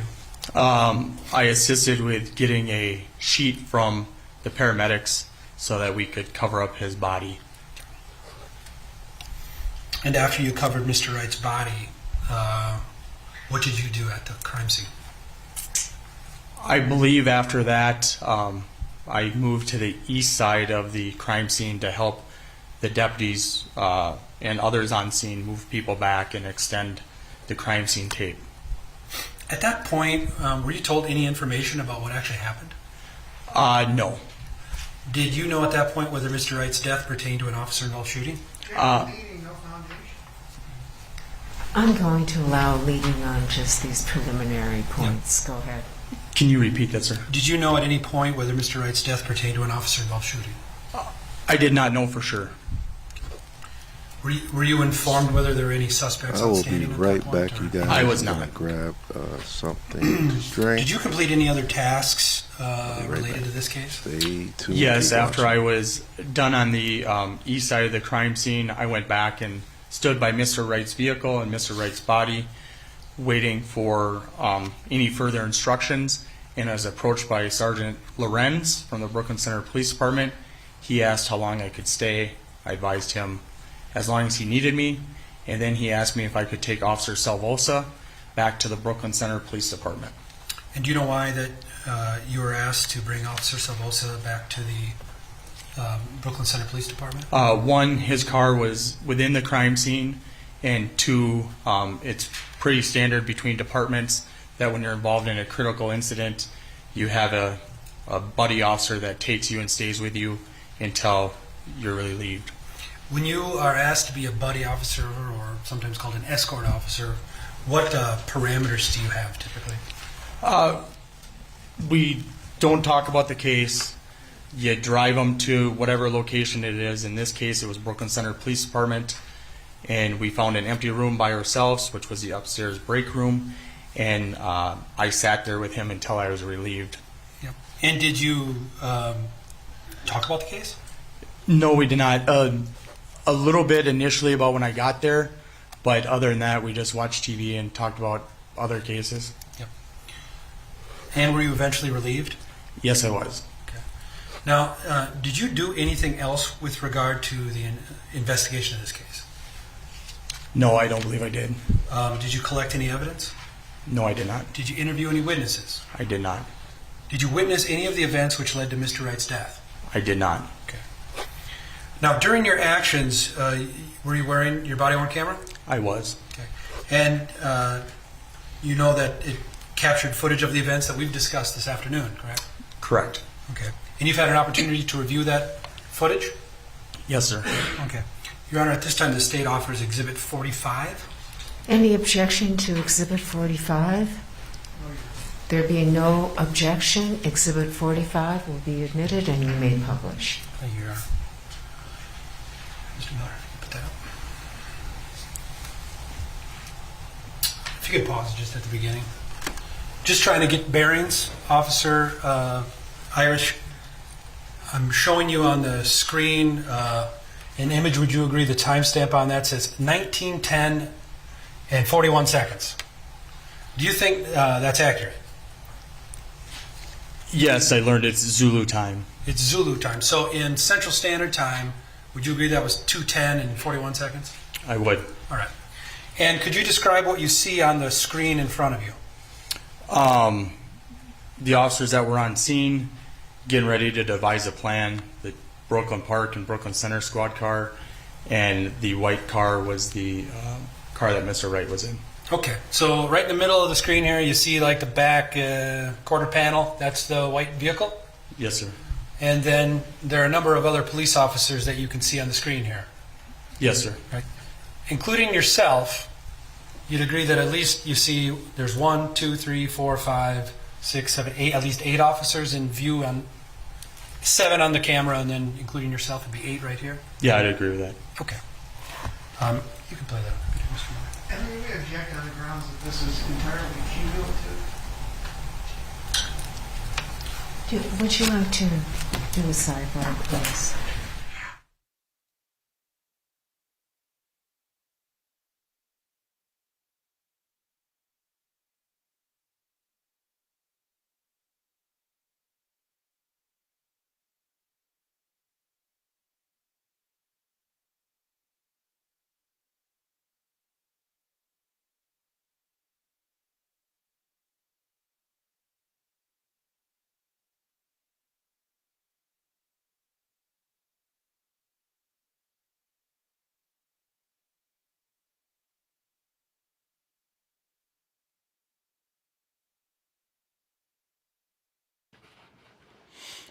Okay, looks like they muted their mic for some kind of sidebar conversation. So the audio will resume shortly, you guys.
Okay, the objection is sustained. Mr. Miller, you can continue. Your Honor, you said sustained. You mean overruled, correct? Yes. Thank you. You can continue, Mr. Miller. We're just going to block that window. We're coming up. We're moving up. Here's another bunker.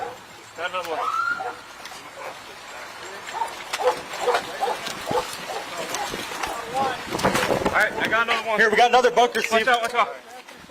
Nobody's in the back. Double check that nobody's in the back. Pull that door. Where do you want? The other side?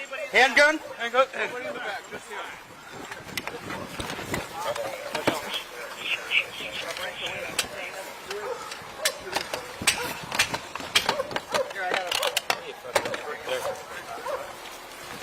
Yeah, let's get up. Med kit. Yeah, grab it bag. Bag, please.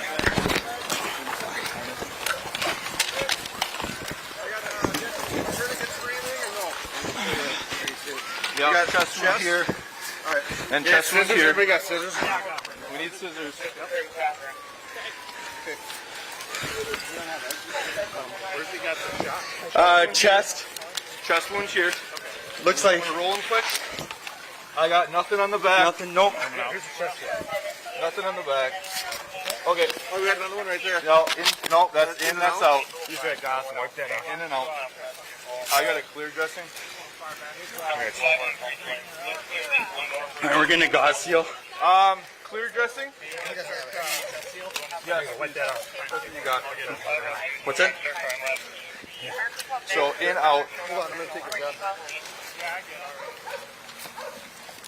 Not really. Do we have tape? Oh, here we go. Oh, sorry. So doing chest compressions here? Yeah. Yep. Let's get an AED. Where's that AED?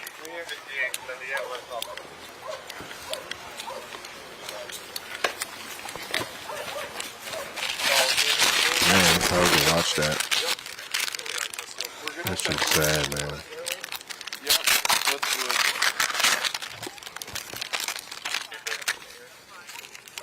I wouldn't do CPR.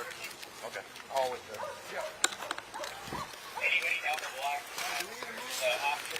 Are we yeah, north, right here. That's perfect. Stand clear. Connect electrodes. Stand clear. Analyzing now. Stand clear. I believe wounds here, wound there. No shock advised. No shock advised. Start CPR.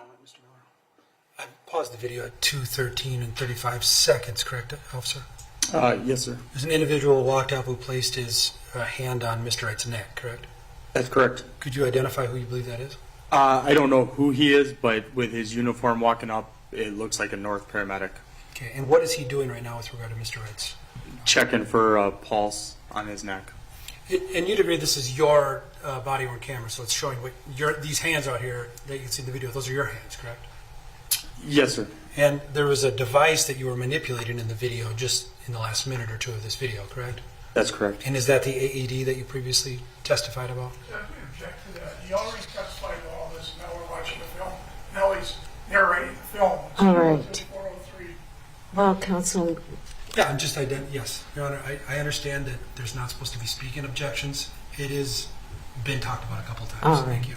And, all right, but you know what my prior ruling was? Yes. All right. You can continue, Mr. Miller. Want to start pumping on him with those?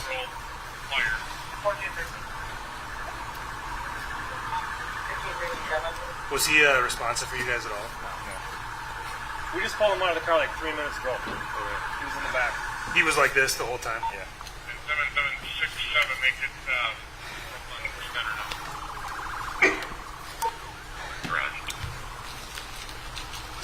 Yeah, I want you to do CPR for a sec. We'll get the monitor on him. I'm thinking we're probably going to call here. Alright. I don't feel anything. Let's try.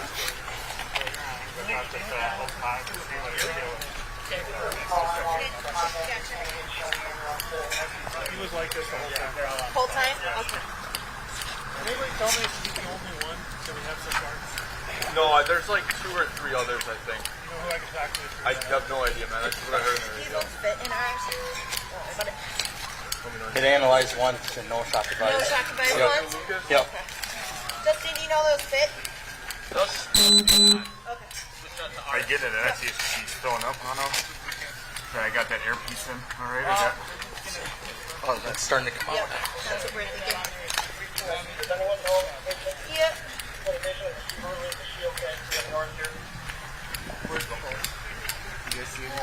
One out here. I don't know if that's In or out, like 2 of them. Yeah, no, in and Where? Yeah. in is on the left side, out's on the right. Got a chest here on the Can we come outside. around you and pull these? Get ours on. Okay, what? Yeah. Okay, I'm gonna have Yep. the other one. Yep, sorry, I'm kind of stuck on it. There we go. Just to double check. And Cosmo, when we get those on. Let me know when you want to switch. Right? Yep. Put these 4 stickers on them as well. All right, we're doing compressions. Connect electrodes. Here, I'll take the lower. Go around. Connect electrodes. You got the top. Yep.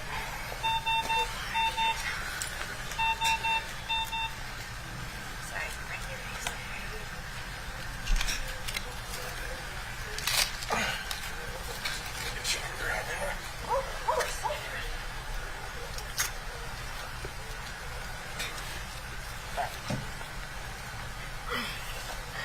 Tell me when you're ready, Chelsea. 1 second. You got the forearm. 4 is on. Yep. Alright, we're gonna stop Stop CPR for a concussion. second. Check pulses, guys. Check pulses. You got nothing here? Got nothing. Nothing. There's some electric. We're gonna get back on compressions. Is that what you're thinking? Yeah, there's some electrical activity. Okay. Okay, let's get the Lucas going then. So, yeah, let's just say, get the Lucas on. Right here. And way back. So he's DEA. Is that where we at? Yep. Yeah. Yep. What's going on, man? Smell surgeon. All right. Listen, We're gonna OIS? get the back plate over here. I think so. Okay. Because my partner, she's down Are we there. going to roll them? Roll your I way don't know first. what- I was at the station. I was just on my way back from jail. Whatever. Yep. All Let's right. just roll them. Roll 'em. There you go. You guys did not find a phone? No pulse. Okay. All right. Yep. Here, grab that sheet. Right there. And pull that. Lucas, back plate. Thanks. There you go. This cover here. Yeah, I felt for like 15 seconds. I didn't feel anything. You guys. We have another ambulance here. You needed one for an officer that was injured. Good. Huh? Good. Yeah.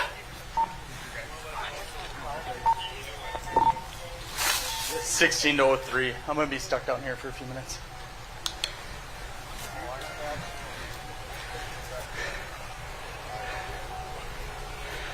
Yep, I did that.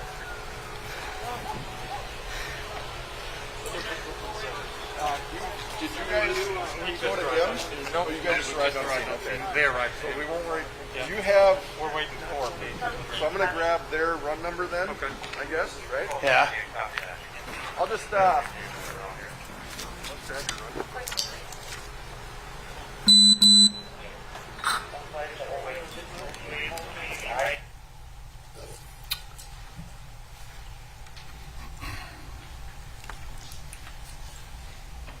And the video concluded. Officer Irish, going back to April 11th, is it true that most officers on the scene were wearing body-worn cameras? Yes. And prior to today, did you have an opportunity to review some still images from other officers' body-worn cameras, which fairly and accurately capture images of your actions that day? Yes. Your Honor, at this time, the state is going to show the jury 7 still images, exhibits 46 through 52. Again, this would be cumulative. 403, Judge. We took clarity. All right, just a moment. Only one word objections. Please sidebar.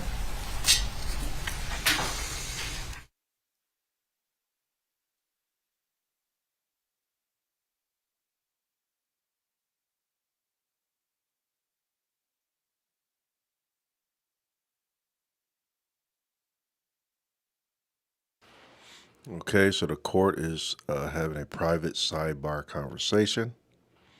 Looks like they muted the mic, so that is on their end, not ours. So let's stay tuned until they unmute the mic here.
Okay, members of the jury, we're going to take our afternoon break a little bit early. So, 20 minutes.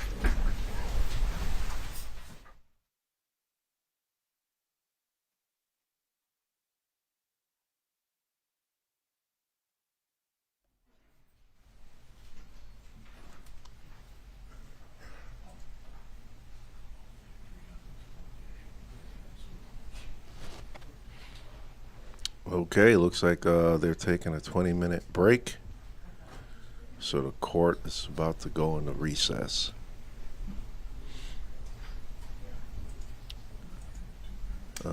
Officer, you may step down. Thank you. Okay, counsel, I think the most efficient way to do this is to go in chamber so you can show me what you're proposing to show, okay?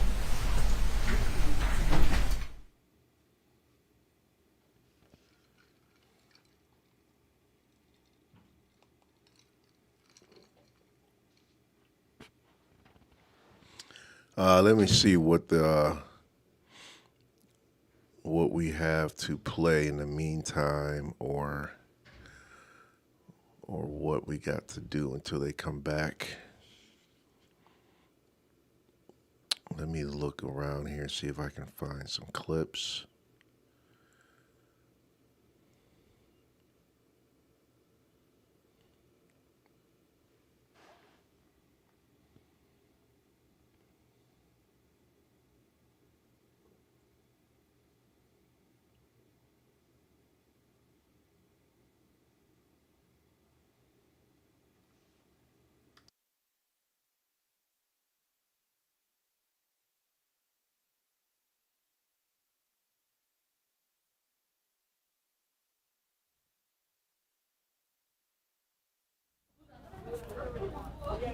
Well, welcome back, everyone. Tim Blotz here at Fox 9 along with Paul Bloom. We've taken an unexpected pause in the afternoon testimony here as the attorneys are clearly trying to argue which portions of this body cam video from Officer Dan Irish that is going to be allowed to be shown in court. But Paul, this clearly what we've seen so far gives us another view of the chaos that was happening on the scene after the crash of Daunte Wright's car into that Subaru this afternoon. And we now get another angle, this time from Officer Dan Irish's body camera, showing how they approached that car, because they did not know if Daunte was armed or what was happening, all because of the circumstances of this unusual traffic stop. Well, the confusion of the entire incident, a block away, the traffic stop, Kim Potter, the crash that happened, it was witnessed by one of the police officers.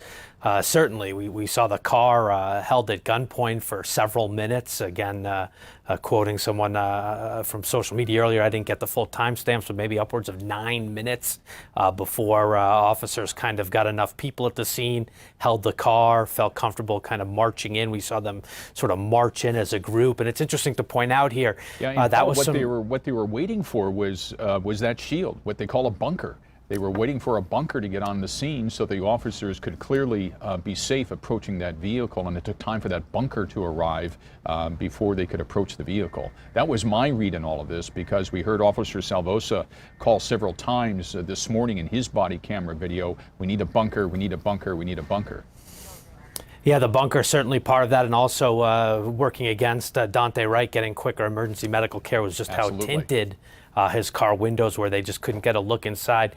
Our legal expert now, Emeritus Professor, Law Professor Joe Daly, is with us now, and he'll tackle the legal questions. And Joe, I just would want to explain to our viewers what we saw there. I believe Earl Gray, Paul Lang, the defense, is arguing that these body camera footage, these clips, are becoming quote-unquote cumulative, that the jury has kind of seen enough and seen it from different angles. Now, how much more needs to be put into evidence? It sounded there that the state wants to now enter in some still images, and with that, now we don't hear the dialogue when they go on their headsets, so it's not entirely clear what arguments are being made. Judge Chu has said it would be easier and more efficient to go back into chambers, so she sent the jury out for their mid-afternoon break, and now they are discussing this matter behind closed doors, and presumably we'll get an answer, and the parties will kind of explain on the record on the back end of this break. But Joe, explain when a defense counsel raises this issue of cumulative and why there are so many objections to body camera footage and now photographs at that scene. There's a rule of evidence called Rule 403, And basically, it says that even if a piece of evidence is relevant, or a whole lot of evidence is relevant, which of course these videos are, the body cameras, the videos of Mr. Wright being pulled out of the car and laid on the grass, being worked on, and so on. All of those are ultimately relevant. But the question becomes, does it have such a prejudicial effect on the jurors, on the decision makers? So rule of evidence 403 basically says that I'll say it in legalese. If the probative value is substantially outweighed by the prejudicial, unfair effect on the jurors, that you should not allow all of that evidence to be introduced, even though it's relevant. And so that's what they're arguing back in chambers. The defense is basically saying, Judge, they've seen enough. Obviously, Mr. Wright's body being taken out of the car, the police officers, the medics working on Mr. Wright's body is so shocking and has such a profound effect on us ordinary people that it may have an overwhelming prejudicial effect, even though it's relevant. And so that's what they're arguing. They're arguing Rule 403 of the Rules of Evidence. So currently, the court that's a judgment call in recess by the judge, and they're just She's going to discussing make that determination if she thinks what the it's just too defense much. is arguing right it now. Potentially will have this, even though it's probative, even though it has some probative value, does the prejudicial effect on the decision makers overwhelm that? So that's what they're deciding. Well, Professor, I got a question, a quick follow-up question here for you, Professor. Tim Blotz here. You know, so much of the evidence comes in the discovery phase of these trials. So the defense would have known that this particular video was going to come up. They would have had a chance to see it. I mean, isn't this what pre-trial motions are all about, to include certain pieces of evidence and exclude others? So why now in the courtroom? Why is this such a surprise to the defense? Yes, that is often what pretrial motions are about, but you never know just how much of the evidence the prosecution intends to put in. And the prosecution doesn't have to tell you. They say this is the evidence that we have, and you can contest that ahead of time. But in terms of precisely how it's being put through, what witnesses, that's a matter of the lawyers putting together their case, and that is not discoverable. And so the defense is probably just now seeing they intend to put all of this in. I once had a case when I worked at the Hennepin County Attorney's Office as a prosecutor, where this young woman was murdered in Minnehaha Park, and we had literally had a couple thousand photos of the deceased at the park. And I was trying to get all of those photos in because I knew it would have a profound effect on the jury. Well, the judge said, no, you have to pick a certain number and that's it. We're not allowing you to put all of them. So that's Rule 403 of the Rules of Evidence.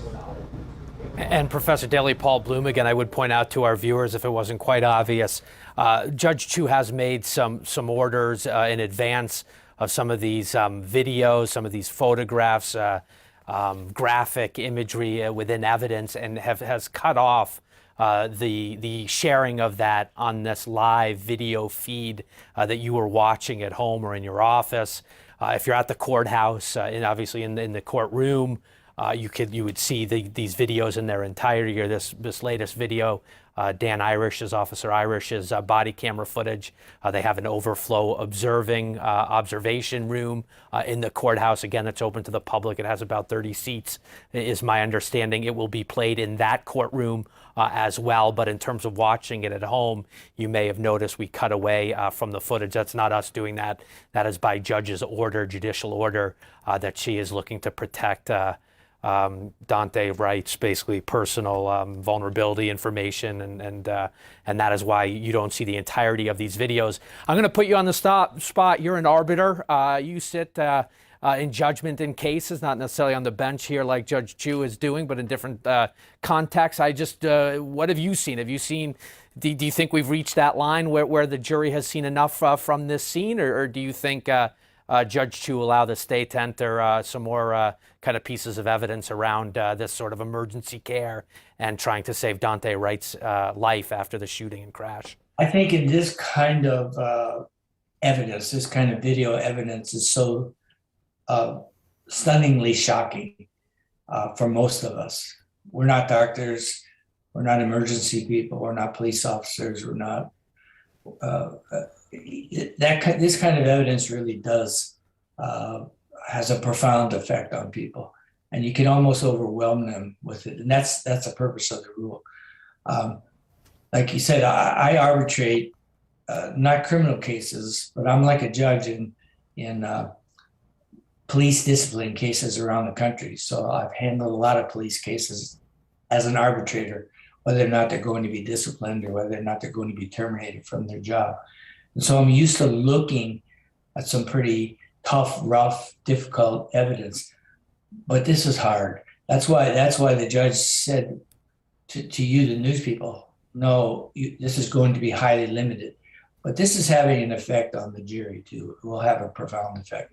So my guess is that she's going to put some pretty strong limitations on this particular video from every perspective. She may allow one or more if it has a different useful perspective and it's relevant, but I think she'll put a strong limitation. So Professor Tim Blotz here again, when they're in the chambers, are they actually reviewing some of the future video clips that the prosecution wants to show? Are they going through it minute by minute here, maybe second by second, kind of looking at this to rule on what will be shown next? And another question, can she, and I don't see how she can do this, but as for a video that's already been shown in court, she can't go back in and basically tell the jurors, that video you saw before, erase that from your memory. I mean, they can't unsee what they've already seen. No, that's permitted. But what the state wants to do is introduce 4 or 5 more views of this from different police officers' video cameras. And have we seen enough to know what happened? Do we need to look at it from every perspective? Mr. Wright's dead body. Does this have to be hammered away? Is this cumulative? Is this so prejudicial, so potentially prejudicial to see it time and time and time again? Mm-hmm. Enough is enough. And that's what, like I said, that's what Rule 403 of the Rules of Evidence says. But again, going back to my original question here, and I had 2 questions there for you, my apologies. Will the judge in your chambers now look at every single clip in its entirety and rule on which one is admissible when they come out of chambers? Because if she's going to do that, we could be here for another 45 minutes or so. No, I don't think so. I think she'll ask the prosecution, is this all looking at it from a different perspective from Mr. Wright's, the deceased? And if they say yes, she's probably going to say, all right, I'll let you show one more. That's it. Mm-hmm. That's my guess. I got it. And hey guys, just Paul Bloom again, kind of monitoring some pool notes, reporter notes. We've talked about this, not necessarily today, but there are 2 reporters in the courtroom observing what the cameras don't. They obviously would have eyes on the jury. And I'm just going to read quickly from their notes that have just come out from this break. So this is the jurors watching the entirety of these graphic videos that, again, the live stream cut away from. but are now up for a debate as to whether the state will be allowed to introduce any more evidence around that. So let me just kind of quickly run down again. This is another reporter, their observations. Juror 1 turns completely around to face the monitor to watch the footage. Jurors 3 and 4 stare at the screen with furrowed brows. Juror 4 at one point looks away and shakes her head. Juror 7 has his hand over his masked mouth as he watches. Juror 13 takes notes here and there with her chin resting on her hand, staring at the monitor. So just a little bit of some of the human observations in the courtroom, because obviously it is up, whatever Judge Chu decides has the biggest impact in that courtroom on those jurors, what that feels like, what they are watching. I would just point out yesterday during some arguments, yesterday, it's the case moving along so quickly, but Paul Lang also so preemptively, Tim, you asked about judges getting on the record early. Mm-hmm. Paul Lang did address the idea of what's to come on autopsy photos. He did kind of want to limit the number of, naked body, Dante Wright, correct. And we bullet knew holes. that going how many? In. Right. Right. And well, there clearly the state had laid out what images they were going to show, and they were saying, images 4, 5, and 6. That's cumulative at that point, and I don't know if Judge Chu ruled on it right in that moment. Perhaps as we get to medical testimony tomorrow. But again, one of those issues where how many times does a juror need to see Dante Wright dying? The crux of the case is the traffic stop, one time through, let's watch what happens, and then move on. Certainly the defense position, but clearly the state has a strategy here. It is building its case, and they certainly feel there is more evidence to show this jury before wrapping up this portion of their case. Professor, another question here for you. I remember talking to a wise old attorney in Wisconsin once upon a time. His name is Jerry Boyle, and very well-known defense attorney there. And he would oftentimes say that you walk this fine line in over-trying a case. At what point does either the prosecution or defense here, both sides, if they bring so much evidence into the case that it just, after a while, it just kind of goes over the heads of the jurors and it just kind of glosses over? It's hard to, when you're prosecuting a case or defending a case, but particularly when you're prosecuting a case, you want to put all the evidence in. You want them to see everything. And sometimes it's really hard to make a judgment. I thought about, when we're talking about this, about 20 years ago, actually Keith Ellison and I defended a murder one case together. This was before he became Congressman and Attorney General. And our client was alleged to have stabbed somebody 69 times. It was a drug deal gone bad. And the prosecution wanted to show every single one of the wounds of the 69 times. And of course, we fought that, saying it's prejudicial. It's so profound to show a photograph of every single wound, a blow-up photograph of every single wound. And the judge said, you're right. It has such a profound prejudicial effect. And so there's a cumulative aspect to it also, that if it's totally cumulative, and how many times you got to get hit, and that goes to you, Tim, can you overtry the case? And the answer is yes, you can. You can overtry a case. Mm-hmm. There's a tendency to want to put everything in, everything. And editing out some of those extraneous facts sometimes can actually benefit you, I think is what I hear you saying. You're exactly right, Tim. And your friend who gave you, who told you that was true. Yeah. We're hearing from our reporters actually in the courtroom right now that the judge had excused the jury for about 20 minutes or so as she makes this ruling. And Potter's relatives apparently had asked if it was okay for them to leave during this break too to get some water. And apparently Miss Potter herself also leaves with her attorneys and walks out of the door behind her family. But we understand from the other court reporter that perhaps she did not go into the chambers with the judge. So Paul, she would not be allowed to go in the chambers with the judge. No. Mm-hmm. The lawyers would. Right. Paul, I want to bring you back into the discussion here because you've been in this courtroom already. You were one of the court court reporters here last week for one of the last days of jury discussion, and you're on deck to go back here in a few more days. And there's a lot of what we do not see in that courtroom through this narrow view of the court feed that's coming into us that we're all streaming here live.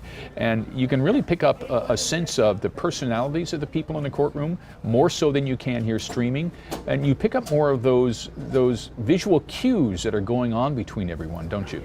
Well, certainly, and then our camera, the one angle you do see of the defense table, we were curious how the defendant is reacting. We think we saw that she was upset even watching that footage from the one angle we had, perhaps wiping away tears at one point. I know we captured that yesterday too while she was watching the footage of herself crumpled on the ground.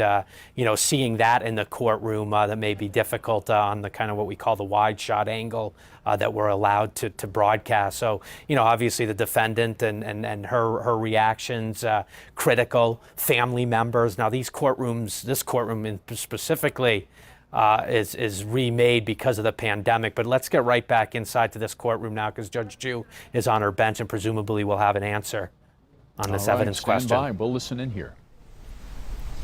Your Honor, did you want to make a record that you're allowing exhibits Okay, 46, you guys, 49, it and looks 50? like the court is back in session. We went back in chambers and I reviewed the photographs. I found that a number of them were cumulative. And so we restricted the number of photographs taken that will be shown to the jury.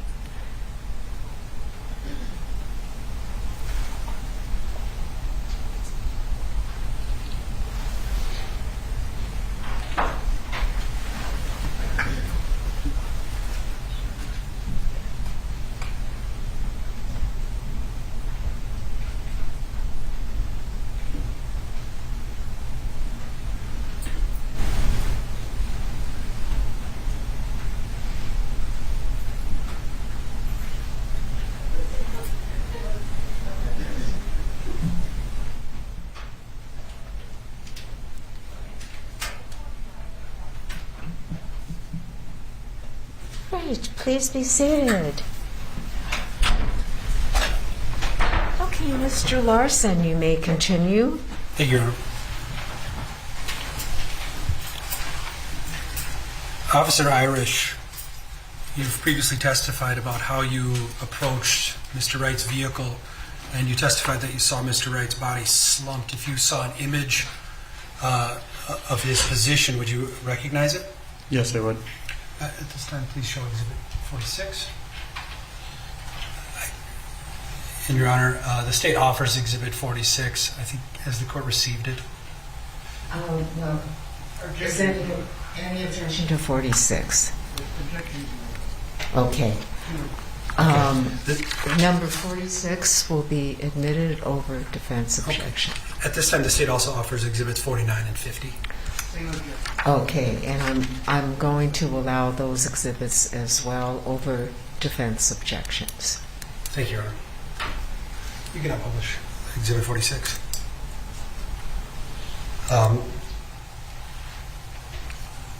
Could you zoom in? Officer Irish, could you describe what you see here on Exhibit 46? Mr. Wright's body slumped over in the driver's seat. And is that the position you recall him being in as you approached? Yes, sir. Okay. Now, as you can put that down, Mr. Miller, you've testified about the medical interventions that you and other officers administered to Mr. Wright. As you began that medical intervention, do you recall the number of officers that were surrounding Mr. Wright? I don't. Okay. Please put up Exhibit 49. I'm showing you Exhibit 49. Would you agree that this is an image of the lot of you who were attempting life-saving measures on Mr. Wright prior to the arrival of the paramedic? Yes, sir. Okay. And in fact, if you look way on the right side of that image, do you see someone? It appears to be the paramedic walking towards us. And then, Mr. Miller, if you could show Exhibit 50. And what do you see in Exhibit 50, sir? The paramedic attempting to locate a pulse. Okay. And are you the individual whose head is immediately seen above the paramedic's head right now? Yes, sir. Okay. And that was the position when you were administering the AED and other handling the breathing bag? Yes, sir. Okay.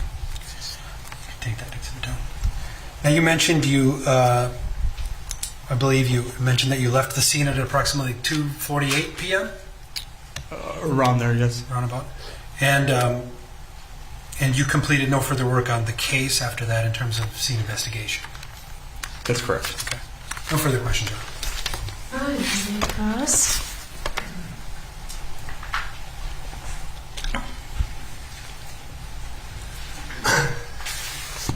Good afternoon. Good afternoon. I'm Pauling on behalf of Kim Potter with Earl Gray and Amanda Montgomery, and as you know, we get to ask you questions too. Yes, sir. You have had a 19-year career with a lot of different assignments, correct? Correct. One of the assignments that you had was to work for the Anoka-Hennepin County Drug Task Force, is that right? That's correct. And in so doing, you met Officer Potter's husband, Jeff, did you not? I have, yes. Okay. In fact, Jeff is right, the fellow in the suit, isn't that right? You know him. Yes, I recognize him. And you have worked with him. Sidebar, please.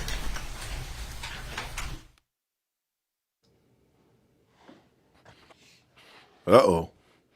So now they call for another sidebar, private conversation. So they will be muting for a minute or so. So we will wait for them to unmute.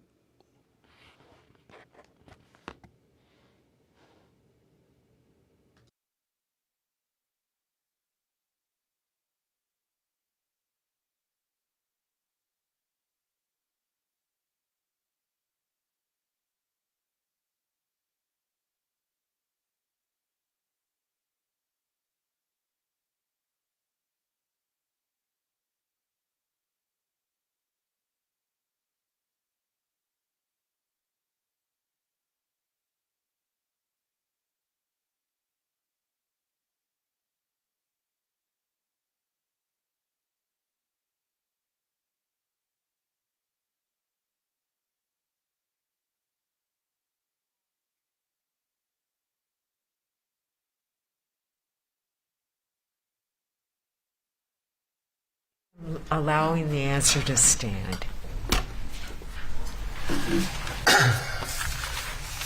But in addition to being a member of the Drug Task Force, you're a patrol officer for various cities in the northern suburbs, correct? For the city of Corcoran, yes. Okay. And Dayton. Yeah, I resigned from there about 5 years ago. Okay.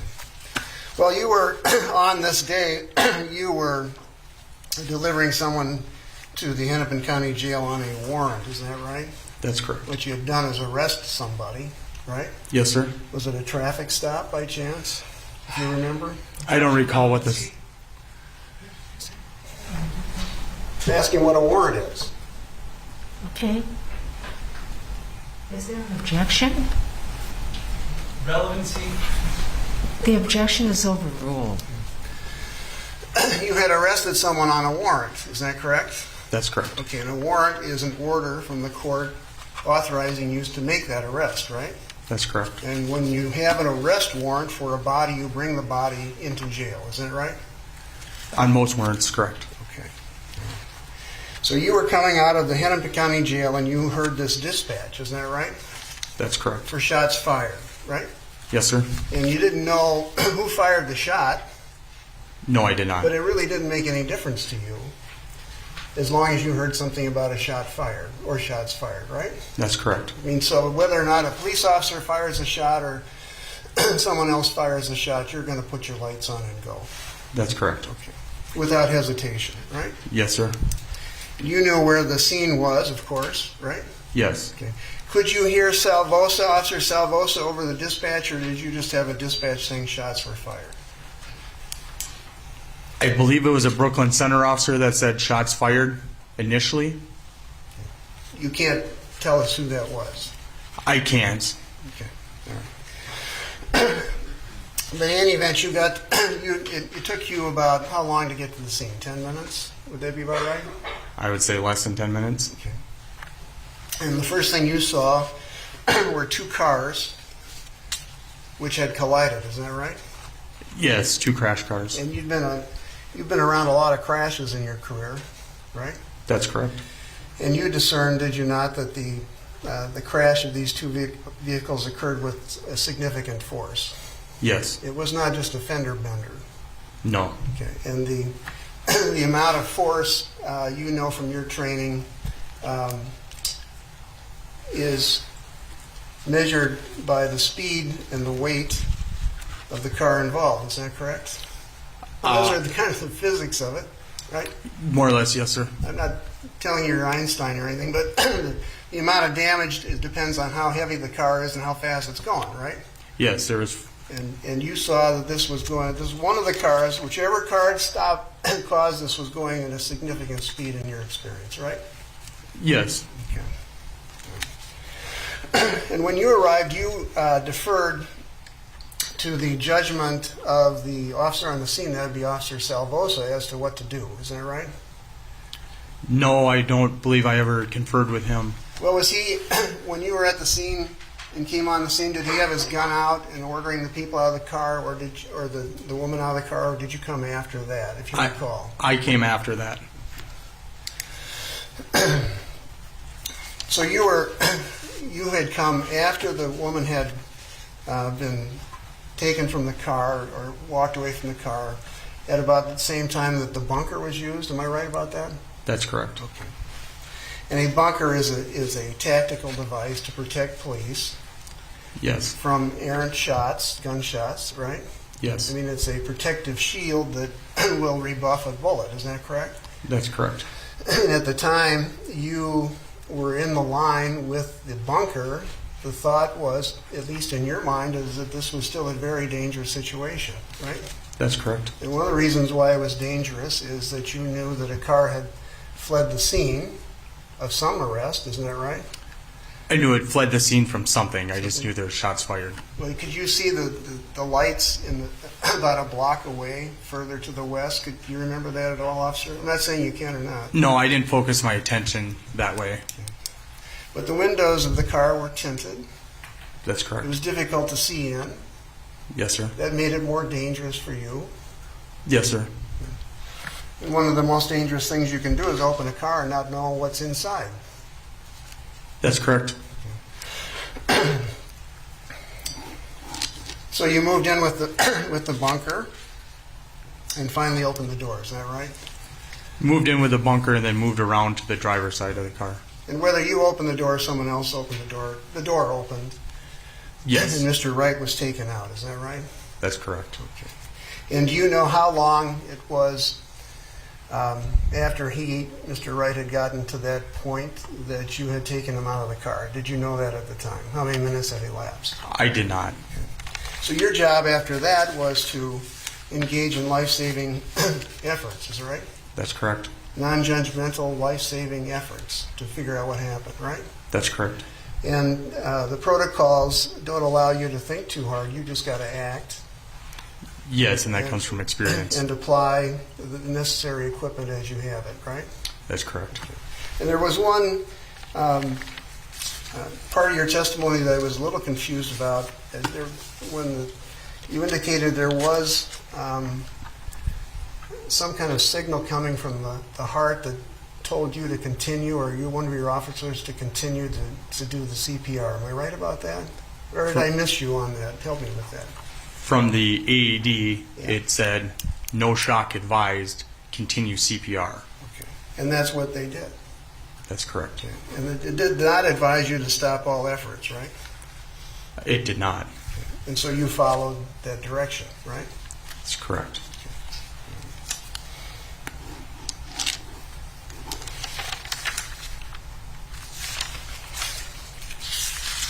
And you did everything that you possibly could. That's correct. To save his life. Yes, sir. Which is your charge, right? I'm sorry, what was Which that? is your charge. Yes. I had a couple more questions. When you arrive at a scene, someone tries to be in charge, right? Someone is in charge at some point, right? At some point, yes. And it is kind of rank-based. For example, if you have a sergeant on the scene, the sergeant would be more in charge than the patrol officer. And I say that in no disrespect, but that's just the ranking of how this works. Am I right? In most cases, yes. Okay. So if you had a scene with 2 patrol officers and 1 sergeant, it would be fair for you to assume that the sergeant would eventually take control of the scene. Yes, eventually. That's the protocol too.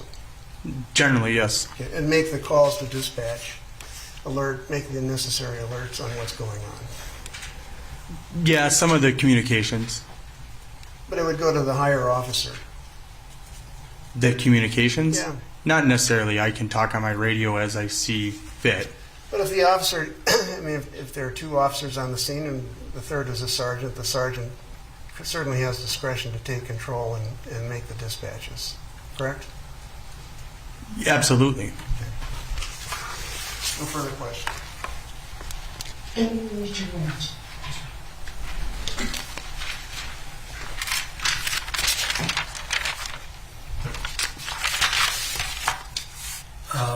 On cross-examination, Mr. Eng asked you whether, when you approached, the nature of the approach, was that a dangerous situation? Do you remember when he asked you that question? Yes, sir.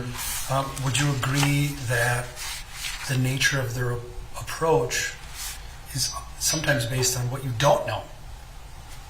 Yes. Not that you knew there was danger, but that you didn't have information about what was afoot. The objection is sustained. Did you have information at the scene which allowed you to independently conclude that the scene was dangerous? Yes, that there were shots fired. That there was a shot fired? Yes. What about the individuals in the vehicle? I didn't know anything about the individuals in the vehicle. Mr. Eng asked you about sort of the advisories that the AED machine gives you. Could you list the advisories that the AED machine may give you when you hook it up and turn it on with an individual? All AEDs are set up so that a lay person that's never used them can plug in the pads and start CPR. It tells you to place pads on patient. It tells you to keep your hands off patient while the machine's analyzing. It tells you that no shock is advised, continue CPR. It will also tell you stand clear from the patient. And you stand clear from the patient, make sure everyone's clear, and it'll tell you to deliver a shock. Those are most of the commands that I believe that an AED will give you. Okay. So when the AED advised you to continue CPR, it was telling you that there wasn't a chargeable rhythm? That there wasn't a shockable rhythm. Shockable rhythm. And it isn't, let me clarify, is there any report that the AED would give you that it ain't even worth CPR? The objection is sustained. So again, you testified that it's stand clear or no shockable rhythm, continue CPR. Yes. No further questions. Any further comments?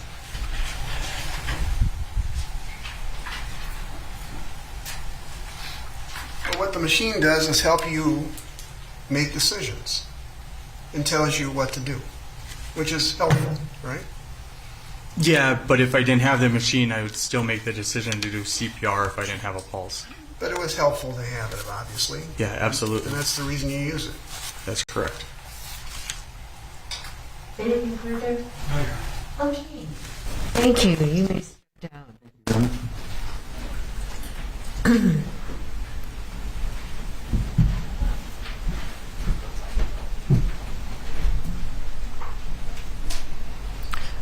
Okay, the state may call its next witness. Your Honor, at this time, the state calls Officer Jeff Summers.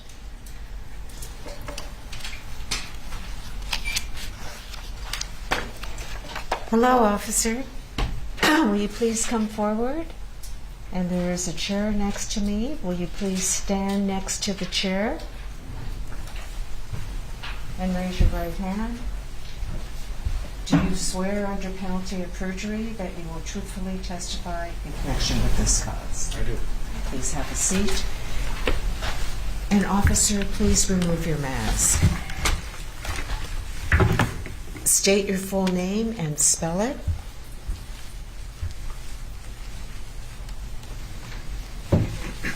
Oh, sorry.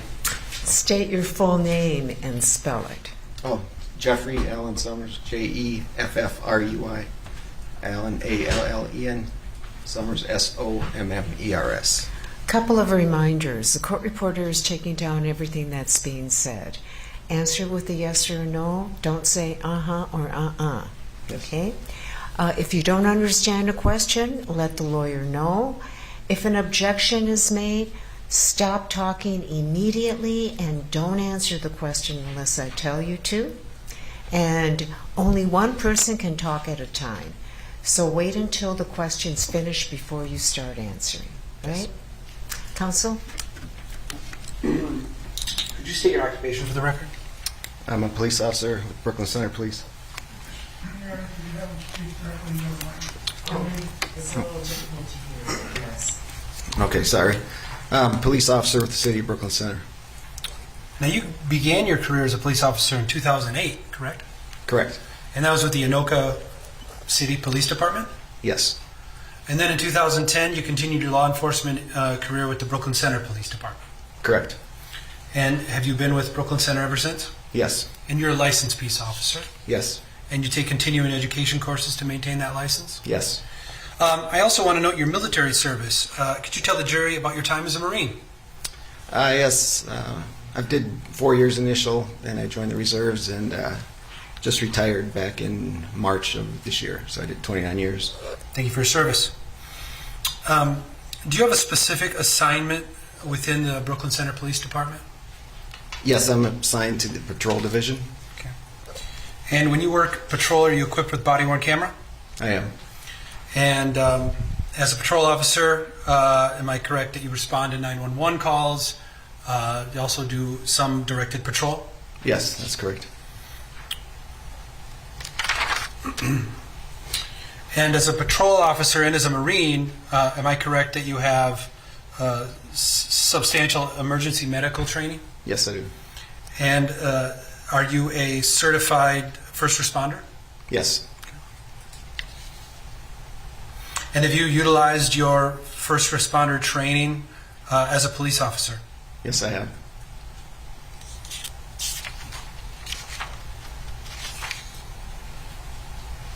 During your career prior to April 11th of 2021, did you work with a fellow officer named Kim Potter? Yes. Describe how you know her. We were assigned to the same shift for quite some time. 5 years? At least 5, yes. And have you interacted with Officer Potter outside of work? Just on one occasion. Okay. And if you saw her in person, would you recognize her? Yes. Is she in the courtroom? The stipulation will be accepted.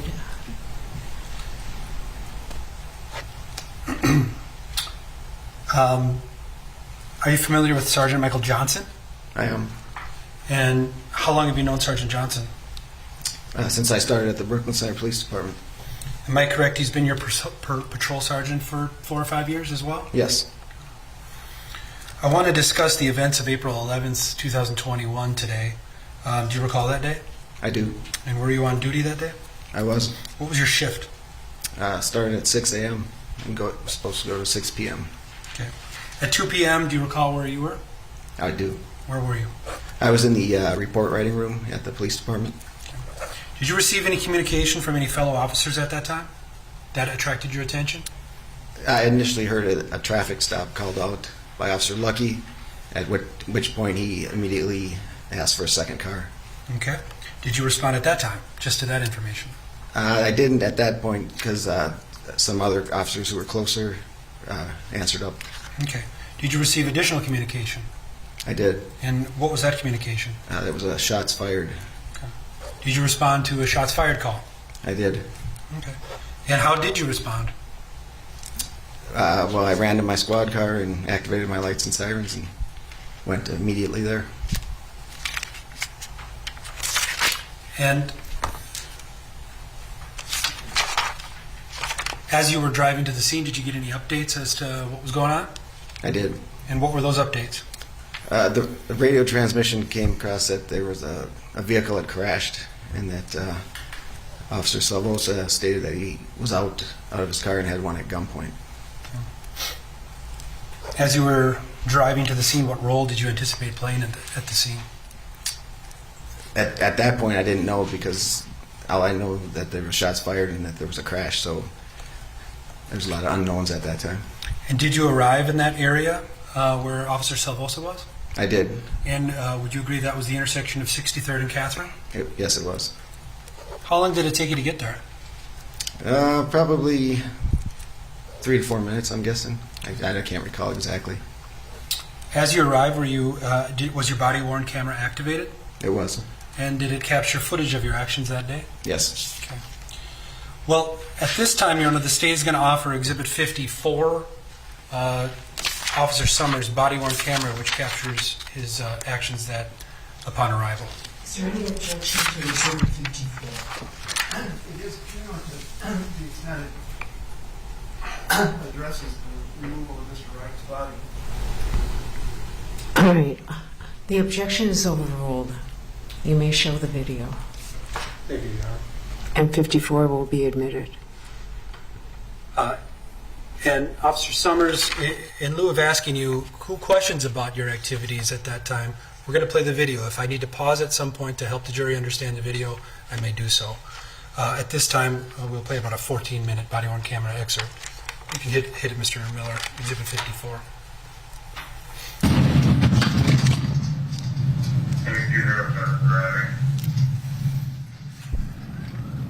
Your incident has been updated.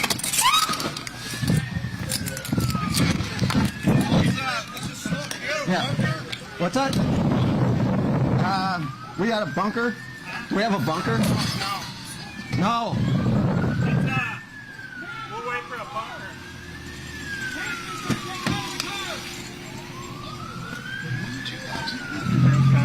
Get out of the car! Get out of the car so we can take care of it! Get out of the car, yes, you! Get out of the car so we can help him! He doesn't want to leave him.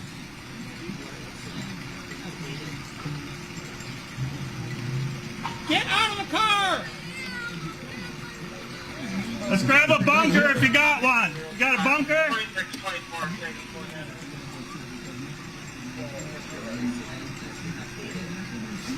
Why does this guy got his gun drawn? That's Call her out over so annoying, man. Call her. I mean, clearly sees that Put your hands up! there's a shot victim in the car, and no one's claimed that they had a gun in the car. Yeah, he's back. Why is he unholstered his gun? There's one in the back. You got it forwarded? All right. Let's have you guys come up from behind then. There's one still. He's not breathing. All right. I can't see the back seat. The back seat possibly has a passenger And look. moving around. I see. And look, is there anybody in the back? It's hard to tell, huh? I don't see anybody, no. There's, Just laying down. Yep. I'm in no rush. Someone go check out that car and see if they're okay. which car? Oh, that.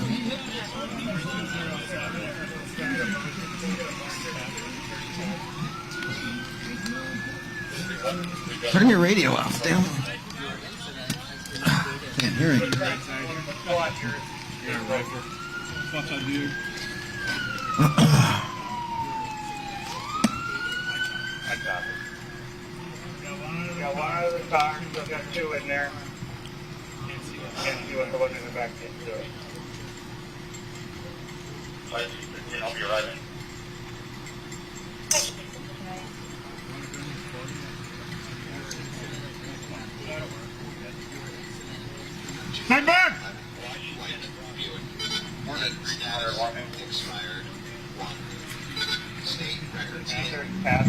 if we have a bunker.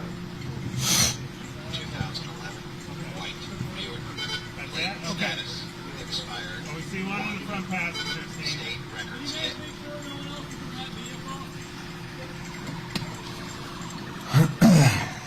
You guys want to come up from behind? You think so? All right, bring it around then. We can do it. We can bring it around.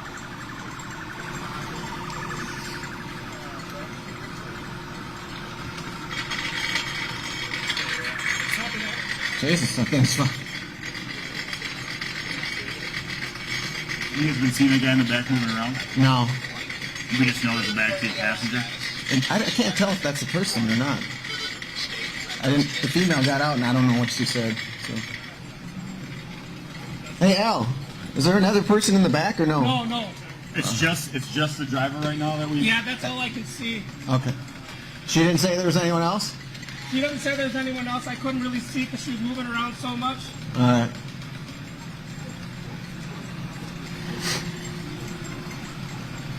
You guys all good, no? Yeah.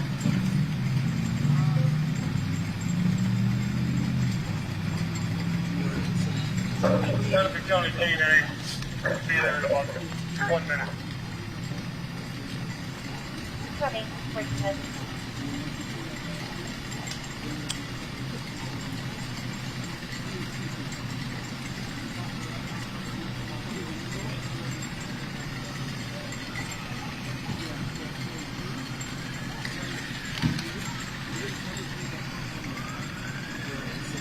I don't see anybody moving back there. No.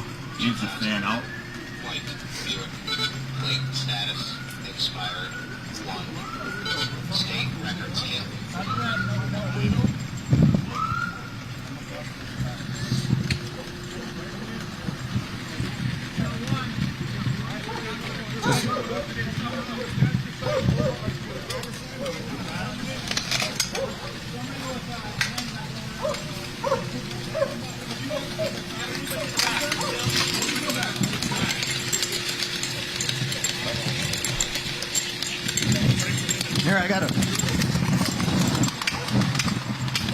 Here, I got a.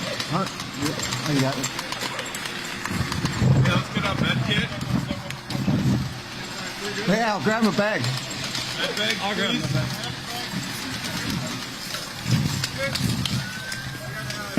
Sure he gets breathing or no? I'm not sure yet where you sit. Got this here. All right. Scissors, and we got scissors.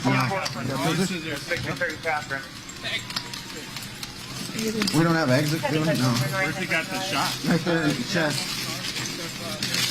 Got a bandage on me? Oh. There you go. What's that? No one else there. We've played the video a number of minutes. Let's take a breath for a second. Officer Summers, would you agree that, let me ask again, could you describe the first 6 minutes of the video we've just seen? Do those describe your actions at the scene that day? Yes. So when we got there, while I was en route, like I said, that we got word that the vehicle had crashed. So as I got there, I saw Officer Selhouse, the squad car, and he was outside of his vehicle with his gun drawn, and I parked directly to the side and behind him, and then made my way up to his car. And at that point, like I said, there was a lot of unknowns. All we knew that was shots were fired. We don't know by who. We didn't know who had firearms at that point, or anybody had been hit at that point either. So that's why it took us a while to get up there and clear the car, because they wanted to get a bunker there. So we had to assume that there may have been a firearm in the car. That's why those precautions were taken. Right. The video also showed pardon me, do you know the identity of the individual who was pulled from the car eventually? Eventually, yes. And was that person identified as Dante Wright? Yes. Okay.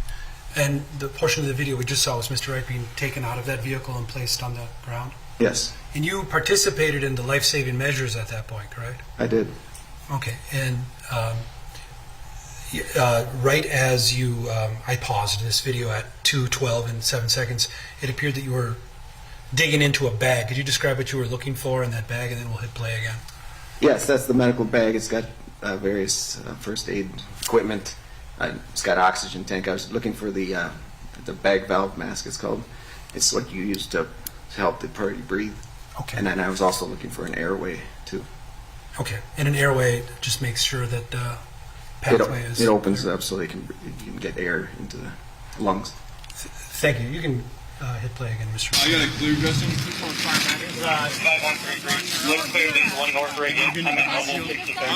Clear dressing? He doesn't have an extra. Yes, please. So in out. Hold on, I'm gonna take the gun. Yeah, I did.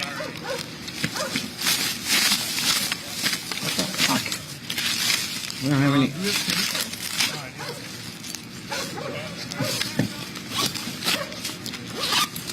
Is North cleared to come in yet? Oh. Where's that AD? Right here.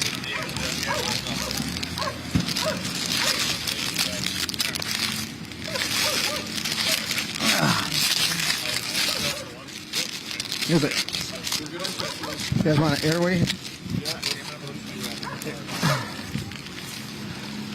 I'll get the air going. All with the. Do we need to move? Yeah, north.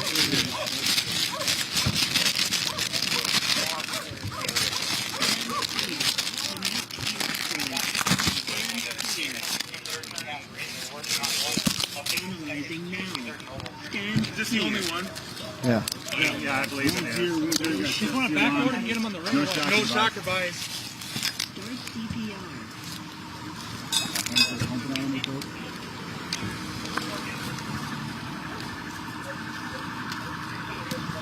Was he responsive to you guys? No.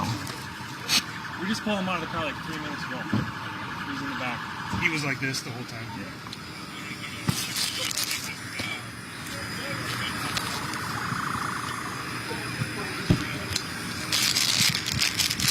Yeah, let's do CPR for a sec. We'll get the Also, monitor on him. I'm taking- sidebar.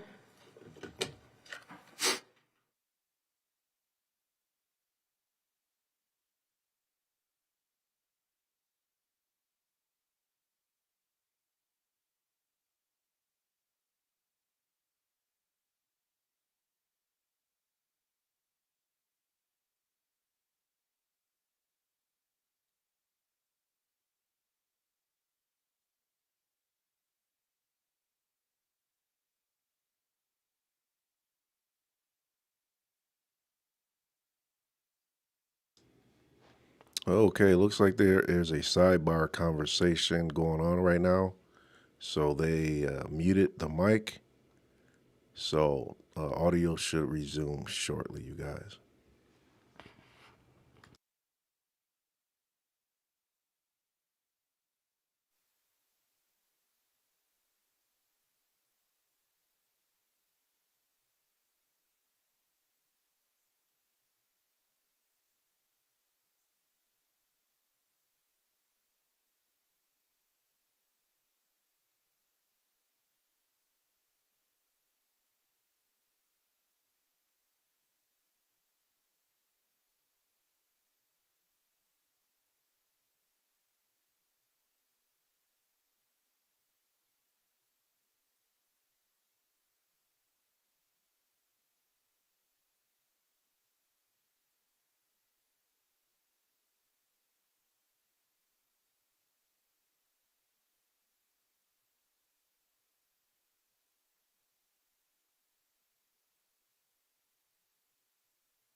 I wonder what they're talking about that's taking so long. Man, they are really invested in this conversation they're having. Interesting. I wonder what they're saying. Let's stay tuned. The audio should be back. They can't be doing this too much longer, so we'll see here.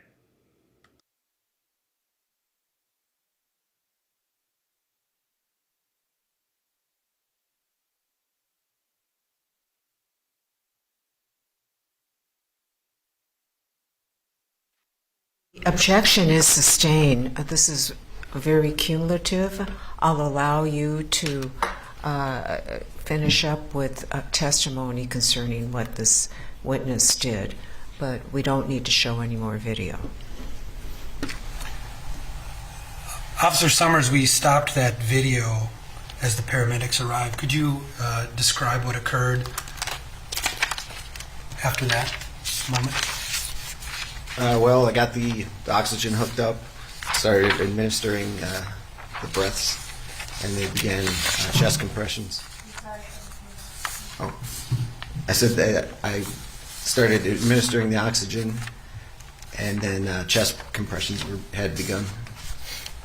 Ultimately, as those efforts continued, did the paramedics assess whether there was any chargeable pulse? They did.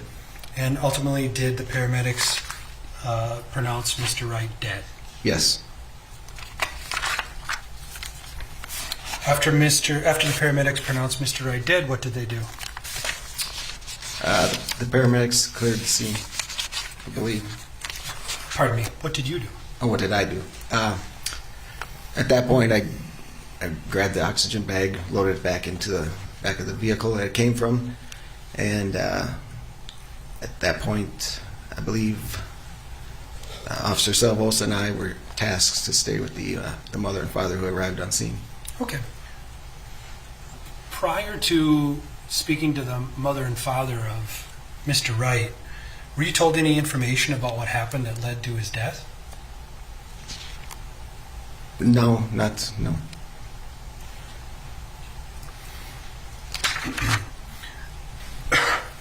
So,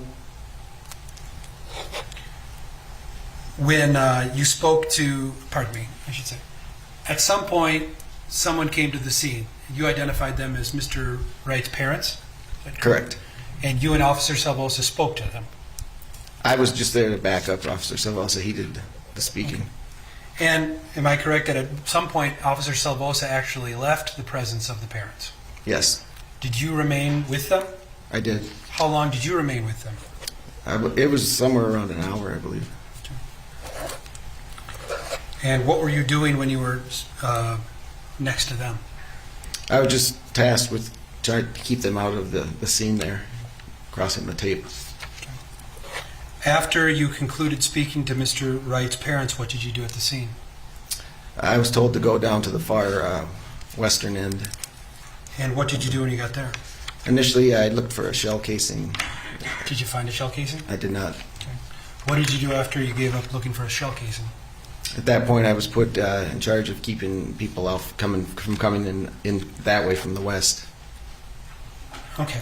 Essentially, you did scene security. Scene security, yes. From not the end of 63rd where Mr. Wright's parents were, but the other end. Correct. Right.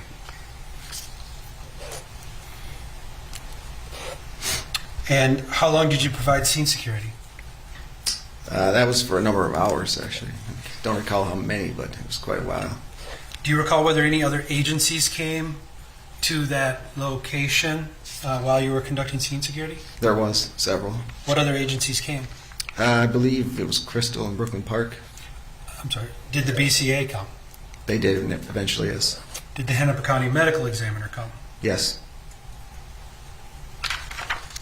Did you have any direct interaction with anyone from the BCA? Just limited words. I just told them that I had looked for a shell casing, couldn't find one. Okay. Do you know who from the Brooklyn Center Police Department had interaction with members of the BCA? Specifically, no.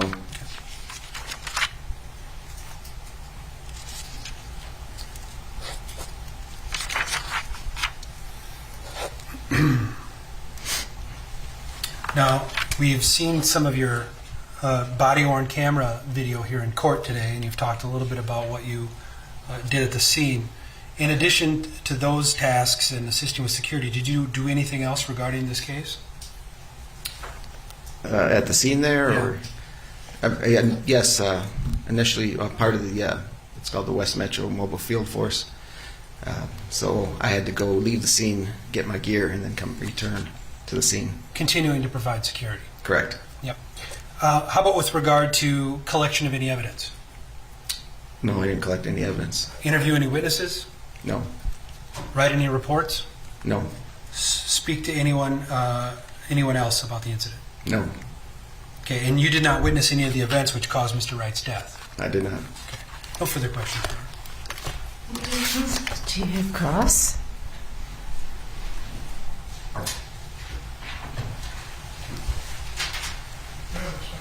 Yes.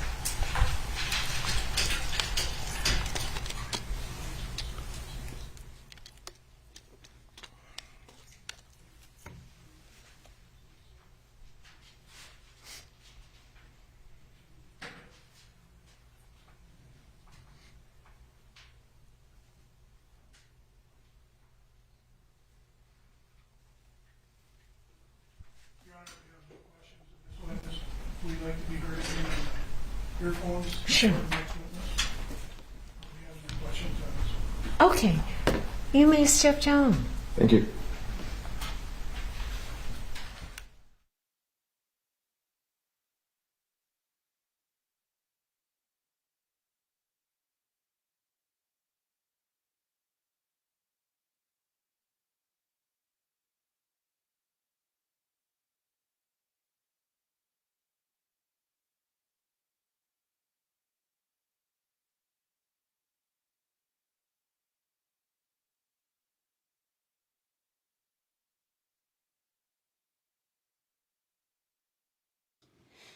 Okay, looks like they're doing another sidebar conversation. So the video is not muted on our end; it is on theirs. The audio should resume shortly.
All right, you guys, this is taking quite a while on the sidebar, so let's keep waiting, I guess, until they unmute it, but they're still conversating. So just want to let you know the audio is not on our side, it's on their side.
Okay, the objection is granted in part and denied in part. The state may call its next witness. Thank you, Your Honor. The state calls Mike Morlock.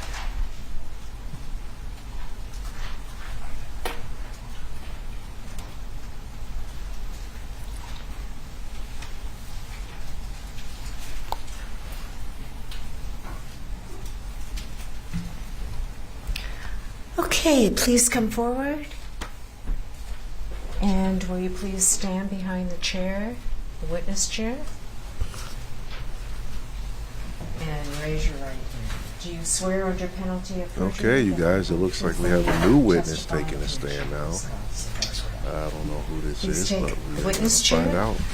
And remove your mask. And state your full name for the record. Michael Henry Morlock. And will you please spell it? Spell it? My last name Morlock is Morelock. The first name is Michael, Michael. The middle name is Henry, Henry. All right, the rules to testify are that you have to answer with a yes or a no instead of shaking your head. Because the court reporter is taking things down, don't say uh-huh and uh-uh. If you don't understand a question, ask for clarification. If an objection is made, stop talking. Don't answer the question unless I tell you to. All right? And only one person can talk at a time, so wait until the question's finished before you answer. Understood. Okay. Counsel? Oh, yes. I was going to ask that. Do I need to be closer? Yes. Is that better? Thank you, Your Honor. Good afternoon, Mr. Morlock. Afternoon. Could you tell the jury where you work, please? I work for North Memorial Ambulance in our Metro Division, which is covering northern Hennepin County. What is your job title? My job title is Ambulance Operations Supervisor. And how long have you been in the position as a supervisor? About 3.5 years. And did you have another role before that? I was a paramedic with North Memorial as just a regular street paramedic for 911 calls, a field training officer, and for a period of time of maybe about 2 years before I was a supervisor, I worked as a flight paramedic on a helicopter. And are you licensed and certified as a paramedic? Yes. Could you describe your general duties as a supervisor with North Memorial? There are administrative duties and operational duties. So the administrative duties involve disciplinary actions, paperwork, making sure that employees have their certifications available, that they have everything they need, that they have the tools that they need. And there are operational considerations. Do we have ambulances available? Are the right crews in the right spot? We also are expected to go on scenes like the incident that we're discussing today, where there are multiple casualties. The goal being to better regulate the resources that we have and send them in the right direction, send them to the right spot. So is part of your job then to direct other paramedics where to go and what to do? Correct. I'm going to direct your attention to April 11th of this year. Were you on duty as a supervisor with North Memorial EMS on that date? Yes. And did you respond to a call? Yes. And what was the nature of the call? We received the call as a shooting. So it initially got called as a single shooting.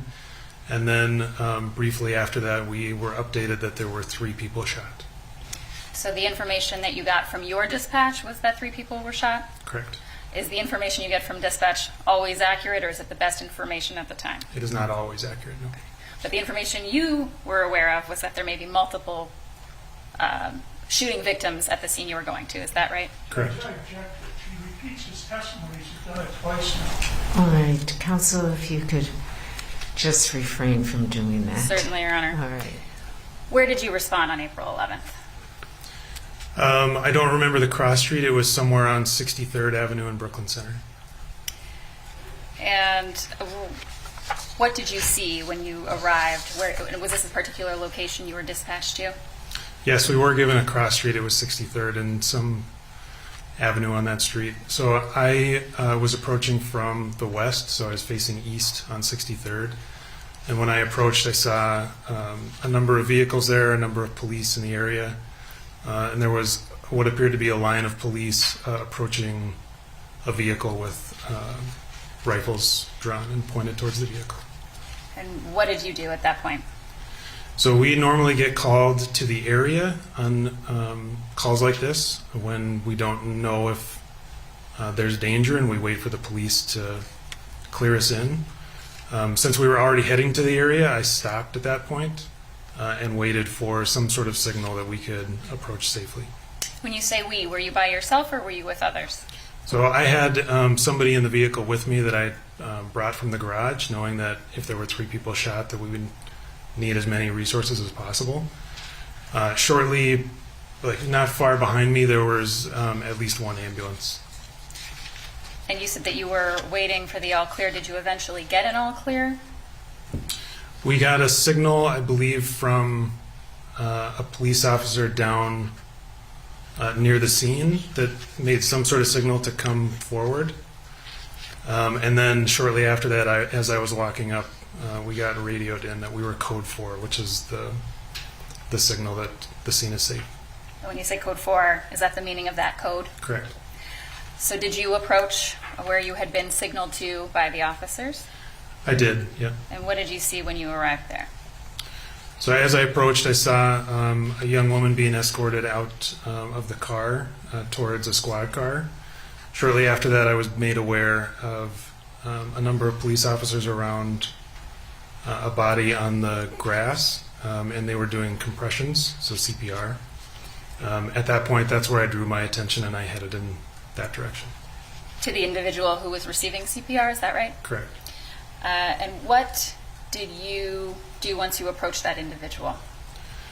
So I wanted to confirm that the CPR was necessary, so trying to feel for a pulse and determine whether or not they needed to continue compressions, and trying to get as much information as I could to hand off the patient to the crew that followed shortly after me. And did you then check for a pulse? I did. And how did you do that? I checked on the right side of his neck, the right carotid, for trying about 10 seconds. And then I checked on the left side as well for 5 to 10 seconds. Were you able to detect a pulse? I was not. Your Honor, I would just ask that we put up Exhibit 50, which I believe has already been admitted.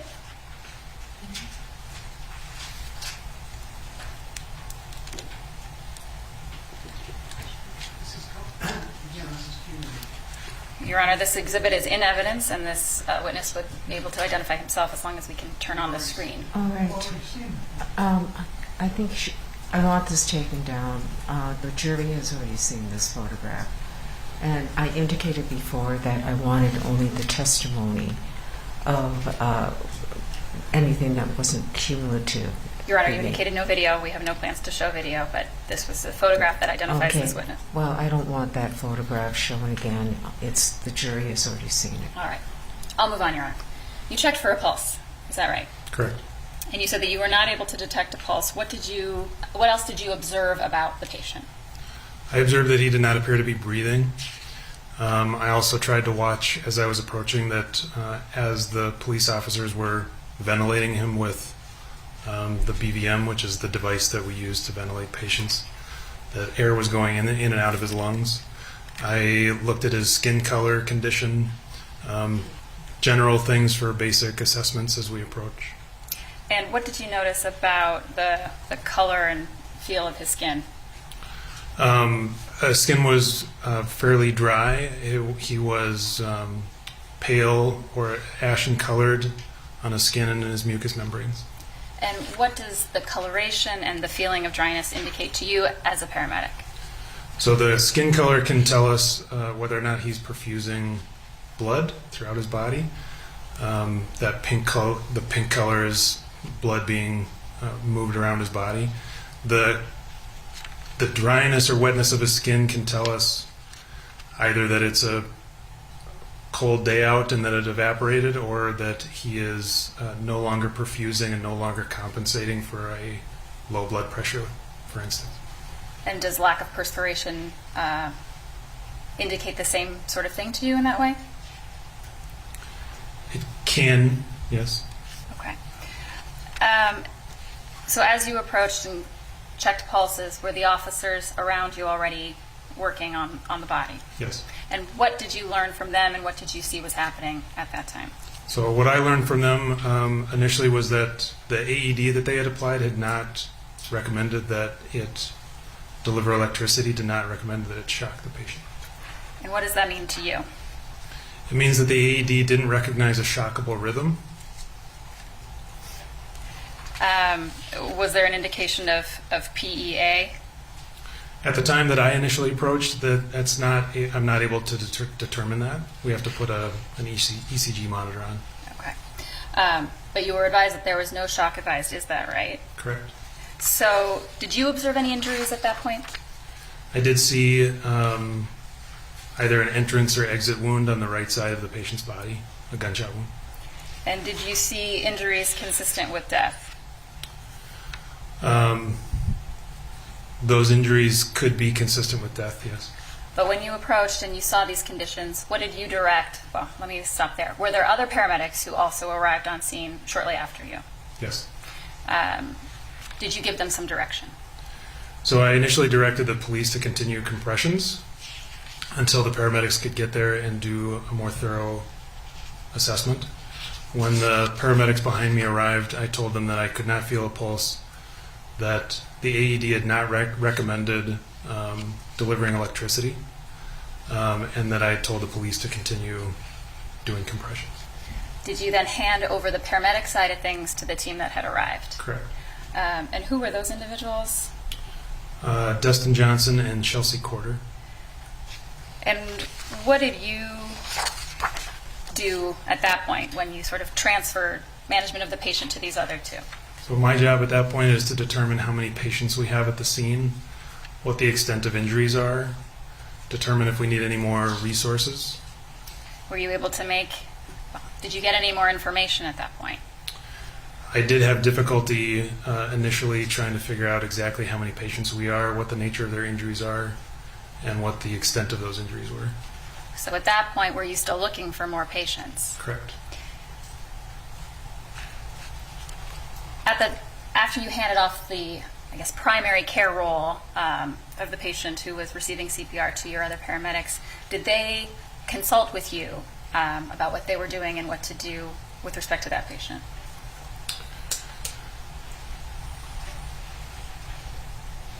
I don't believe that they consulted with me until the very last conversation that we had before we had ceased resuscitations. Okay, and maybe you could tell the jury when we talk about what that last conversation was there a conversation that you had with these individuals about declaring death of that patient? Yes. And was that patient later identified to you as Dante Wright? Yes. So in terms of declaring the death of Dante Wright, was that done at approximately 2:18 p.m.? That was the estimate that I arrived at, yes. And tell the jury about how and why it was that you came to conclude that you would be able to declare Mr. Wright dead. So our protocols, written by our medical directors, are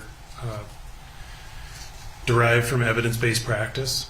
And in the case of traumatic cardiac arrest, so car accidents, shootings, stabbings, when we arrive on a scene and an individual does not have a pulse, the likelihood of resuscitating those patients are very, very low.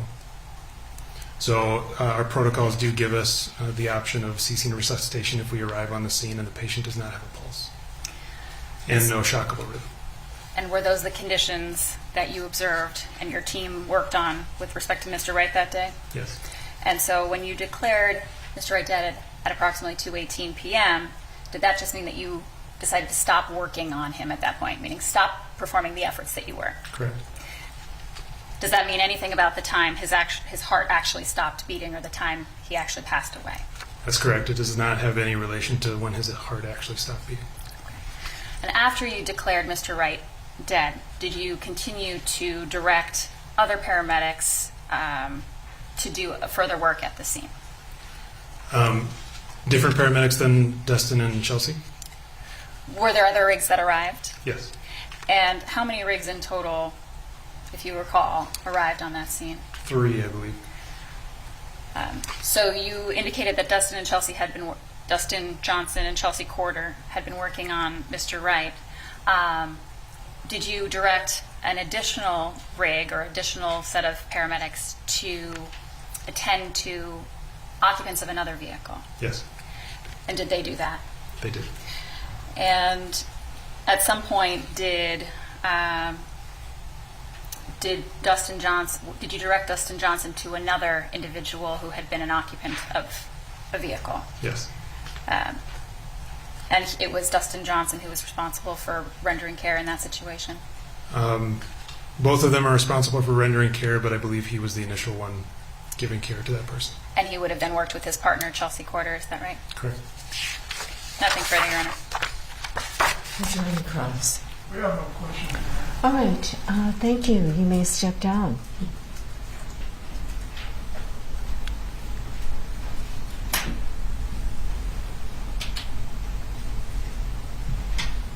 John, can we make another record? Just a second.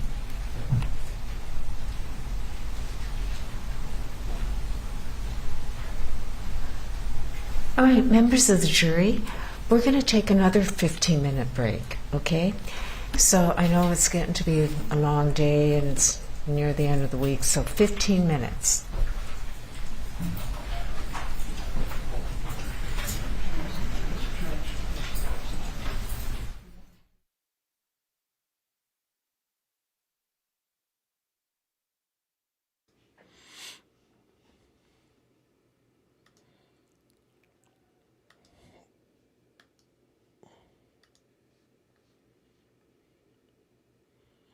Okay, you guys, they are taking another break. And I actually have to get out of here. I got some things to do. And are you awaiting Ms. Potter's appearance in Hold on, chambers? what are they saying? Okay. Judge, may I go to the bathroom? No. Yes, you can. All right, we'll see you later. Okay, so they're taking a 15-minute break, but I got to get out of here for the day. Got a couple of things I got to do. But I want to thank you guys for joining me. This was a long stream, almost 6 hours. So I hung in there as long as I can, but I got to take care of a few things before the end of the day here. But yeah, I might I might stream tomorrow, you guys. So turn on your notifications on YouTube, Facebook, LinkedIn, Twitch, wherever you're watching from. And make sure you're following me. Make sure you're subscribed so that you don't miss the next time I go live, you guys. And I appreciate you guys watching. And remember, you guys, if you can't come real, at least come raw. Raw topic. Oh, whoa, okay. Perfect.